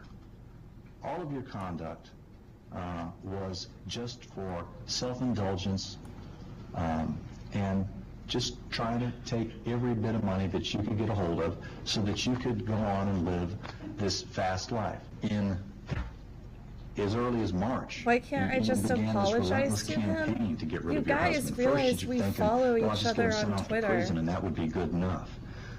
Me and Dream are on fine terms. We both have had each other's backs through the whole cheating thing. You were the puppet master that was pulling all the strings. You weren't like, acting have at you the not direction of seen somebody that? else. You weren't under the influence of somebody else. You were We the one actually calling have the a lot shots. more in common than you And you think. were engaged in a course of conduct, not over some momentary lapse of good judgment. This wasn't like, I ran a red light, I shouldn't have done that, or, oh, what was I thinking? I had the gun in my hand and I shot it because I was angry. It was weeks and months that you continued with these different schemes to try to rid yourself of your husband that was just something out of a novel. And it was horrible to watch it unfold as the trial testimony came out. It was pure evil. Dang, I accidentally After those hired a attempts hitman to kill have my your husband taken out of husband. the picture by way of sending him back to prison for a long period of time, and when you learned that it wasn't good enough to have the house in your name, that if you wanted to sell the house, you were still going to need his signature, I think that's when it started to turn to even more sinister behavior. Mr. Salnick indicates that being remorseful or saying I'm sorry really doesn't mean anything. And I disagree. I think even today, Mr. DiPolito, still your husband, I think that I'm sorry, it's my fault, I did it, would have gone a long way. Not only for his healing, but it would have perhaps suited your own purpose. but I haven't heard anything. She I should have haven't just heard poisoned him. an ounce of remorse, the opposite of that. That's what she's When thinking right now. confronted with the obvious She's like, facts, damn, I should have the just most poisoned powerful, him. She's like, I testimony could have as got to something that they who wouldn't be you able to are trace. is when you were in the police station. She's like, I should have just your shoved him husband down the walked by stairs, made it and seem looked like an in, accident. And you were begging him, tell him this is all wrong, tell him this is all wrong. And then She's later like, on damn, the there's so telephone, many other ways I you could were have done saying this. I should have just he was done it confronting you myself. with the evidence. I saw the That's what she tape. I saw the videotape of you trying to have me killed. And you just cold-bloodedly said to him, I saw what you saw, and I'm telling you that's not true.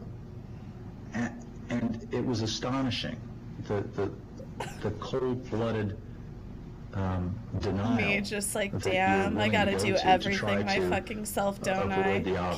Can't You have a depend on a certain man facet for of who one you are with single your mom, goddamn your sister, your fucking brother, thing. And they see the good in you.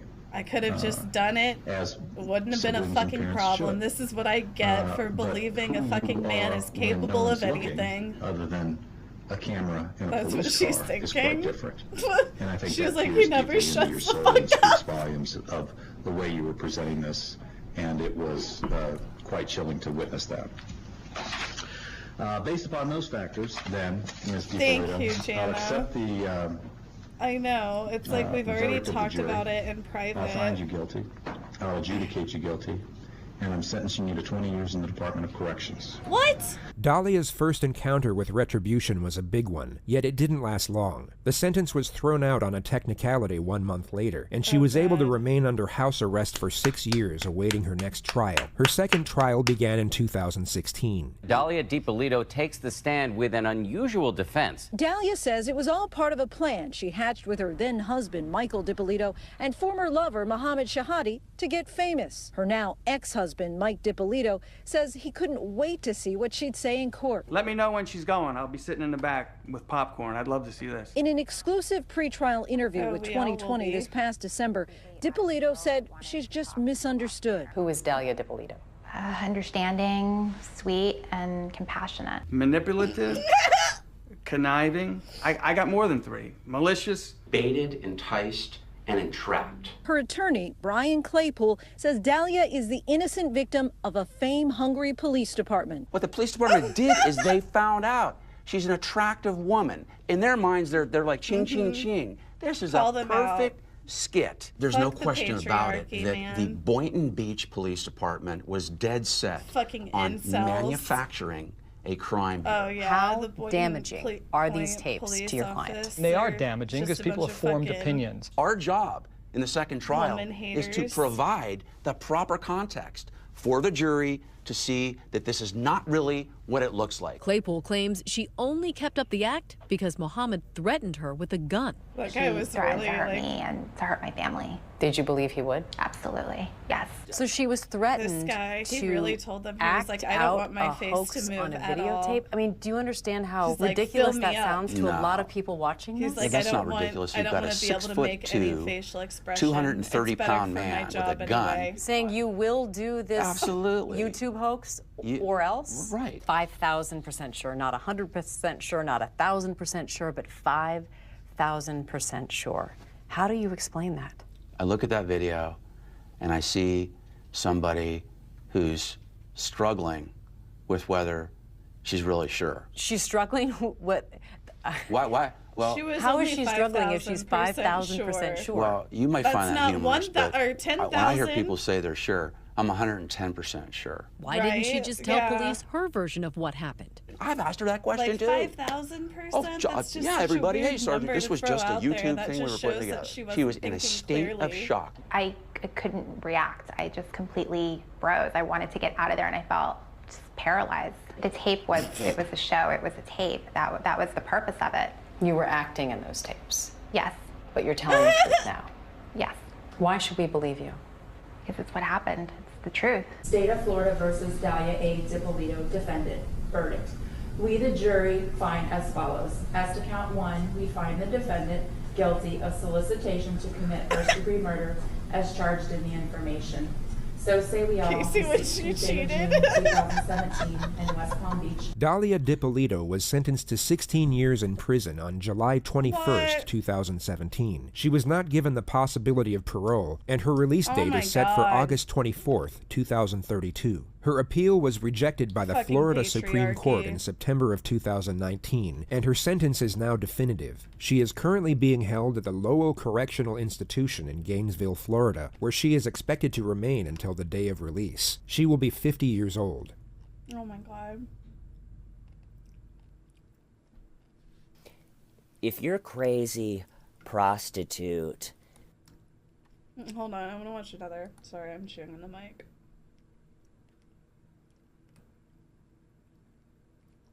This one. Lauren had told her friends multiple times that she felt someone had been inside her apartment, and she also started getting an eerie vibe when she came back alone, especially late at night. It was as though she could sense something wasn't right, and she even thought about moving multiple times, This but one? unfortunately never went through with it. The reality was that Wait, Stephen is this one McDaniel really had stolen a bad? master's key from a security guard Oh, and no, let this one's, well, I mean, the other one was just like not sad because nobody died. All of these are probably going to be sad.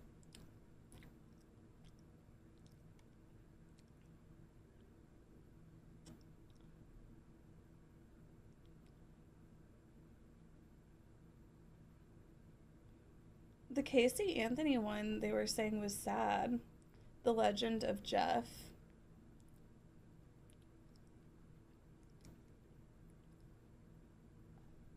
Okay. This one's 15 minutes. Am I under arrest? For now. I'm under arrest? Yeah, I'll explain everything, but before I explain myself to you, before we talk to each other, I need to read your rights, okay? What am I under arrest for? Well, like I said, I need to read your rights first. Obviously, the charge is robbery, okay? Yeah, I'll explain everything. I'm under arrest for robbery? You are, but let me read your rights real quick, okay? And then I'll explain it all to you. Is that okay? You let me do that real fast? All right, Jeff. Can you read with me? Just read in your head, okay? Before we ask you any questions, you must understand what your rights are. You have the right to remain silent. Anything you say can will be used against you in the court of law. Does that make sense? You've probably heard these before, haven't you? Does that make sense? Do you understand your rights? Do you understand your rights, Jeff? Yes or no? You understand? Do you understand what I read you? Did you comprehend what I read you?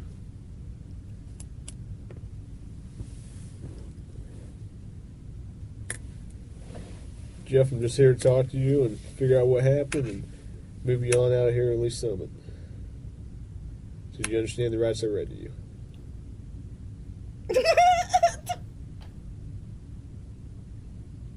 If you got something that says you didn't do this robbery, this is your chance to talk to us. Okay, good cop. No, you're the prick. You look like the prick. This is Jeff. Jeff is a heroin addict and has been for the last 14 years. He is 6'5", weighs 153 pounds, and has now found himself in the unfortunate circumstance of being charged with armed robbery. This is in the state of Georgia, so if found guilty, they will render him the minimum term of 10 years without parole, up to the maximum term of life in prison. Jeff has been through the system multiple times over, and he will know that if indeed found guilty, his sentence will be considerably longer than the minimum 10 years due to his previous convictions. Jeff, do you understand your rights? Yes or no? I'm not asking if you want to talk to me at this point. I just want to know, do you understand what I read to you? So am I under arrest? Yes, you're under arrest. I'm getting back to the cell. I don't talk to you motherfuckers. Okay, fair enough. You want a Coke? Yeah. You gonna be able to pop it open or you need me to?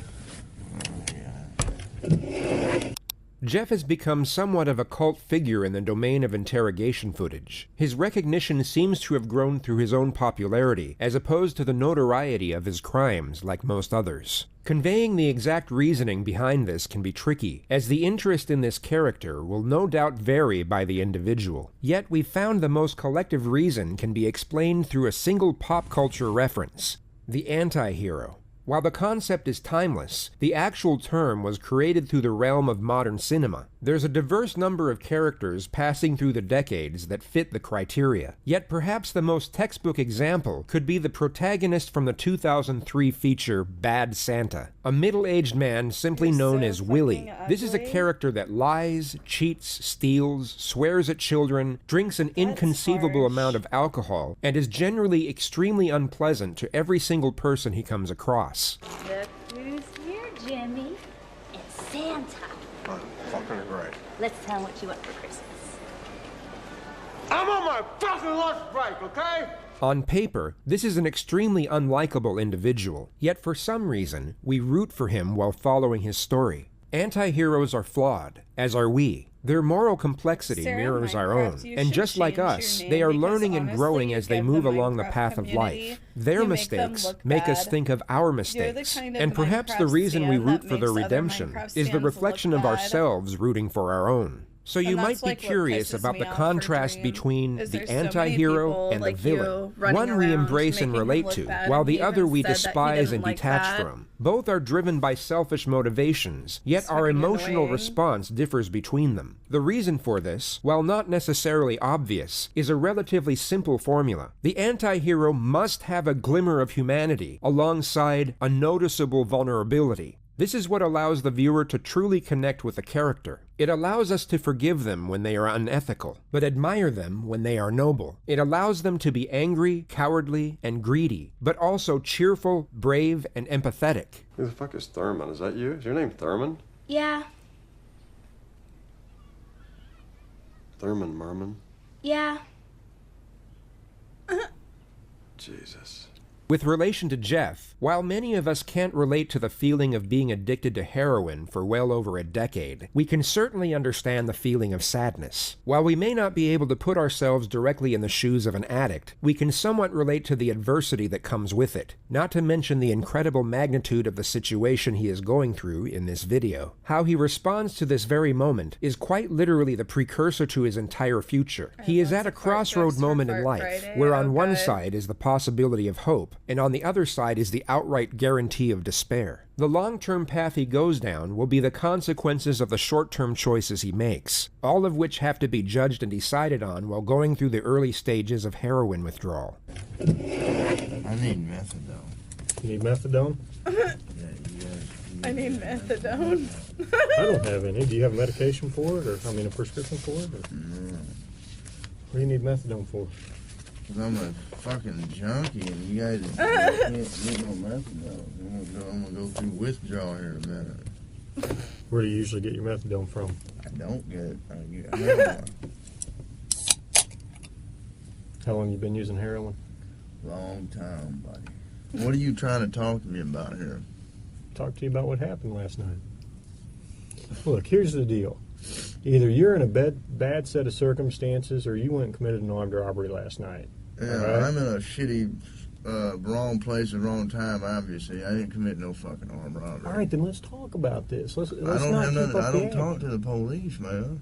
I think it's in your best interest to. How? Man. I don't talk to the police. Here, okay. I've been through the system, buddy. I know how it works. I know you have. You're not my friend. I'm not your friend. You're trying to fucking get me. I'm not trying to get you. All you're trying to get is some fucking stupid ass fucking confession, and you're not going to get one. Jeff, I'm not going to get a confession out of you for nothing. Exactly, because I didn't do nothing. I'm not trying to get a confession out of you. Okay, I'm going to tell you, I didn't commit no armed robbery.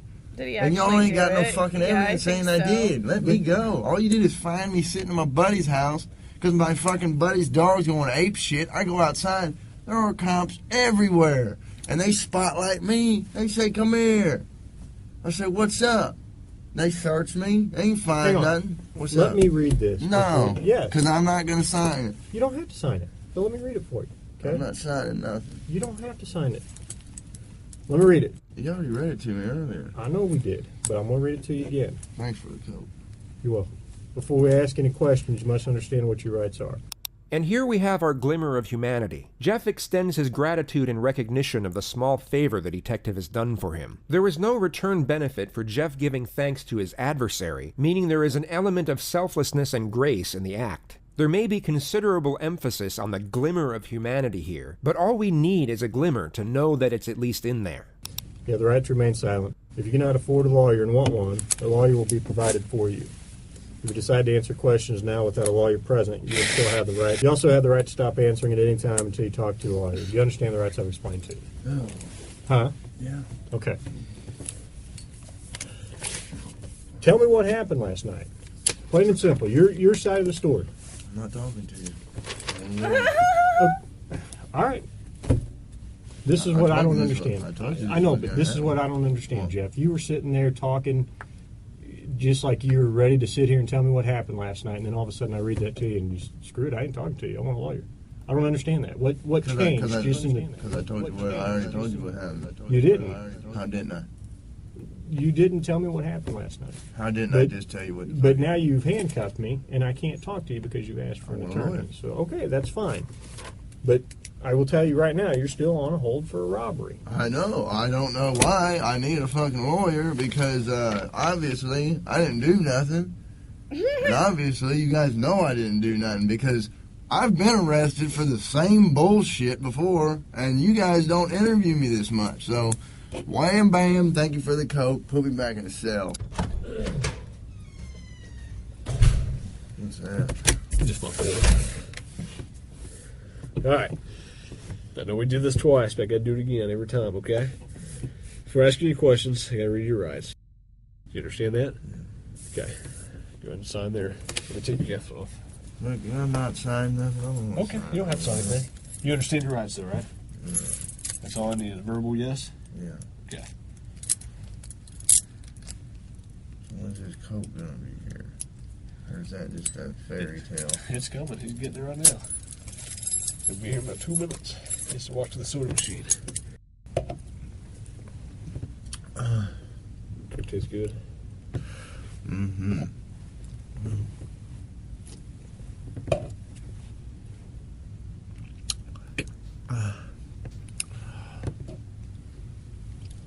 I have enough evidence like what? Of the armed robbery, okay? But, you know, if you're saying you didn't do it, you need to give me your side of the story. I didn't do it. Okay, well, give me your side of the story. You got, convince me.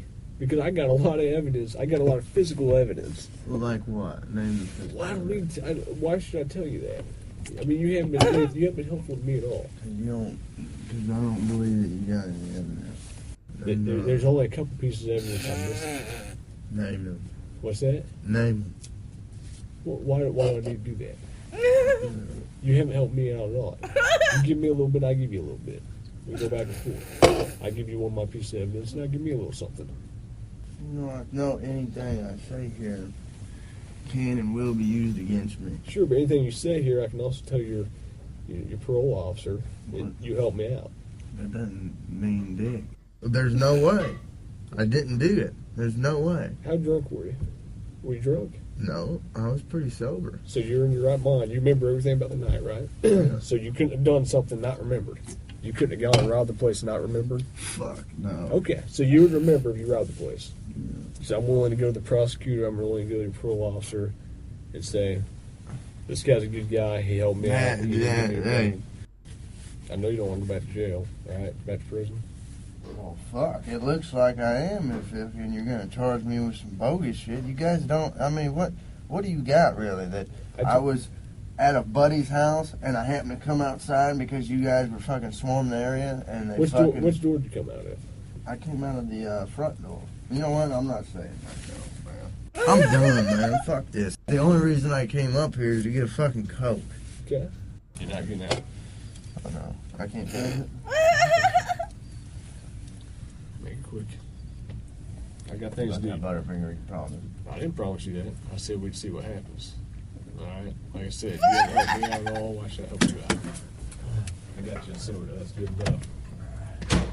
Jeff was released from custody just under 12 hours later, and that takes us to the final and perhaps the most important component of an anti-hero, the conclusion. which unfortunately in this particular case is unknown. The final outcome of this story will vary depending on the source, some with a happy ending, others a cautionary tale. One legend has it that Jeff got clean soon after his release, and now works in the corporate marketing team for Coca-Cola, while another states that he was picked up the day after for the same charge, and is now facing down a 15-year sentence in Georgia State Prison. If we go by the Hollywood formula, an anti-hero's actions throughout the course of their life are so drastic and single-minded that they only ever lead to salvation or destruction, and their final decision is always dictated by what they have learned and how they have changed throughout the course of the story. The paradox here is that we don't even need the theme of imprisonment to mold the outcome of this particular story, as the theme of addiction is more than enough. Whether he goes to prison or not, Jeff will either manage to get clean and rebuild his life, or he won't.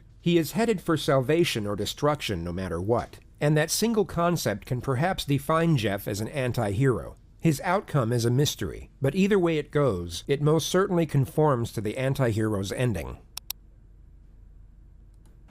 There's this one documentary that I started watching, and I only caught parts of it, but I'm just like, is this real? Hold on.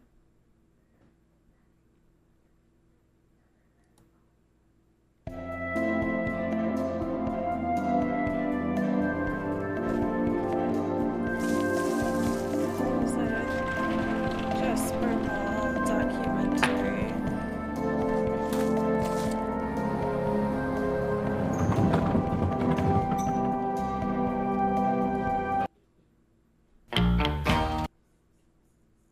What is this? The Jasper Mall has a whole set. What?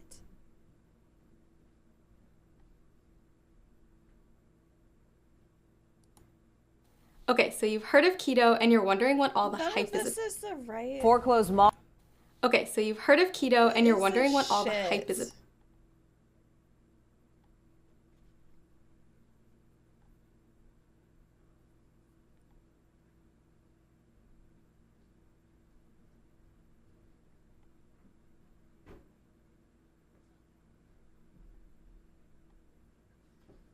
None of these are right. I hate you. What am I doing? I don't know.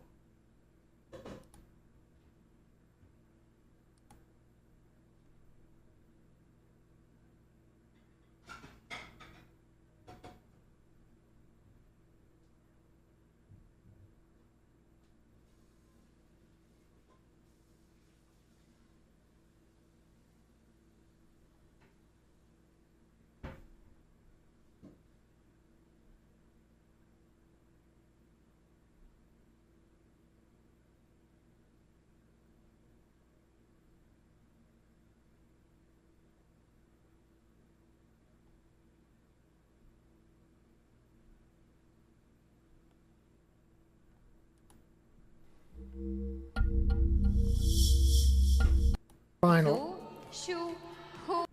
Dynamic and fluent work. You can see plenty of that in this final.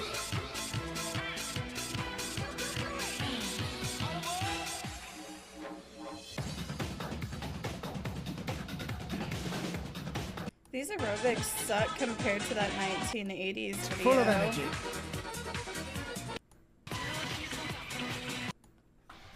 These aerobics videos Few suck. problems of execution. Look how much better this one is. From Boca Raton, from the firm in Minneapolis, Jim Miller. From Brenda's Body Shop in Maryland, Brenda Brosnian. From the Valley Racket Club in Denver, Trish Hahn. From Valley Health Connection in Orlando, Mona Hartnett. And from the San Francisco Bay Club, Jeff Vandiver.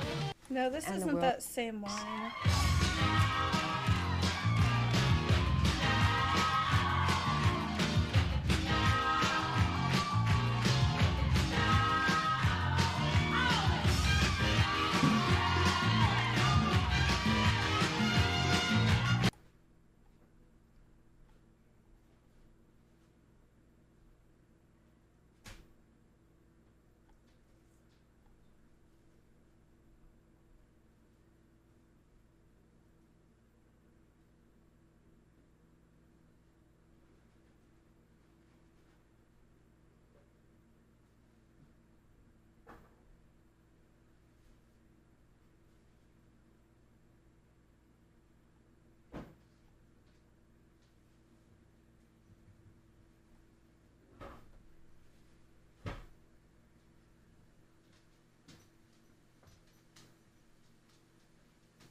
don't know about any of these videos.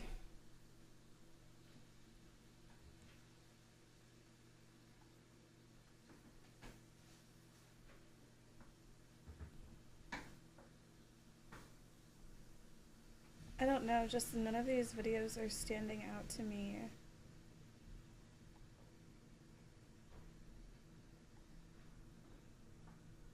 Sometimes I like to look at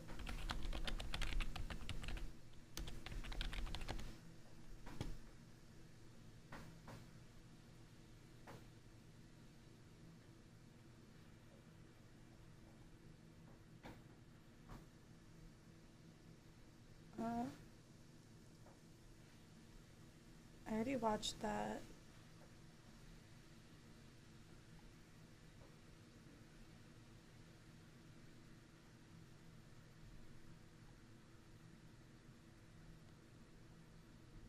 Is this like sorting by like new or something? The heck?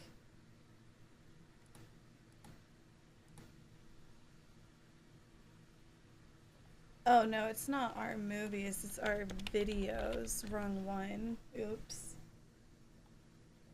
I was like, I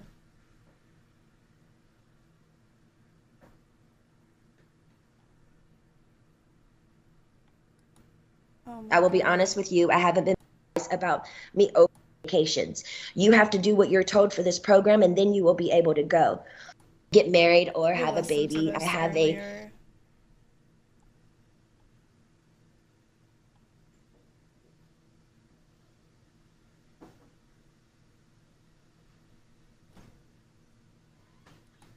Tonight, new surveillance video shows the moment a 1.5 million gallon water tank explodes in Lemoore. As the contractor started to weld, an explosion ensued. The tank separated from the ground, lifted up approximately 70 feet vertically before a tsunami occurred, causing major infrastructure damage to well site 7. City Manager Nathan Olson declaring a state of emergency Tuesday, announcing the injured city employee is now out of the hospital resting with family, but a contractor never made it home. And the death of Deon Jones, age 41.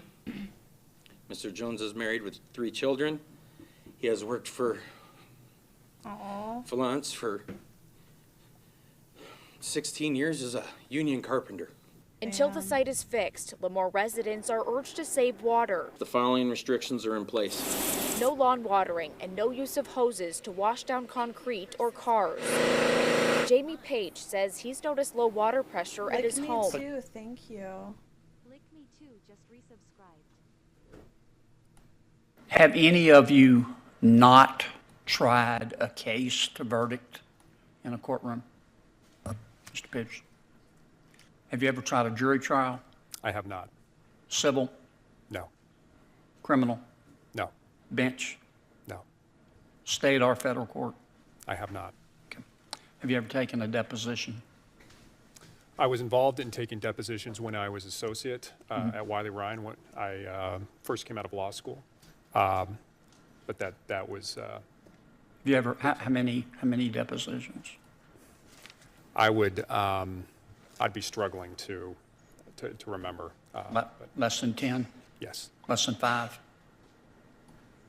Probably somewhere in that range. Have you ever tried taking a deposition by yourself? I believe no. Okay. Have you ever argued a motion in state court? I have not. Have you ever argued a motion in federal court? No. When's the last time you read the federal rules of evidence? Sugar-free memes, thank you. The federal rules of evidence all the way through would, well, comprehensively would have been in law school. Well, as a trial judge, you're obviously going to have witnesses. Yes. Can you tell me what the Dober standard is? Senator Kennedy, I don't have that readily at my disposal, but I would be happy to take a closer look at that. Okay. That is not something that I've had to contend with. Do you know what a motion in limine is? Yes, I haven't. Again, my background is not in litigation as when I was replying to Chairman Grassley. Just for the record, do you know what a motion in limine is? I would probably not be able to give you a good definition right here at the table. Why does he have to Do you know what though? the younger abstention doctrine is? Oh, he's a lawyer. Any experience with I've that? heard of it, but again, How about the Pullman abstention doctrine? I heard you'll all see that a lot in federal Oh, court. this is oh. Okay. Any of you ever blogged in support of the Ku Klux Klan? No, Senator. Okay. Let the record reflect everybody said no, Mr. Chairman. The record will show that. Thank you, gentlemen. I wish we had more time to spend together. Senator Durbin.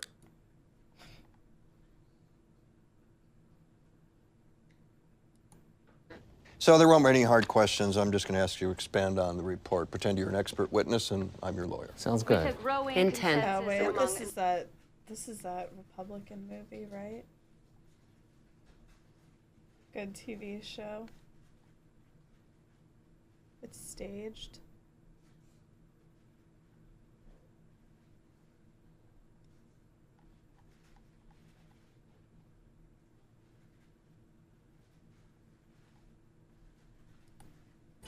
No way.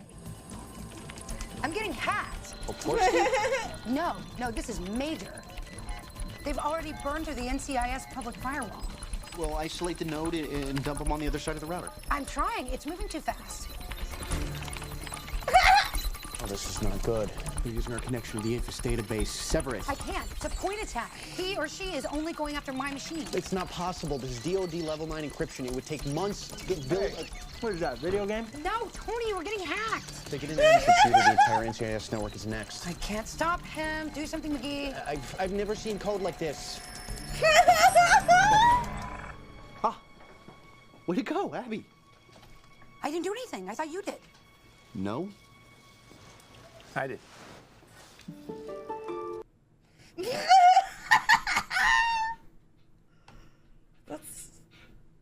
I don't know why. Just unplug it. Holy shit.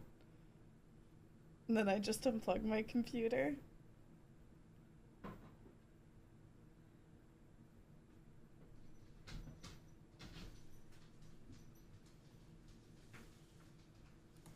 Steve, let me ask you about the iPhone and the Zune, if I may. The Zune was getting some traction, then Steve Jobs goes to Macworld and he pulls out this iPhone. What was your first reaction when you saw that? $500 fully subsidized with a plan? I said, that is the most expensive phone in the world, and it doesn't appeal to business customers because it doesn't have a keyboard, which makes it not a very good email machine. Now, it may sell very well or not. We have our strategy. We've got great Windows mobile devices in the market today. You can get a Motorola Q phone now for $99. It's a very capable machine. It'll do music. It'll do internet. It'll do email. It'll do instant messaging. Yes. So I kind of look at that and I say, well, I like our strategy. I like it a lot. How do you compete with that, though? He sucked out a lot of the spotlight in the last few weeks because of what happened at Macworld, not only with the iPhone, but with the new iPod. How do you compete with that, with the Zune? Right now, well, let's take phones first. Okay. Right now, we're selling millions and millions and millions of phones a year. Apple is selling zero phones a year. In 6 months, they'll have the most expensive phone by far ever in the marketplace. And let's see, what's the expression? Let's see how the competition goes. In the case of music and entertainment players, Apple absolutely has.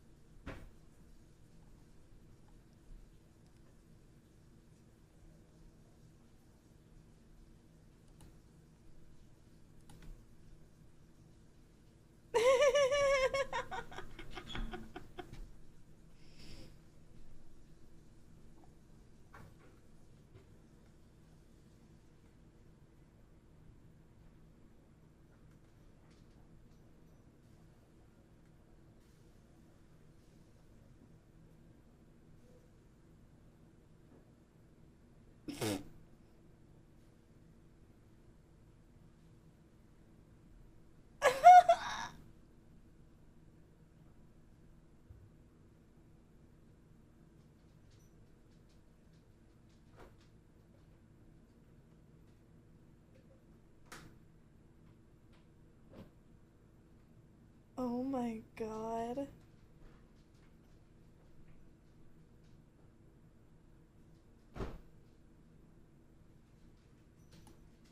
Hold on. Wait, go back. Where did that video go? Oh, I'm like... I need to save this. I need to save this to my playlist. Just let me know. Why is it not... What?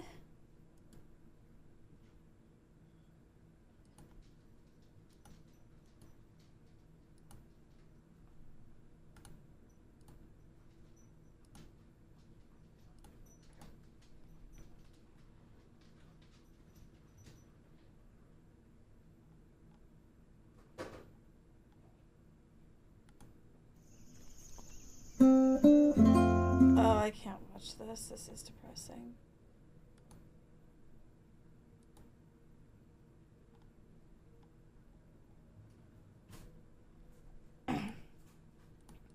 Okay, you guys, I have to go.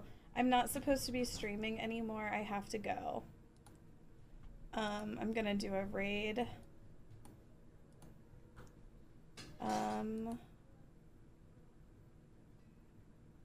Well, I guess the only other person in the XXL streaming.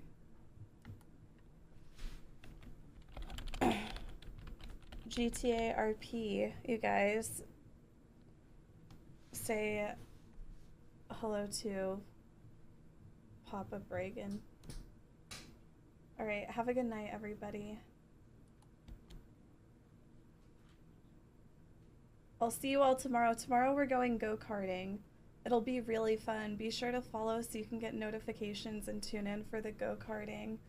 It's gonna be so fun.